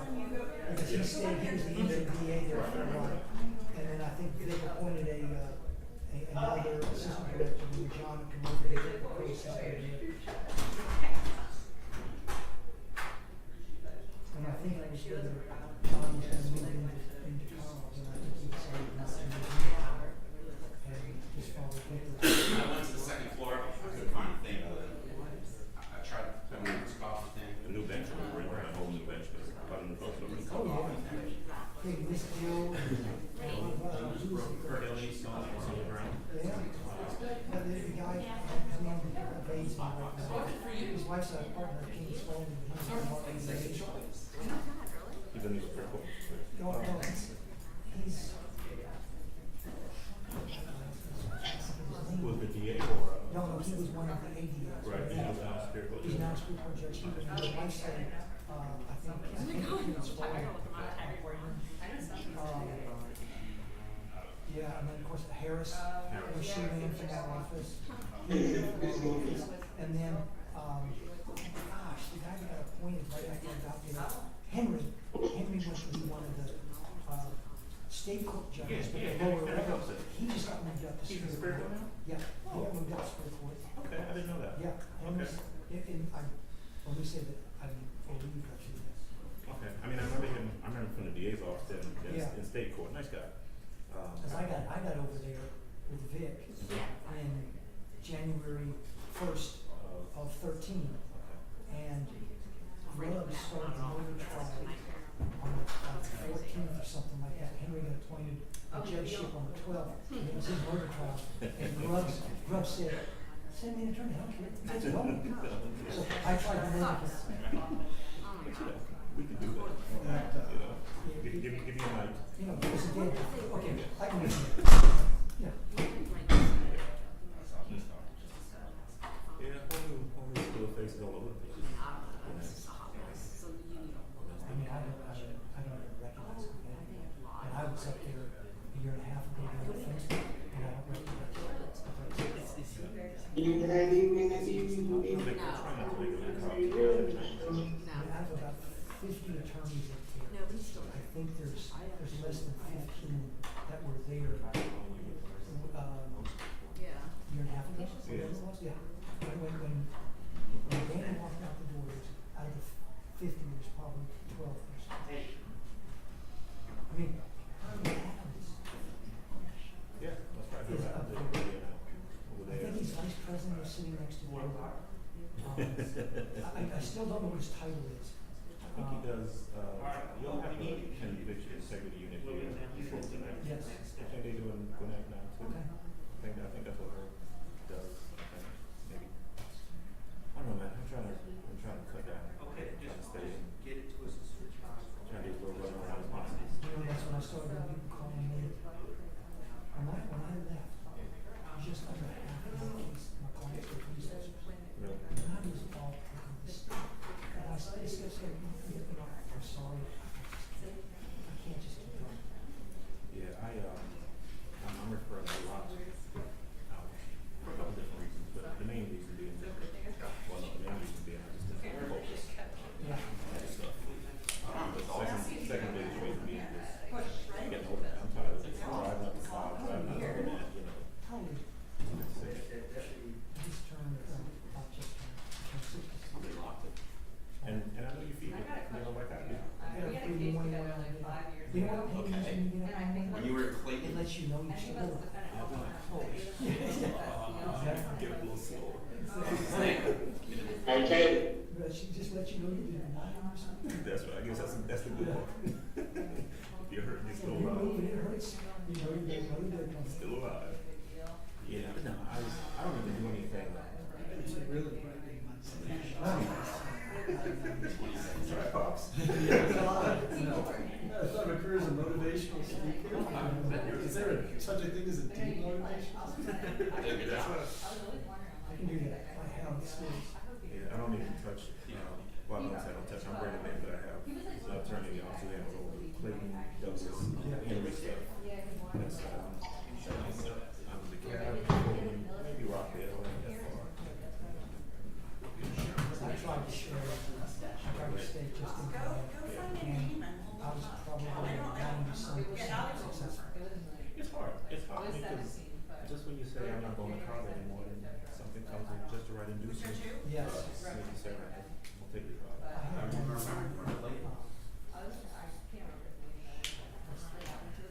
It's just above Tallahassee in Georgia. Lounge? No, it's over on the other side.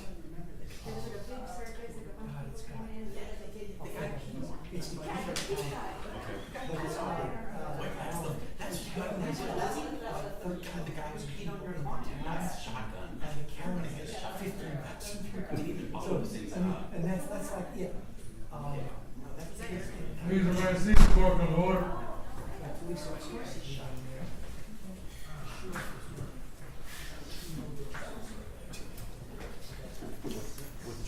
Yeah.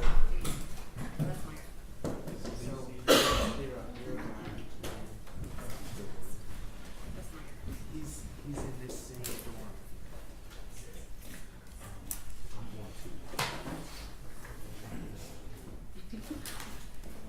Is he out? I don't know if he's not coming, but I don't have anything suggested. Okay, folks, before we get started, we're going to do, let's see. Can you do what you still want now? Let's do it.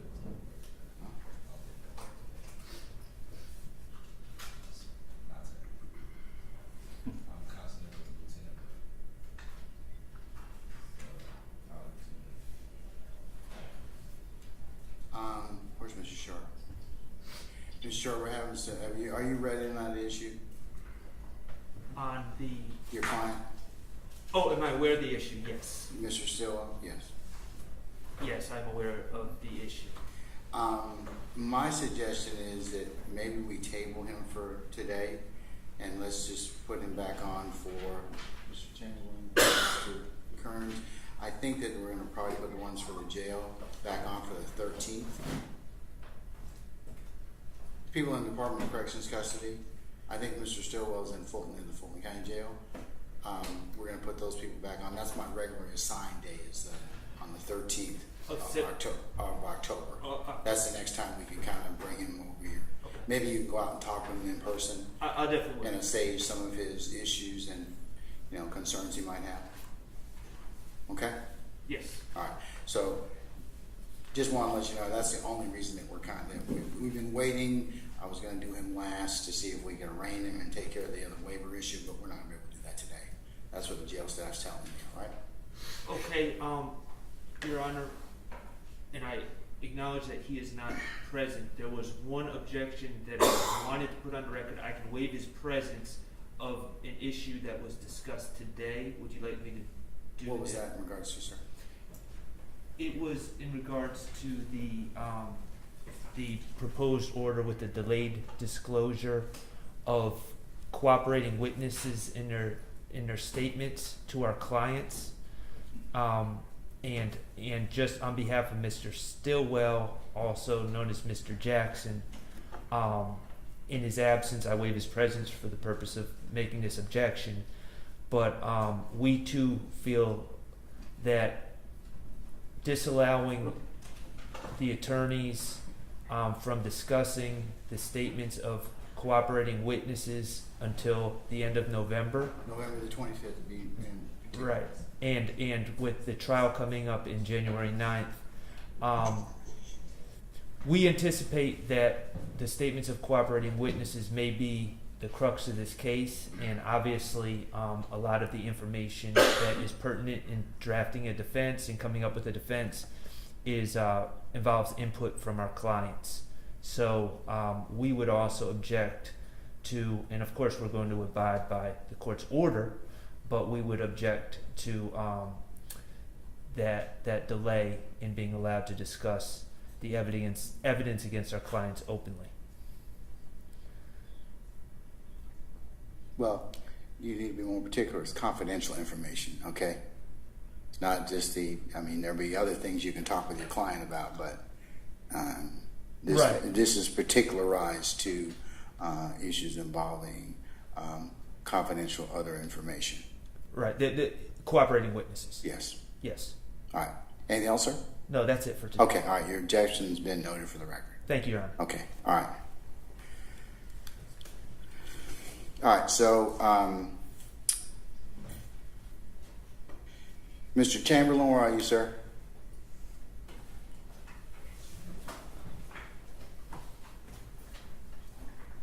I'm right here, Judge. Sir, I'm going to put Mr. Stillwell, number 14, on for the 15th of October, okay?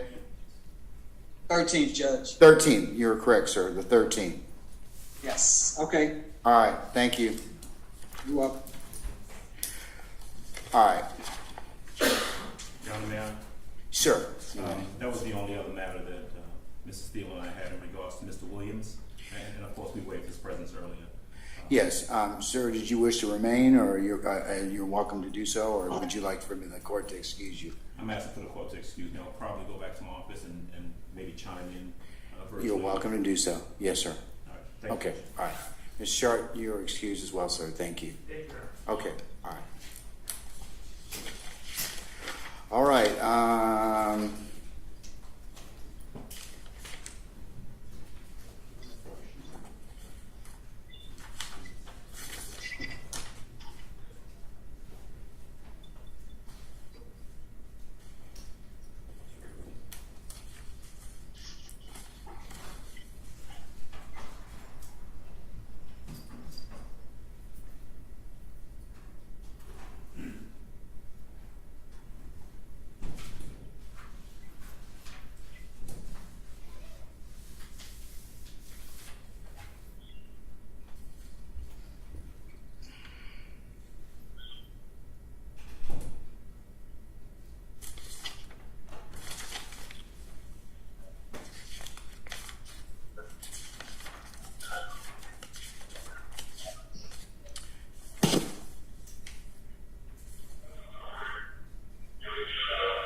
Okay, Ms. Merchant, I thank you to begin with for your patience with us.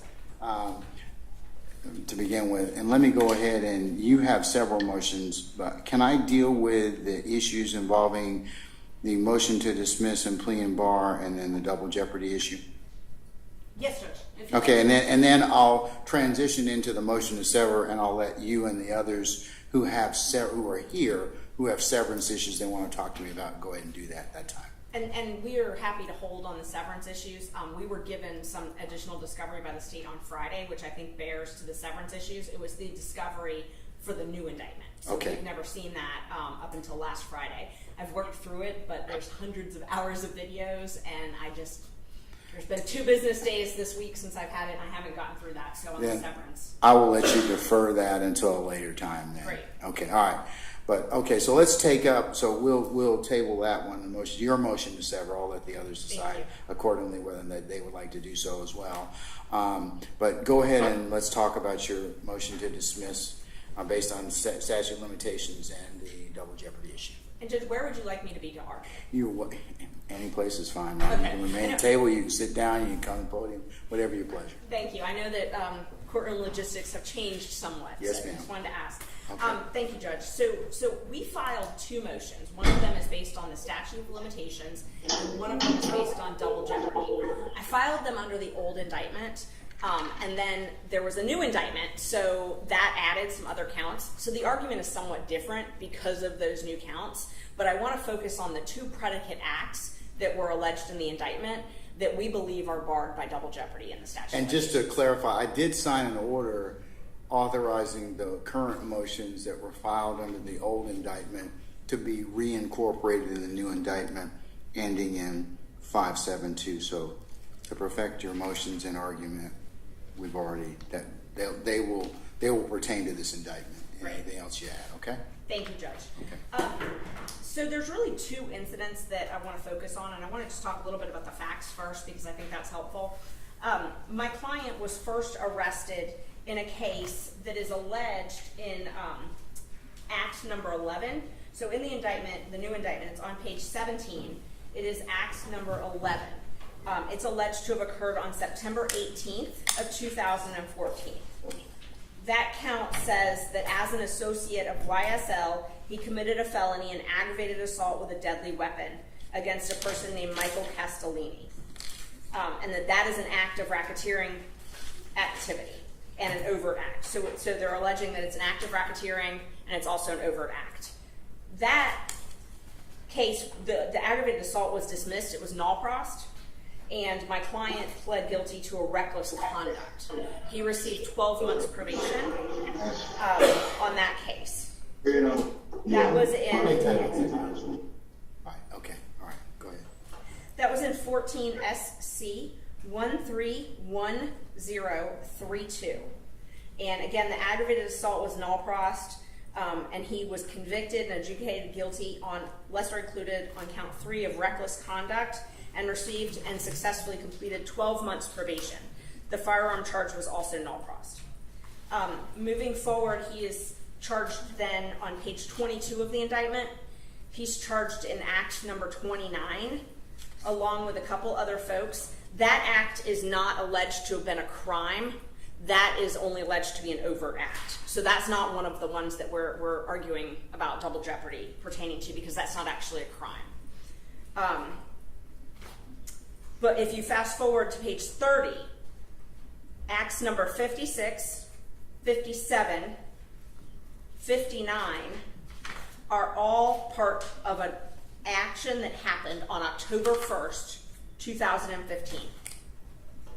That case was a conspiracy to commit murder, a theft by receiving stolen property, a firearm, and a street gang participation.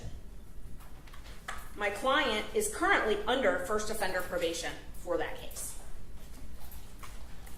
He was charged by this same district attorney's office, and he was granted a plea bargain under the First Offender Act, and he is still on first offender probation.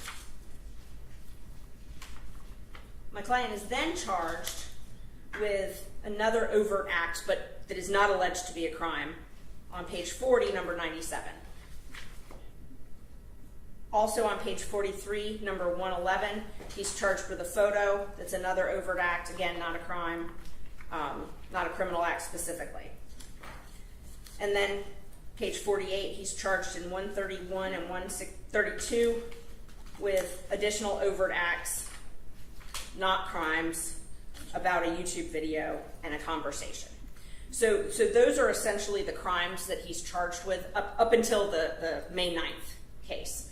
The two underlying cases, the 2014 and 2015 case, both of which he pled guilty and was sentenced for, we are alleging, one, should not be allowed to be used as predicate acts in furtherance of racketeering activity, and two, should be barred by the statute of limitations. So it's a little bit, our argument has shifted a little bit because now they have indicted him on additional counts that happened in 2022. So while I will agree that takes the racketeering act outside of the statute of limitations issue, the two predicate acts that they've alleged, the ones that we've outlined, the two I'm talking about, when I'm talking about those, I'm talking about the 2014 and the 2015. Those two crimes, those two cases that he's got probation for. We do not believe that those should be allowed to be charged as predicate acts, and that those should not be allowed to suffice as two of the crimes that have to be proven for a racketeering case. And what he's charged with, if you look back at the statute, Judge, he's charged with 16-14-4. That statute says that it's unlawful to do an act through a pattern of racketeering activity. It says you have to have, and then the definition section of that statute is 16-14-3. It says a pattern of racketeering activity, and this is subsection 4A, says engaging in at least two acts of racketeering activity, and that the last of such acts occurred within 4 years. It then goes on under 5A to define what racketeering activity means. And it means to commit any crime which is chargeable by indictment. To commit, solicit, coerce, or intimidate another person to commit a crime which is chargeable by indictment. So essentially what they're doing is they're using two criminal acts, which he has already pled guilty for and was sentenced, and which are also outside of the statute of limitations, as the two predicate acts to bring him under this RICO statute. These are different than the overt acts. There's overt acts that they can still argue these overt acts are somehow relevant, but that's not what our issue is. Our issue is these two criminal acts that happened 9 years ago, 8-9 years ago, for which he has pled guilty and sentenced. And if you think about it, what's going to happen if this is allowed to continue is in front of the jury's going to hear he's pled guilty and was sentenced to these acts and is on probation. So they've already got an admission. He's actually under sentence currently on one of them. And so there's a lot of different case law I did want to address because the state addressed it in their response brief we received yesterday. And I did just want to address briefly, I'm not going to bore the court with double jeopardy case law because I know the court is well aware of what the case law is, but the state had made some contentions in their brief that we had somehow misrepresented what the current state of the law is. Judge, I would just refer the court to the 2021 case of Maxwell versus State.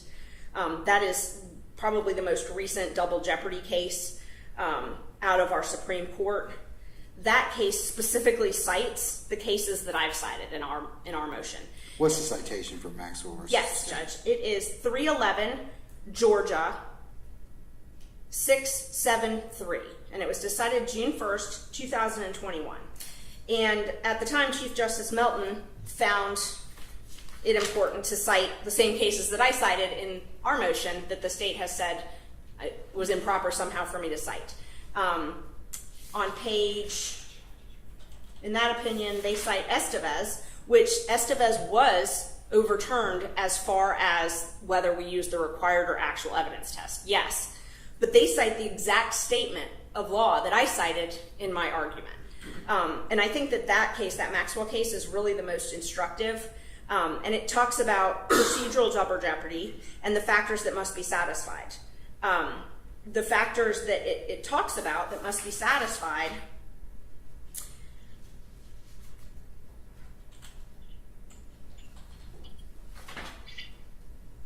are if a second prosecution is barred, if the crimes could have been brought in the first prosecution. that this constitutional double jeopardy protection is enhanced by Georgia's statutory double jeopardy protections, and that we have an additional double jeopardy protection here in the state of Georgia. Unlike constitutional double jeopardy, Georgia's statutory procedural double jeopardy extends the concept of res judicata to the successive prosecution of different crimes arising from the same conduct in situations where the state should have prosecuted the different crimes in a single proceeding. These were all the three things that are required. They were all known by the prosecutor at the time, and they could have been all charged in the same action. So if they had wanted to charge him with conspiracy when they charged him with the 2015 case or 2014 case, they could have. There's no additional discovery on those crimes. There's no additional information that wasn't known to them then. And so, Judge, it's just our argument that that they're outside of the statute of limitations and that they should be barred by double jeopardy. Thank you. Okay, thank you. All right, which one of you all is going to argue that? Mr. Floyd? I'm up, Your Honor. Okay. So, a couple of things.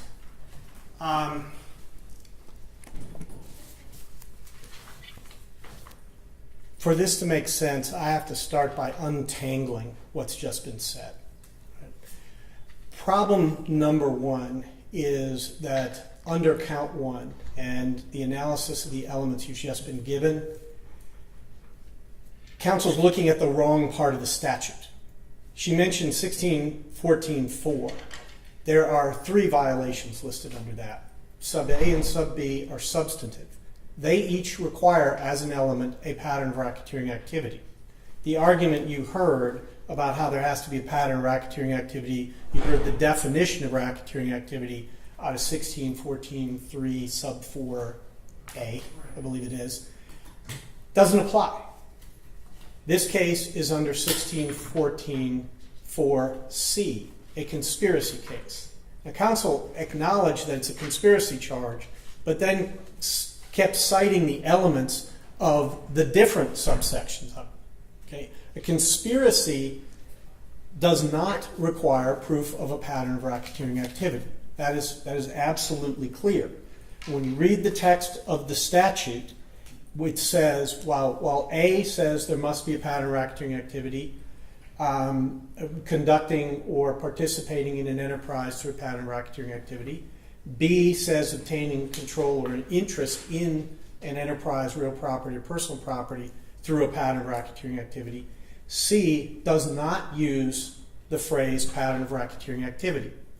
It says there must be an overt act, and that overt act must be by any member of the conspiracy. It does not have to be by a specific defendant. So in this case, there is no requirement of any overt act by Mr. Arnold. It can be by any of the others, and that is Pasha versus State, which we cited in the brief we filed with you yesterday, Your Honor. And so this, I don't fully understand why we were talking about pattern just a minute ago, but it didn't need to be talked about at all because it simply doesn't apply. As counsel acknowledged, a conspiracy case can be based on one overt act by any one of the defendants. Again, that's Pasha. So it doesn't, much of this argument, it seems to me, is just largely misplaced. It doesn't matter to the survival of count one whether a particular act occurred more than 5 years before the indictment, and I'm going to switch to statute of limitations in a second. And it doesn't matter whether it's an act of racketeering activity or not, so long as it is an overt act. There are 191 overt acts alleged in this case. There are over 140 that occurred within 5 years of the filing of the return of the indictment. And there are, I believe, 3 against Mr. Arnold that occurred in May of this year. So as to the count itself, there is absolutely no question that it is timely. Well, I think that her argument is that in these particular counts, They're outside the statute of limitations. Okay, and that's the next thing I'm going to turn to. I mean, she's right. I mean, she didn't argue the overt acts. She didn't argue anything else. She's just saying that these particular acts that happened in 2014 and 15 are beyond the statute and may fall into the issue of double jeopardy. Okay, so let's break that down because it is two separate arguments, and I'll address both of them for you, Your Honor. As to 1614.4, my point was, as to Mr. Arnold, just reading the wrong parts of the statute. Focusing in on specific predicate acts for a minute, there it's misreading the statute of limitations, which is a different provision. That's 1614.8. 1614.8 is quite clear, and it says that the statute of limitations begins to run 5 years after the conduct in violation of a provision of this chapter terminates. That's not 5 years after a particular act of racketeering activity or 5 years after a particular overt act. It's after the conduct in violation of the provision terminates. In the context of criminal law, criminal cases under Georgia RICO, that means the last overt act or the last predicate act is how you measure the statute of limitations. You do not measure it based on the first act, be it an act of racketeering activity or an overt act. You don't measure it on any intermediate act. You measure it by the end. And that's Conzo versus State, which we cited in our brief, and Watley versus State, which we cited in our brief. And just to be clear on that, that means you measure it from the last overt act by any conspirator. So there is no basis whatsoever in the criminal cases in Georgia law to strike or eliminate or dismiss or whatever it is Mr. Arnold's actually asking to do. The word dismiss was used. You don't dismiss individual predicate acts. You dismiss counts. The count is absolutely timely. I feel less than 3 months ran between the last overt act alleged in this indictment and the return of the indictment. What about our argument in terms of double jeopardy? Okay, the argument in terms of double jeopardy is a little different, and it takes a moment to explain. And we again filed a separate brief on that yesterday. So RICO is a somewhat different kind of animal. And the case that Arnold originally relied upon was a case called Martin versus State. That was a case out of DeKalb County. And in that case, DeKalb indicted 2 RICO counts, substantive, and then every act of racketeering activity was separately charged as an individual freestanding count. Defendants were convicted across the board of everything. They appealed, and using the rule that then existed, which was under a case called Estevez, State versus Estevez, and another case called State versus Haynes, the Court of Appeals looked at the situation and said, number one, we recognize that our rule is different. The federal rule is different. And it looked at a case called United States versus Phillips in the 11th Circuit. Phillips applies, and there's a lot of cases in this chain, Phillips applies a case called Blockberger, a United States Supreme Court case from 1932. Blockberger says to determine whether two acts are the same offense, you look at the elements. And if each has an element, the other one doesn't, they're 2 separate crimes, can be convicted. I'm sure you've seen Blockberger in the past in other contexts. Yeah, I remember from law school. Okay, well, and then some. Right, so. Right. And yes, it is kind of hoary old law, right? And so Phillips was an 11th Circuit case that looked at that in a RICO context and said, yes, defendant, you could be convicted of both the underlying act of racketeering activity and of a RICO violation. Martin looked at that and said, yes, we acknowledge the federal law and we acknowledge it's governed by Blockberger, but we have Estevez and Haynes, and they announced a different rule. And Estevez and Haynes said, if the elements, you're barred if the elements are the same or if the evidence is the same. And this was the old concept of the state, quote unquote, using up its evidence on one count so it couldn't be used on another. That's what led to the reversal in Martin. Right? Martin, if I remember right, is a 1988 case, I believe.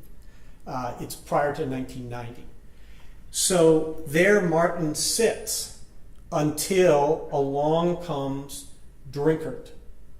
Drinkard is a unanimous Georgia... Spell it for record. Delta Romeo, India, November, Kilo, Alpha, Romeo, Delta. You got that, Christine? Okay, all right, okay. Think the word drink with ARD at the end maybe makes it easier. I'm sorry. And so the Drinkard comes along, looks at State versus Estevez and says, that's a bad case. That's a bad rule. That's not our law. It never should have been our law. And expressly adopts Blockberger. And that's in 2006. Why is that important? Because both before and after 2006, the federal courts had been applying Blockberger in their RICO cases all along, right? And the federal courts had, not surprisingly, every combination of double jeopardy argument you can think of, right? And so these included the defendant has previously been convicted of an act of racketeering activity, and the government indicts and alleges that as a predicate act or an overt act. That's what's happened here. Okay? Or he's charged separately with the underlying predicate acts and a RICO in the same case. Or he's actually been convicted of a RICO first and later gets charged with the predicate acts. All of those combinations have come in the federal courts. In every single instance, the federal courts have said Blockberger does not trigger double jeopardy here because a RICO case is a special kind of case. It's a particular kind of continuing offense, and that is particularly true in the context of a conspiracy. Nothing about any of these underlying offenses, you didn't hear any argument whatsoever that any of the previously convicted pled to offenses involved an enterprise of any kind, which this does, that they had to involve acts of racketeering activity, which this does, or that they involved a conspiratorial agreement, which this does. And so there is one conspiracy to murder charge, which was mentioned. But that's a different kind of conspiracy.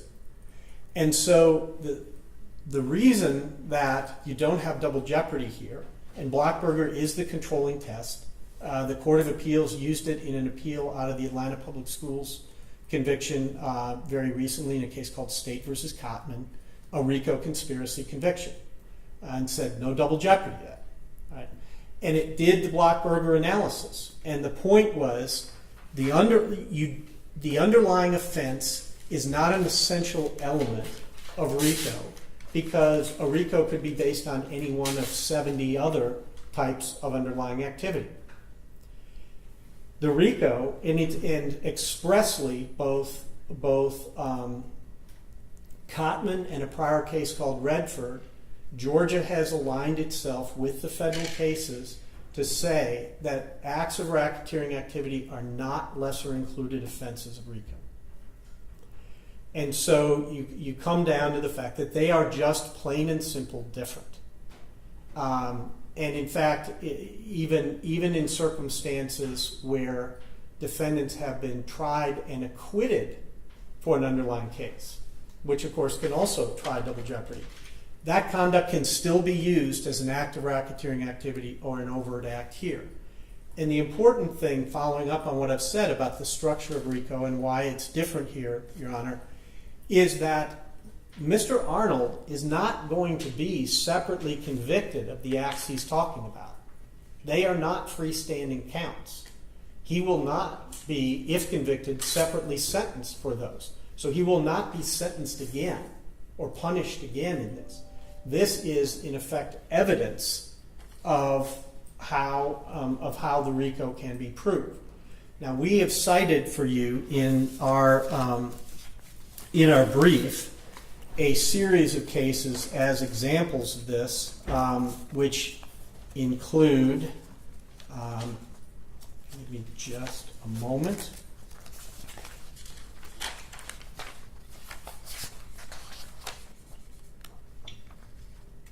United States versus Link, 921 F. 2nd, 1523, an 11th Circuit case. In that case, prior convictions were introduced to prove the essential elements of a RICO conspiracy charge. You said that was Blink? Link. Link. L-I-N-K, as in a Thank you, chain. sir. All right. Yes. Did not violate double jeopardy. United States versus Caporale, C-A-P-O-R-A-L-E, 806 F. 2nd, 1487, 1986 case. Overt acts for which the defendant had previously been prosecuted were used, and to which he pled guilty, were used to prove the RICO conspiracy. Did not violate double jeopardy. U.S. v. Bolden, B-O-L-D-I-N, 772 F. 2nd, 719, 726 through 28, 11th Circuit, 1985. Prior convictions from 3 different cases were used to prove the RICO conspiracy in that case. Held not a double jeopardy violation. All of these are under Blockberger. That's the test under Georgia law now. The idea, one of the difficulties here that's come up in this conceptually, the problem is it just doesn't fit RICO. And the 2021 case that was cited to you is not a RICO case.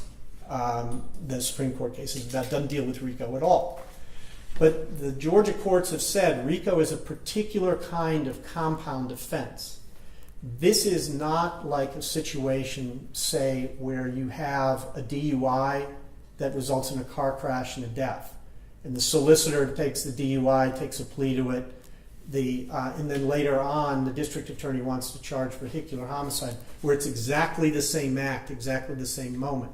In a RICO, there's more to it. There has to be more to it.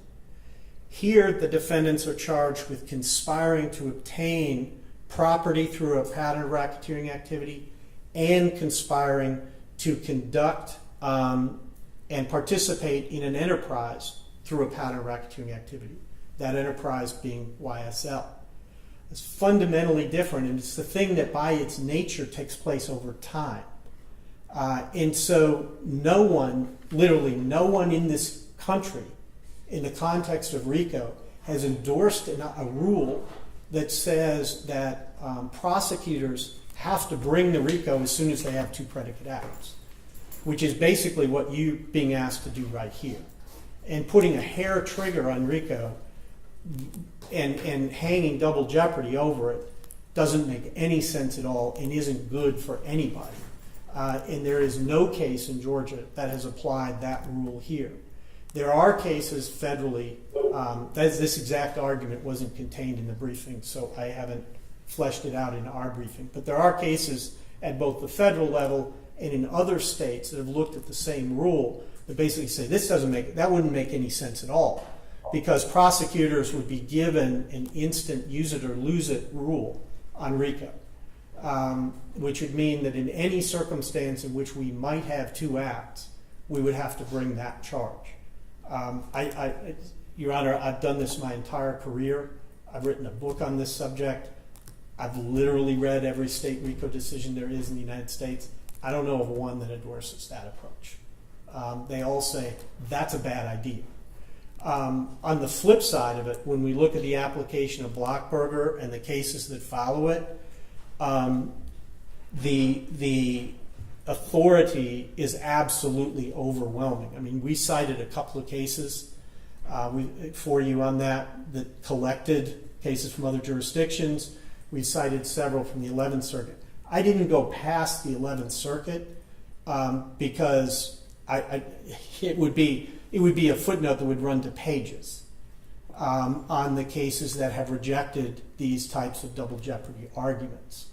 But again, I would point out that the fact that this is a conspiracy case really has a major impact on both the statute of limitations component, because we run off the last overt act by any defendant, so clearly within the time frame.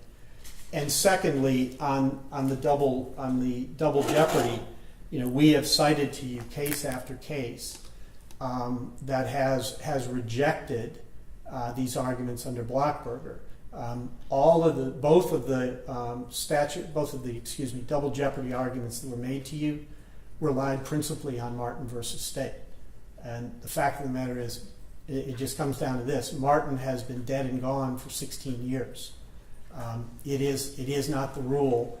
And if you go back and read Martin, it is abundantly clear that had Blockberger been the rule, the result in Martin would have been the opposite of what it was. That is the result that it should be today. All right. Thank you, Mr. Floyd. Thank you, Your Honor. Okay, all right. Ms. Merchant, any rebuttal? Very briefly, Judge. All right, go right ahead now. Thank you. Judge, I wanted to respond. The state's began its argument that pattern of racketeering doesn't apply here. This is a conspiracy. They said it doesn't matter as long as there's an overt act, and that I'm basically reading the wrong parts of the statute. Judge, I tracked it based on their indictment and their language in the indictment. On page 12 of the indictment, when they actually allege the act that they're charging, they charge 16-14-4C. And they specifically state that my client conspired, well, they say a lot more than just conspired, but through a pattern of racketeering activity in violation of subsection A, which is the one that I quoted earlier, and, in the conjunctive, and, while associated with an enterprise, did unlawfully conspire through a pattern of racketeering activity in violation of B. So they have charged him under this statute that I was citing to, 16-14-4. They say the charge is C, and then they say that C is based on A and B. So if you go and you look at all of those, C says it's got to be a conspiracy to violate either A or B. Both A and B say that there's got to be an enterprise, a conspiracy, whatever you want to call it, through a pattern of racketeering activity. Then the definitions section, 16-14-3, defines a pattern of racketeering activity. Subsection 4A, engaging at least 2 acts of racketeering activity. Why is this important? Because there's a big difference between predicate acts of racketeering activity, conspiring to commit those acts, which have to be a crime, and overt acts, which do not have to be a crime. They specifically charged him in the indictment under Act number 11 with aggravated assault, which is in violation of an act of racketeering activity. And then they cited this definition section as to what racketeering activity, again, a crime. So overt acts are not necessarily crimes. Without predicate acts, overt acts don't get you there. So they need predicate acts. They need 2 or more predicate acts in order to get my client under the web of this case. And the 2 predicate acts that they're using, and again, as I said earlier, up until the May 9th stuff, which is different, and I'll address that in the bond motion, but the only way they get there is with these 2 predicate acts. So while before they re-indicted it, I asked for the entire indictment to be dismissed because I believe that was appropriate. Because without the 2 crimes that are both barred by double jeopardy, all they had was he posted a video on YouTube and he was in a picture on Instagram. So they had no crimes with my client. Now they've got him in a home on May 9th, so that's a different story. But we still believe that these 2 predicate acts should be barred from being used against him to show a pattern of racketeering activity. This is a broad statute. It's a very, very broad statute. But you have to prove something. And you have to prove that you did 2 crimes. And then you got to, for the pattern. That's how it's narrowly tailored to make sure that we're not just locking people up who are associated with criminals or alleged criminals or whatever it is. And the fact of the matter is the 2 crimes that he is charged with committing, he has already been sentenced for and pled guilty to. This DA's office has agreed to probation on those and misdemeanor on the other one. So those should not be able to be used against him, Judge. I wanted to go into the May 9th stuff for bond, but I assume you want me to wait on that? What, in terms of your client for bond? Yes. Let me first button up this issue of your motions, and then I'll turn to the issue of bond. Mr. Floyd, anything else you want to respond as to? Yes, and I'll be exceptionally brief. I mean, In this motion and in several others, the strategy of particular defendants is to try to turn the offense we charge into a different offense because they'd rather attack that one. The indictment is crystal clear. We charged a C violation. A C violation must involve a conspiracy to violate either A or B. It can involve a conspiracy to violate both. That was the APS case. That was affirmed in the Cotton decision. Okay? The language is abundantly clear. Charging a conspiracy to violate A or B does not convert the charge into an A or B charge. Plain and simple. Right? The language of C is perfectly clear. It does not mention a pattern of racketeering activity. Right? And a pattern of racketeering activity does not become an element of C because the state is charged a violation of A or B. Counsel is just simply wrong about that. I don't know how to make it any clearer. And we cited the Pasha case, which deals with conspiracy, which makes it clear that it is not necessary to prove acts of racketeering activity for conspiracy conviction. We can do that. We can put that evidence in. It is evidence of the conspiratorial agreement, but it is not an essential element. And that's simply where counsel's mistaken. Okay. Judge, it is when they charge it like that. They charged it through a pattern of racketeering activity. Twice. In the conjunctive on page 12. That's how they charged it.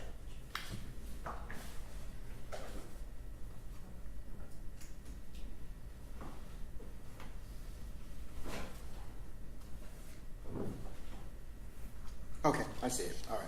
Okay. All right. Let me consider this, and then Ms. Merchant, I'll turn to your issue of bond. Okay. Thank you, Judge. All right. Okay. Both of you filed quite extensive motions and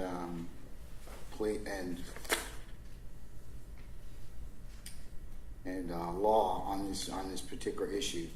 Both issues, the motion to dismiss and on the based upon statute of limitations as well as double jeopardy. And the courts had an opportunity to consider your pleadings as it pertains to both issues.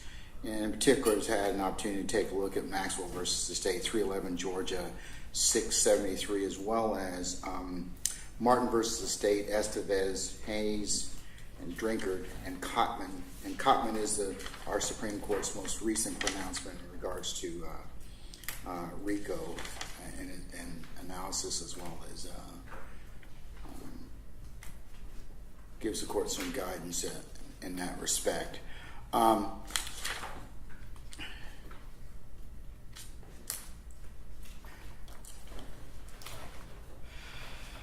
Mr. Floyd, you did a fine job. I felt like I was back in law school again in terms of laying out the blockbuster test in our court's distinguishment of that along with the 11th Circuit's issue. So I'm in agreement with you about that in regards to how our court considers double jeopardy and the RICO and conspiracy. And I have read that and do agree that RICO is a particular compound offense, takes place over time, and the aspects that are alleged at this point in time that you all have in your indictment that you'll of course have to prove, but that I'm going to, based upon what I've read so far, I'm going to deny the motion to dismiss and plea and bar based on the statute of limitations, and also deny the motion to dismiss the indictment on double jeopardy grounds at this point in time. But they're well argued, well briefed, very interesting, and if I'm wrong, our appellate court, I'm sure, will tell me. So, Ms. Merchant, let's move to your bond hearing at this point in time. Thank you so much, Judge. And Mr. Floyd, I will leave you with the responsibility of preparing, or you and your team, a suitable order. Send that to Ms. Merchant, of course, for her perusal, and then I'll send that to Mr. Kearns, the court staff attorney, for my reading, and edits, if any. Okay. We'll do. All right. If you could do that by About a week from now? Would that give you enough time? Yes, sir. Okay, all right. Okay, Ms. Burson, let's turn to bond at this point in time. Great, thank you so much, Yes. Judge. I'm sorry, Judge. Mr. Smith will be handling the motion for bond. Judge, may I step outside for a moment? You may, sir. Thank you, sir. Okay, madam, Great. go right ahead. Thank you, Judge. Before I get into the main part of my argument, I want to let you know where my client will be living if he is released on bond. I'm not going to give the address publicly if that's okay with the court. That is fine. I'll be happy to provide it. It's with his mother, who's actually outside the courtroom. He's got quite a bit of family members outside the courtroom. I guess they had an issue with having an ID and coming, but they're watching the public proceedings. Do right they outside. have, is the The screen's on, so they're Dawn watching. outside my courtroom? It is, yes. Okay, I They've just all wanna make gathered sure. right there. Okay, all right, want to make sure, okay. all Yes, right. and they're hearing and seeing it fine. I just wanted to let you know that they were all here. Oh, there's his mother. Okay. They were all here. So it's clearly working. They heard me ask for her. Okay.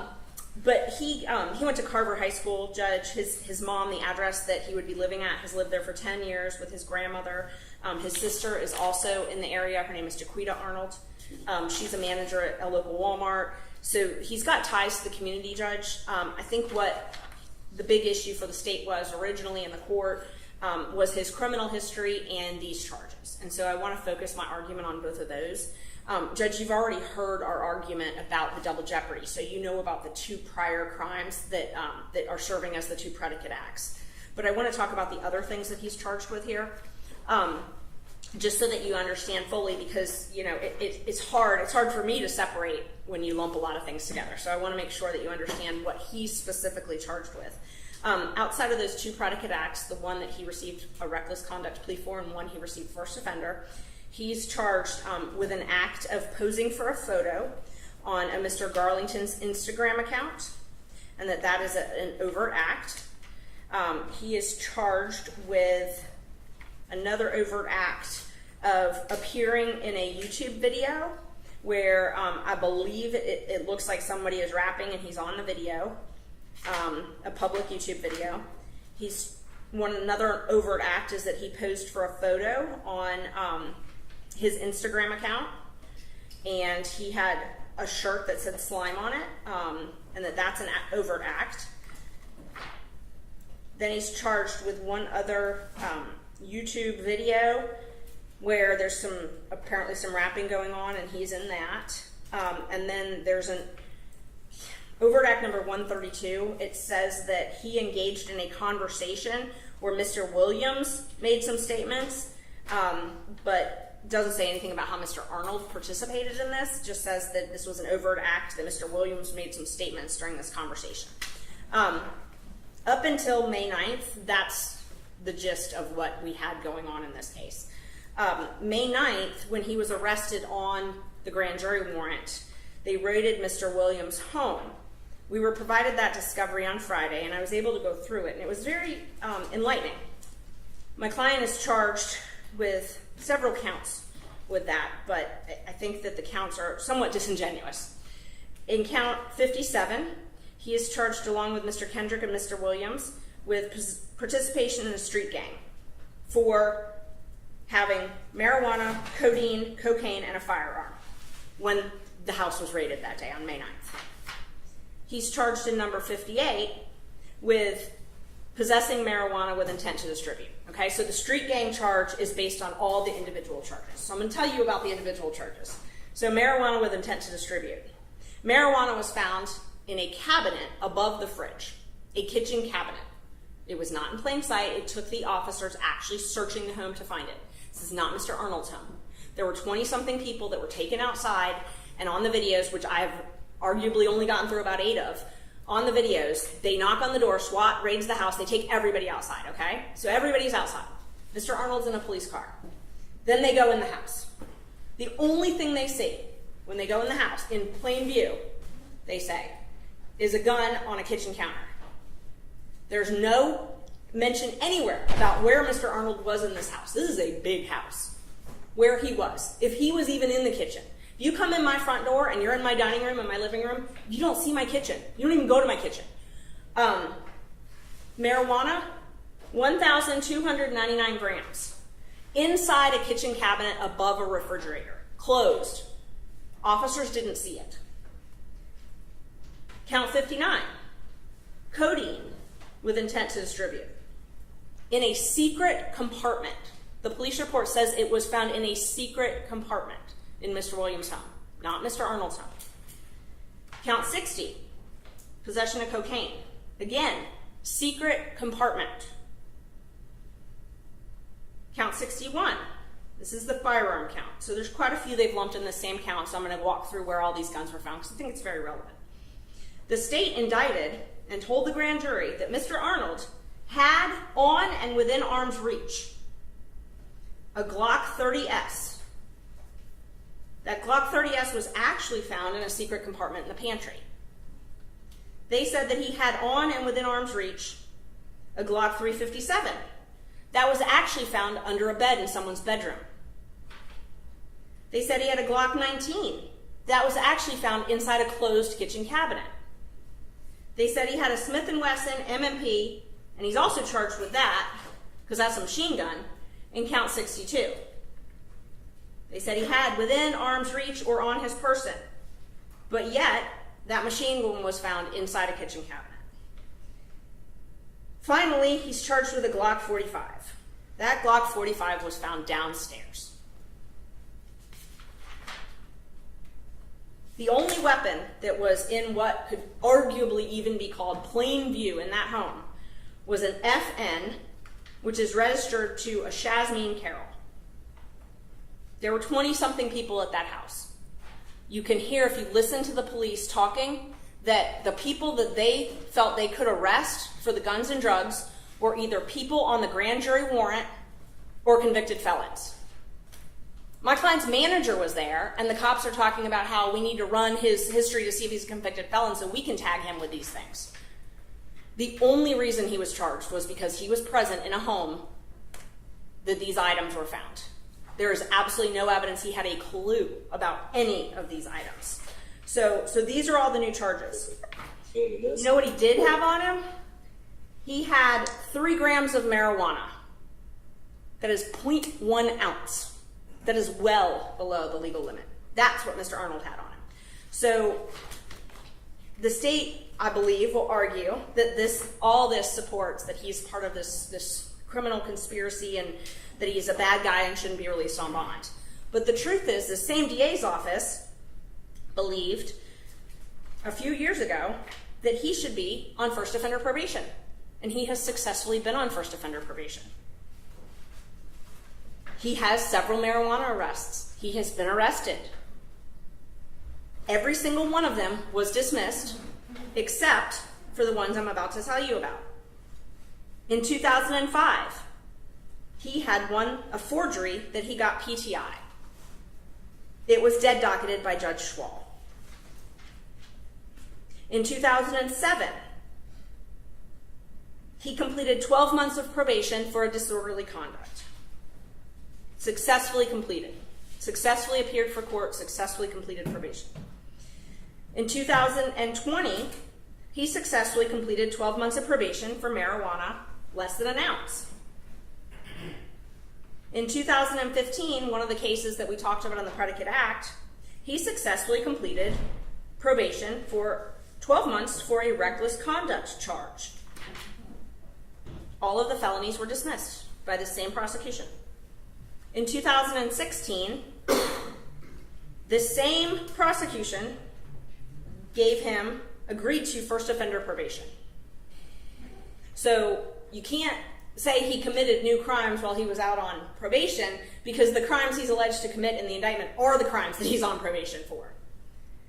He has been successfully on probation, on first offender probation, where it is watched. He is watched.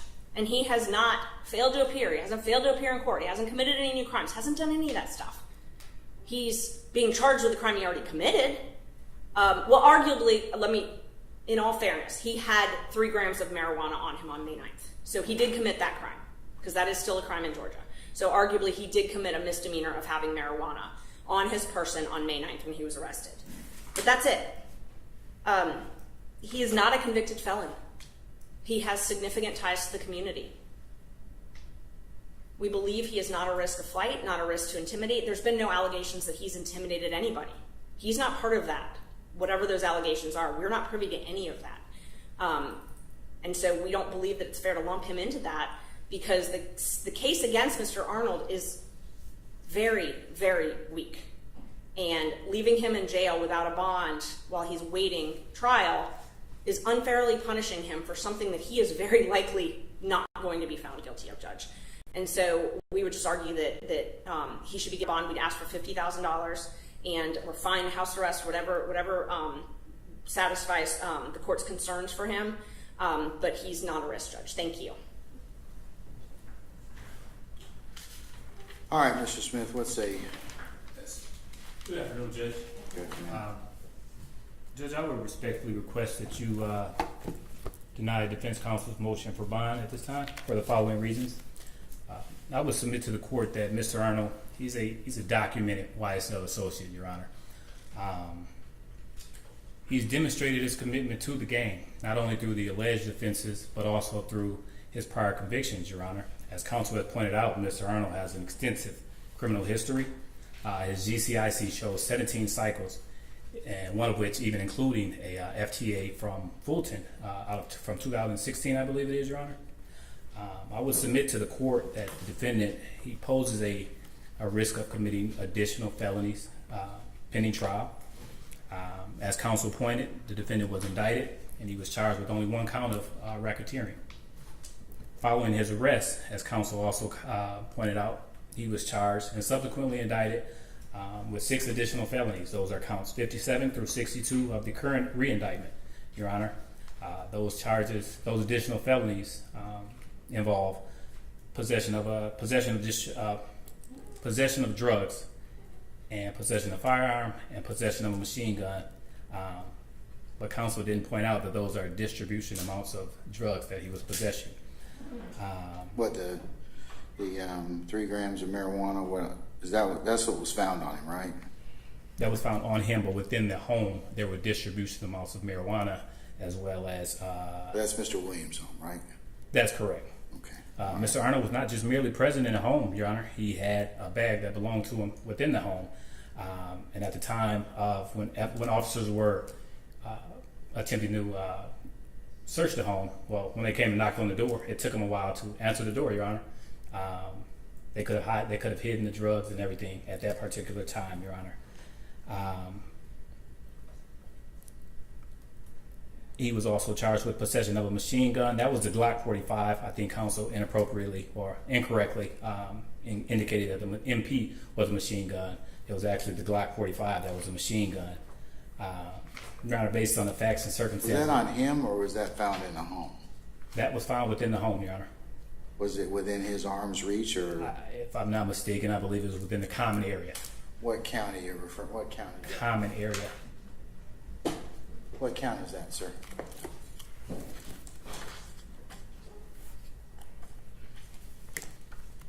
That, 62. 62. I'm sorry, 62 or 3? 2.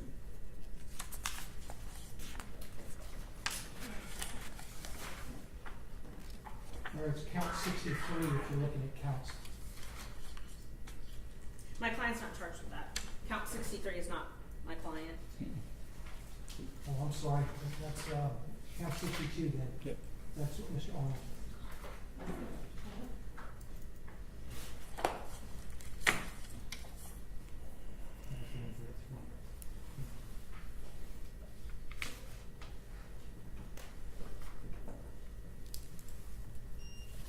Okay, so tell me about the circumstances about 62, count 62. Was that the arrest or the Mr. Williams' home or what? Yes, that is the arrest of Mr. Williams' home, Judge. Okay, was he found with his firearm on him, or was it within arm's reach, or was it in the home? If I'm not mistaken, it was within the home, within arm's reach. Judge, it was downstairs. It's in the police report.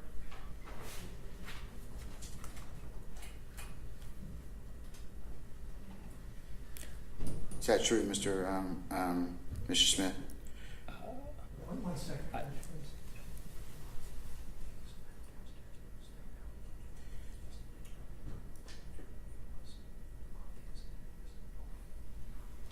While it may have been found downstairs, Your Honor, it was obvious and it was open. It wasn't hidden or anything like that. It was in the open area. It was obvious.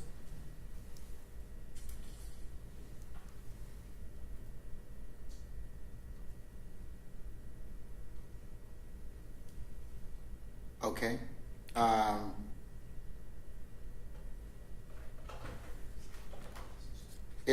Okay, so he's still on probation for a first offender, is that correct? That is correct, Your Honor. And he was sentenced on that case when? In 2015, I believe it is. Okay, 2015. Yes. Are you still on probation for that? That's the first offender probation. Correct, Your Honor. Is there a revocation that's pending on that? No revocations to my knowledge at this time, Your Honor.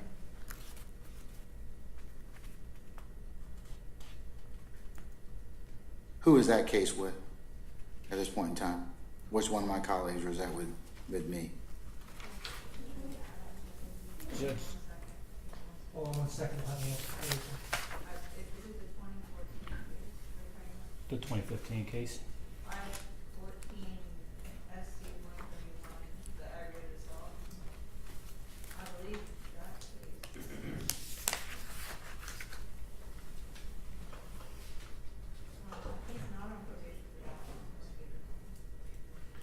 Well, the first offender probation, Judge, that one is sealed. So I'm not. Did he complete it?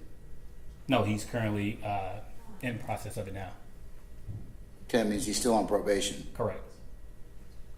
Who has that case, and how much more time is he on probation? Judge, he's not. I believe it was Judge Adams, and he successfully completed that probation. That's why it's sealed. Okay, so he's finished that particular period of probation that he was sentenced on in 2014. Is that correct? It was 2016, Judge. 2016? Yes, and he has successfully completed that probation, Judge, and that is the predicate act in count. The one. 56. Yeah, that's one of the ones that I was arguing earlier. Okay, all right. Yeah. So there was no revocation. It was the same offense, but so it wouldn't have been like subsequent to probation. But he's not even on it. So.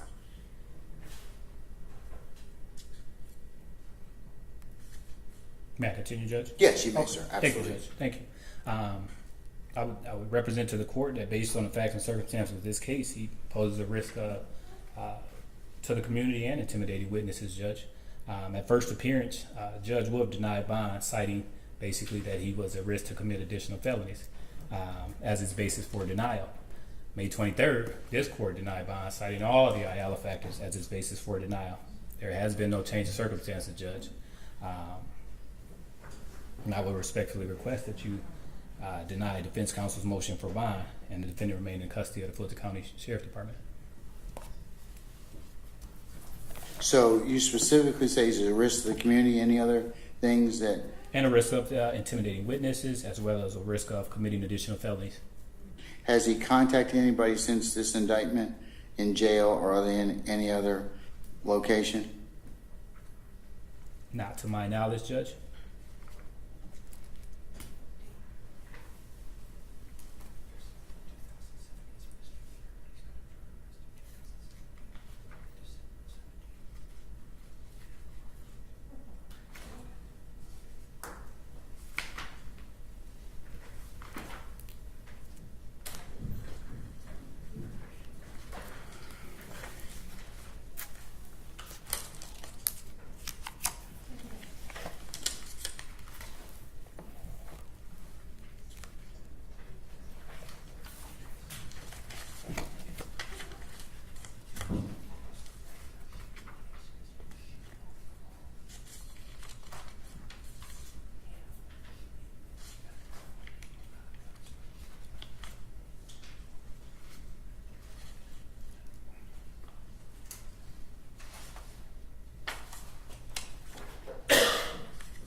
Judge, may I add just two things briefly? You certainly may. Go right Thank ahead. you, Judge. So in Act 11 that counsel points out, I just want to briefly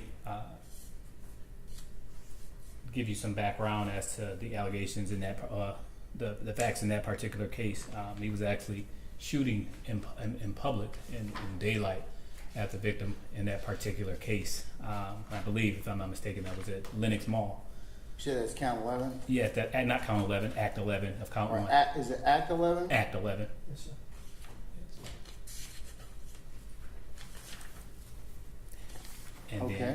And then combined in Act 56, some of the background of that conspiracy to commit murder and that gang charge.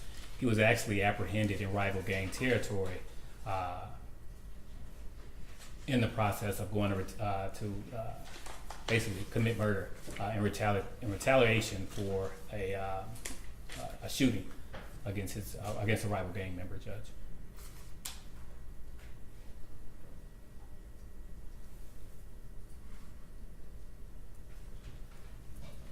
And for those reasons, I respectfully request that you deny defense counsel's motion for bond.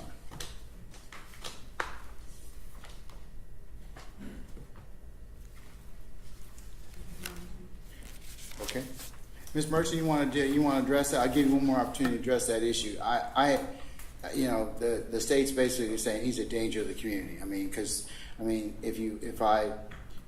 what's proffered, not proven, but proffered at this point in time is in count 11 is some fairly serious conduct, as well as Predicate Act 11, I should say, and Predicate Act 56, which involve use of weapons. So you want to address that? I do, definitely, Judge.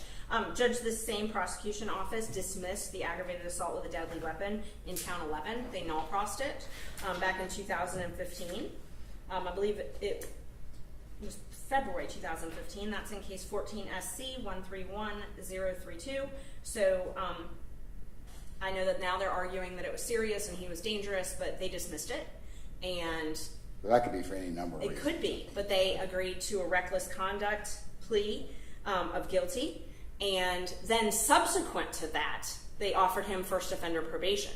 So if they dismissed it because the evidence was weak or whatever, then they also gave him first offender probation just a year later.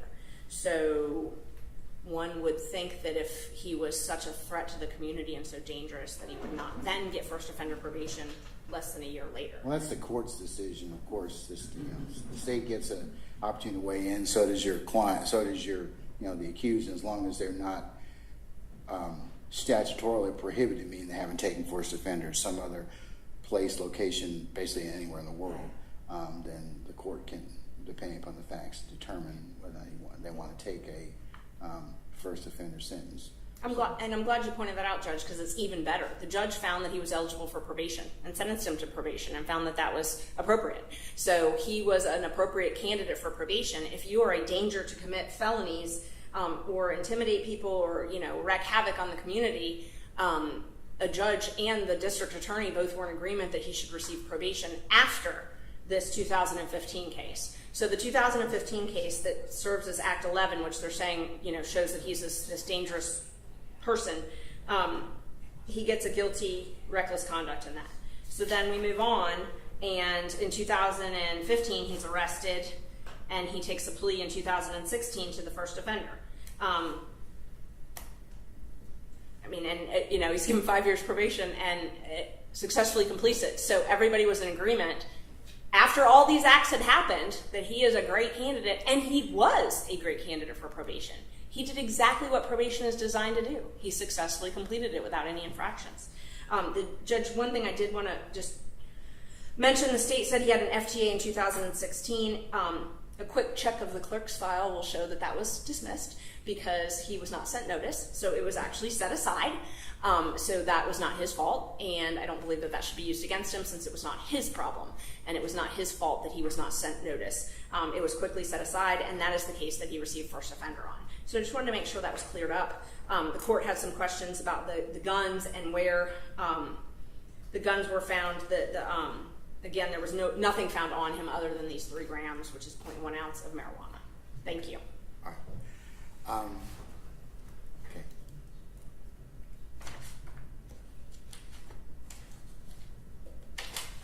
Judge, may I get brief this time? Just give me a second, sir. Yes, Judge. Do you have any other motions, madam? At this point in time, Ms. Merchant? No, Judge, thank you. Okay, all right. Mr. Smith? Thank you, Judge. Make it brief.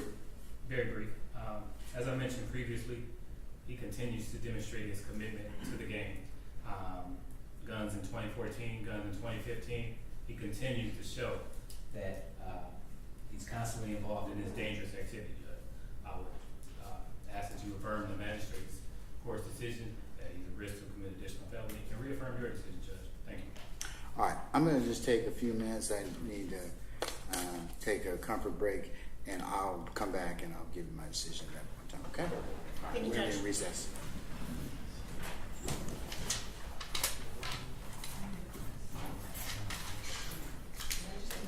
Don't go far, y'all.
See, there was an awesome New York style pizza place here. I don't know if it's Rosa's. Oh, Rosa's, yeah. Is it still there? Is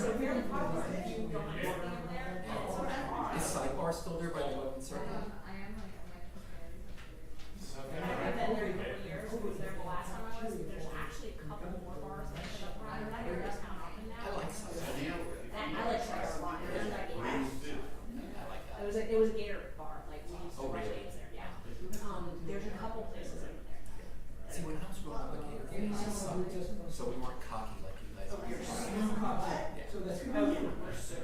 now when there's something that's all like, it's fine, we're good academics. I was a Gator fan, right? That's how I went to Gator Girl, and I was going to stay a Gator fan. And then I said, I know we do play.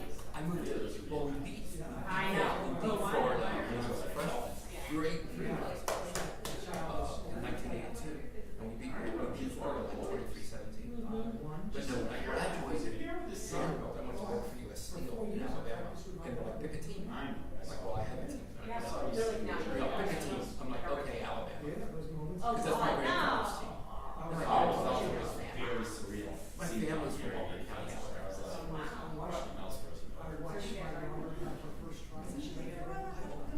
From Judge Cook, he's a.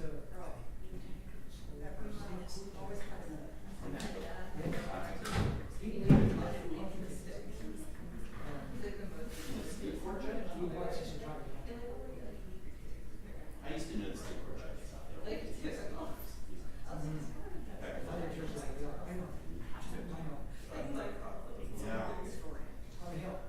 I still occasionally get once in a while. Not often. I still once every 6 months. I'll get it's not in the shit. I'll still pound the table somewhere. How's that woman walking around? I did the perfect thing back before you all get it. Try. With the others. Well, you know, I know a lot of hospitals. I really do. You know, we could because he had oral office, right? Go back to that. He had a dummy entry in order to try oral. Everything. What was it? Everything he did was favorable. Now, Cost him much. he's a nice enough guy. He's a good lawyer too. He's a good prosecutor. I don't know. When he stayed in the Well, that, you know, was true of Mr. Howard too. Mr. Howard tried to come into one of these courtrooms and prosecute where he lives, right? If you're gonna beat the DA, not unless you can get it. you could do it. He's good. Come up with that. But one of us to make sure the shit. Well, we're proud of that too. That's why you were there. That's exactly why I mean, you weren't there for autism. You weren't there for your good looks, Tom. I did it, and he decided it was gonna be cameras. So he came in and said, what do I do? On Hemi or on Andrew? On him. On Hemi. And then so we were gonna do that together, and I was gonna take him out the car and credit it for. So I went to Cobb He went to Cobb. when Vic got elected, Right. and he folded. Well, As the a reason citizen. Robert lost that election was a lot of reasons. One was the demographics, and two was Burrow. And Burrow he was picked more him. popular than he was.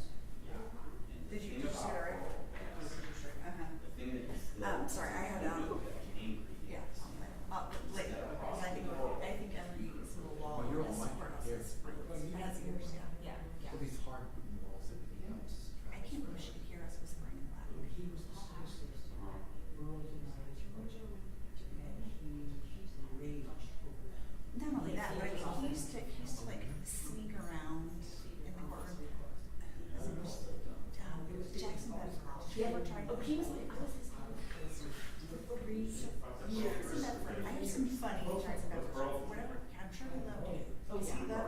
So I can see. I was like, oh, do you want to come see? I'm just saying. I can see. I can see him really loving you from his reactions to me because I think we look pretty similar. But anyway. I'm sure. Intelligence. I mean, I'm sure it was. Yeah, I'm sure. He You loved are my all attitude. who said, okay, he's going to go charge his business. I mean, at one point in time, and you never did one. I remember one time I had allergic to right. I'm allergic to bees. So I was in a big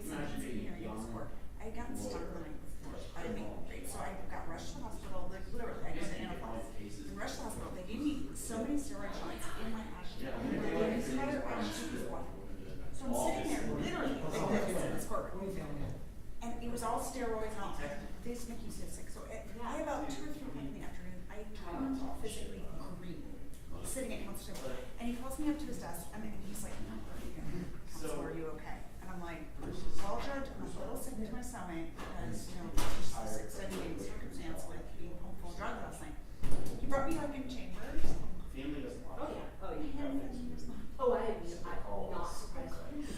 Wasn't actually. I didn't care. I ate it. I was like, I'm sure. I can't even tell you how many stories. Okay. Well, I mean, I worked in Congress and I was a football recruiter for Georgia, so you get a prize if you surprise me. I'm like, Okay, you know. what? I don't care. You know what? As long as you don't like it.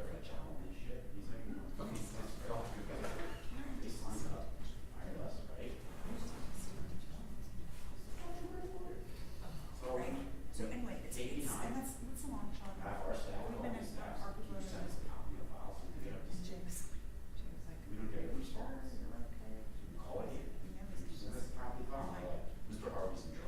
I'm like, you know, anything to happen, like I can handle it. I was like, as long as you just reach out. It's like that I might get offended about.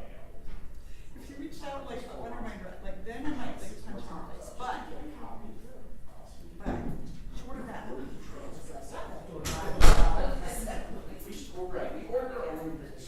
Yeah, come on. Just sort of like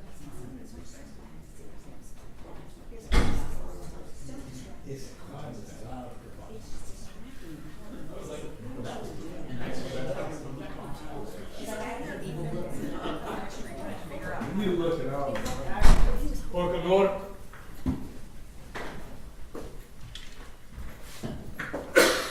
All right, no, ladies and gentlemen, please be seated. Thank you for your patience.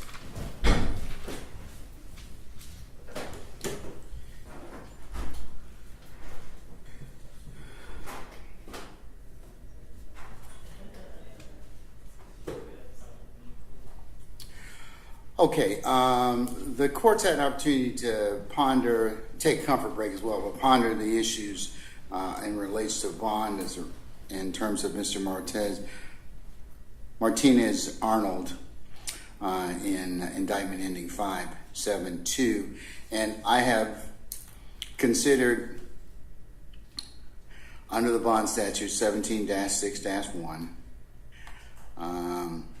of course, the purpose of pretrial bonds prevent punishment for conviction, secure the appearance of the person in court for trial, and that the trial court can release a person on bail if I find that 1, they pose no significant risk of flight from the jurisdiction of the court or failing to appear in the courtroom required, pose no significant threat or danger to any person, community, or property in the community. 3, pose no significant risk of committing additional felonies pending trial. And 4, pose no significant risk of intimidating witnesses or otherwise obstructing the administration of justice. And the appellate courts, of course, require the trial court to explain any reason for denying bond and that the denial of bond is not be set aside unless there's a manifest or flagrant abuse of discretion. And that's all fairly contained with Ayala versus the state 262 Georgia 704, which is our seminal bond case in Georgia. Having considered all of the arguments of counsel and the proffers that have been made thus far, the court is of the opinion that Mr. Arnold still poses significant threats to persons and property in the community in particular, and for that reason, and as well as poses a significant risk of intimidation of witnesses and otherwise obstruction of justice. So I'm going to deny bond for him on those 2 grounds. However, Ms.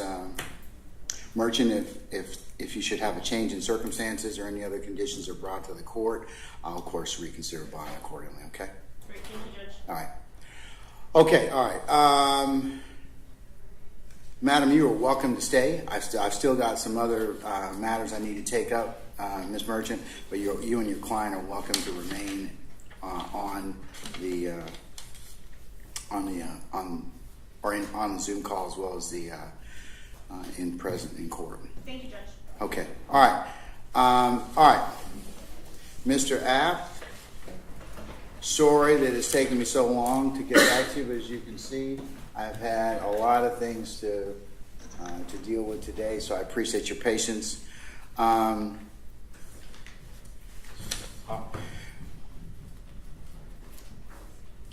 me first find Mr. Kendrick if he is on the platform. Mr. Kendrick?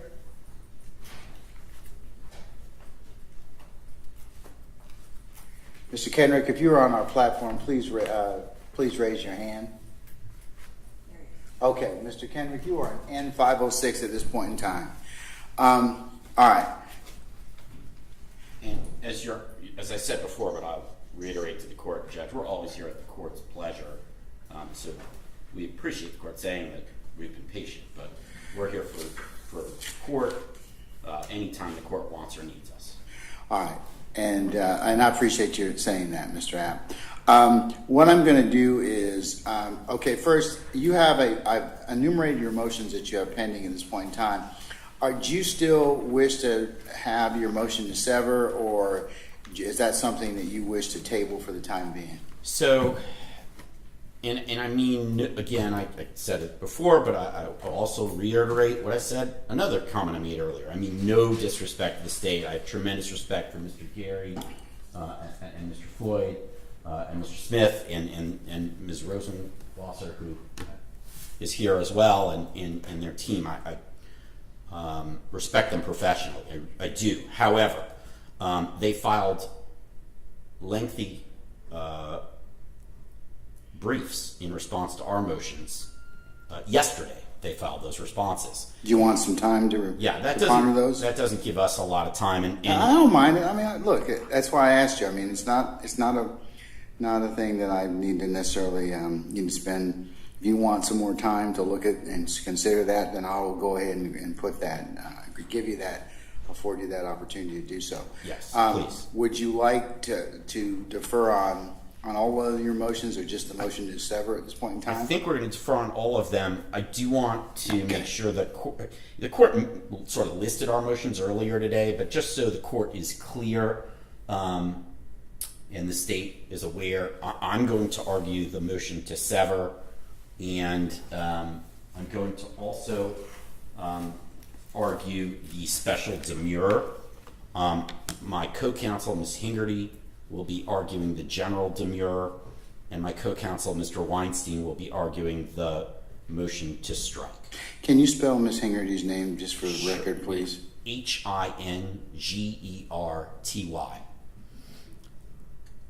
All right, thank you. First name is Katie, Katie.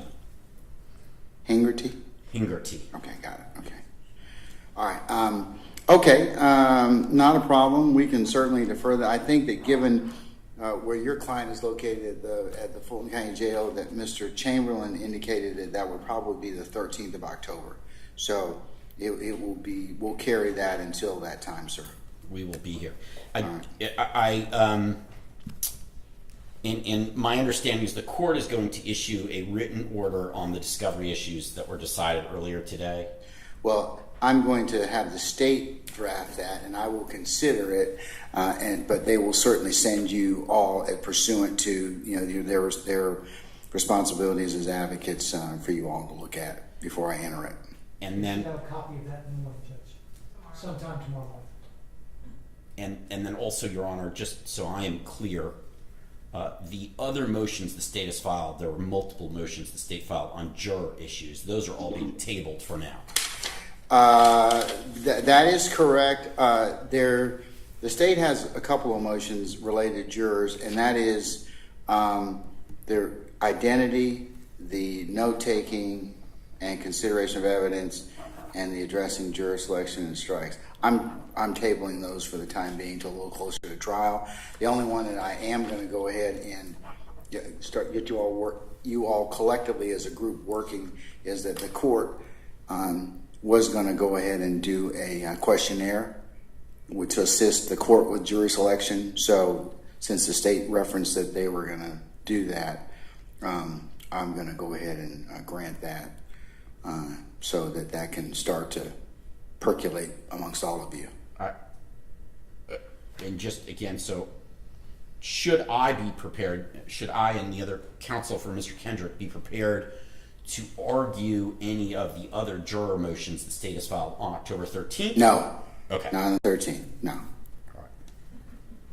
And I think a juror questionnaire is wise. I vaguely remember trying a lengthy murder case in your courtroom where there were problems and we had a mistrial because the jury sent out a note saying that they were scared and didn't want to hear the trial.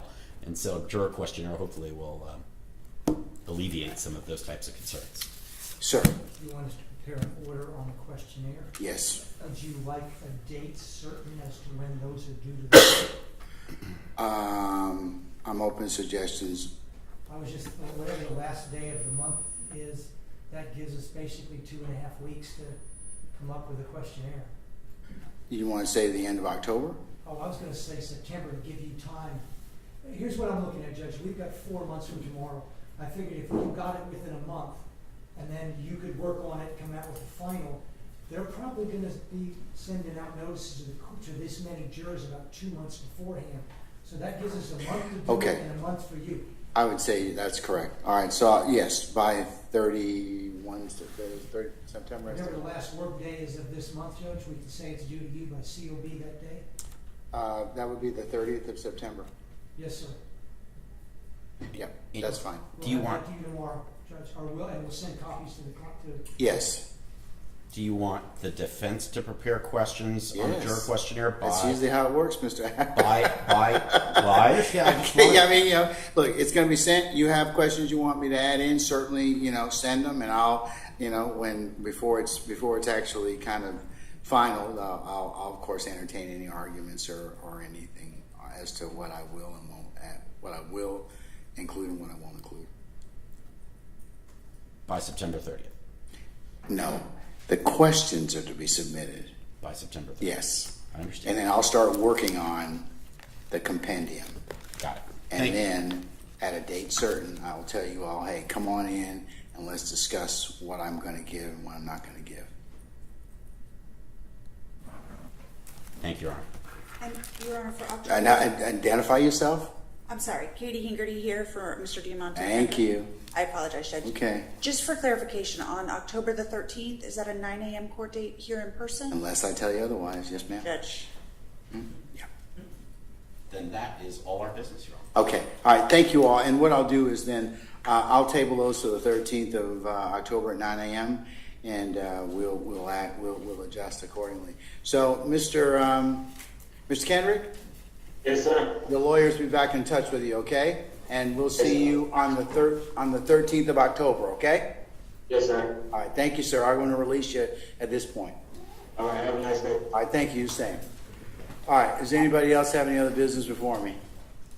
Mr. Yes, Your Honor. Yes, Mr. Matthews. Good afternoon, Judge. Christian Matthews here again on Marquavius Huey.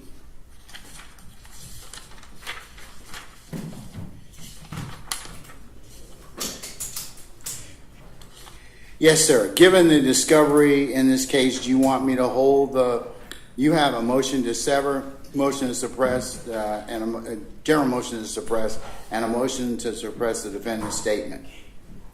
That is correct, and you hit the nail on the head, Your Honor. I'm asking you to hold on our motions. In fact, I was under the impression today that we were only going to be hearing the bond hearing. That's what I was actually noticed on. So I do want to hold until I can get all of the discovery so I can determine which motions are applicable to this case and which are not. I'm going to put your motions back on for the 13th of, since your client, where's Mr. Huey? Let's see. Mr. Huey, since he's in the Fulton County Jail, I'm going to put him back on for 13 October. That is when I have the next available Zoom accessibility. So I'll go ahead and put him on for that date, and you can let me know. I'll notice those motions, and if you wish to still proceed with them at that point in time, then you can let me know, okay? Yes, Your Honor. I have one last question for the court. Is there a case management scheduling order of sorts that we are moving under on this particular case? No.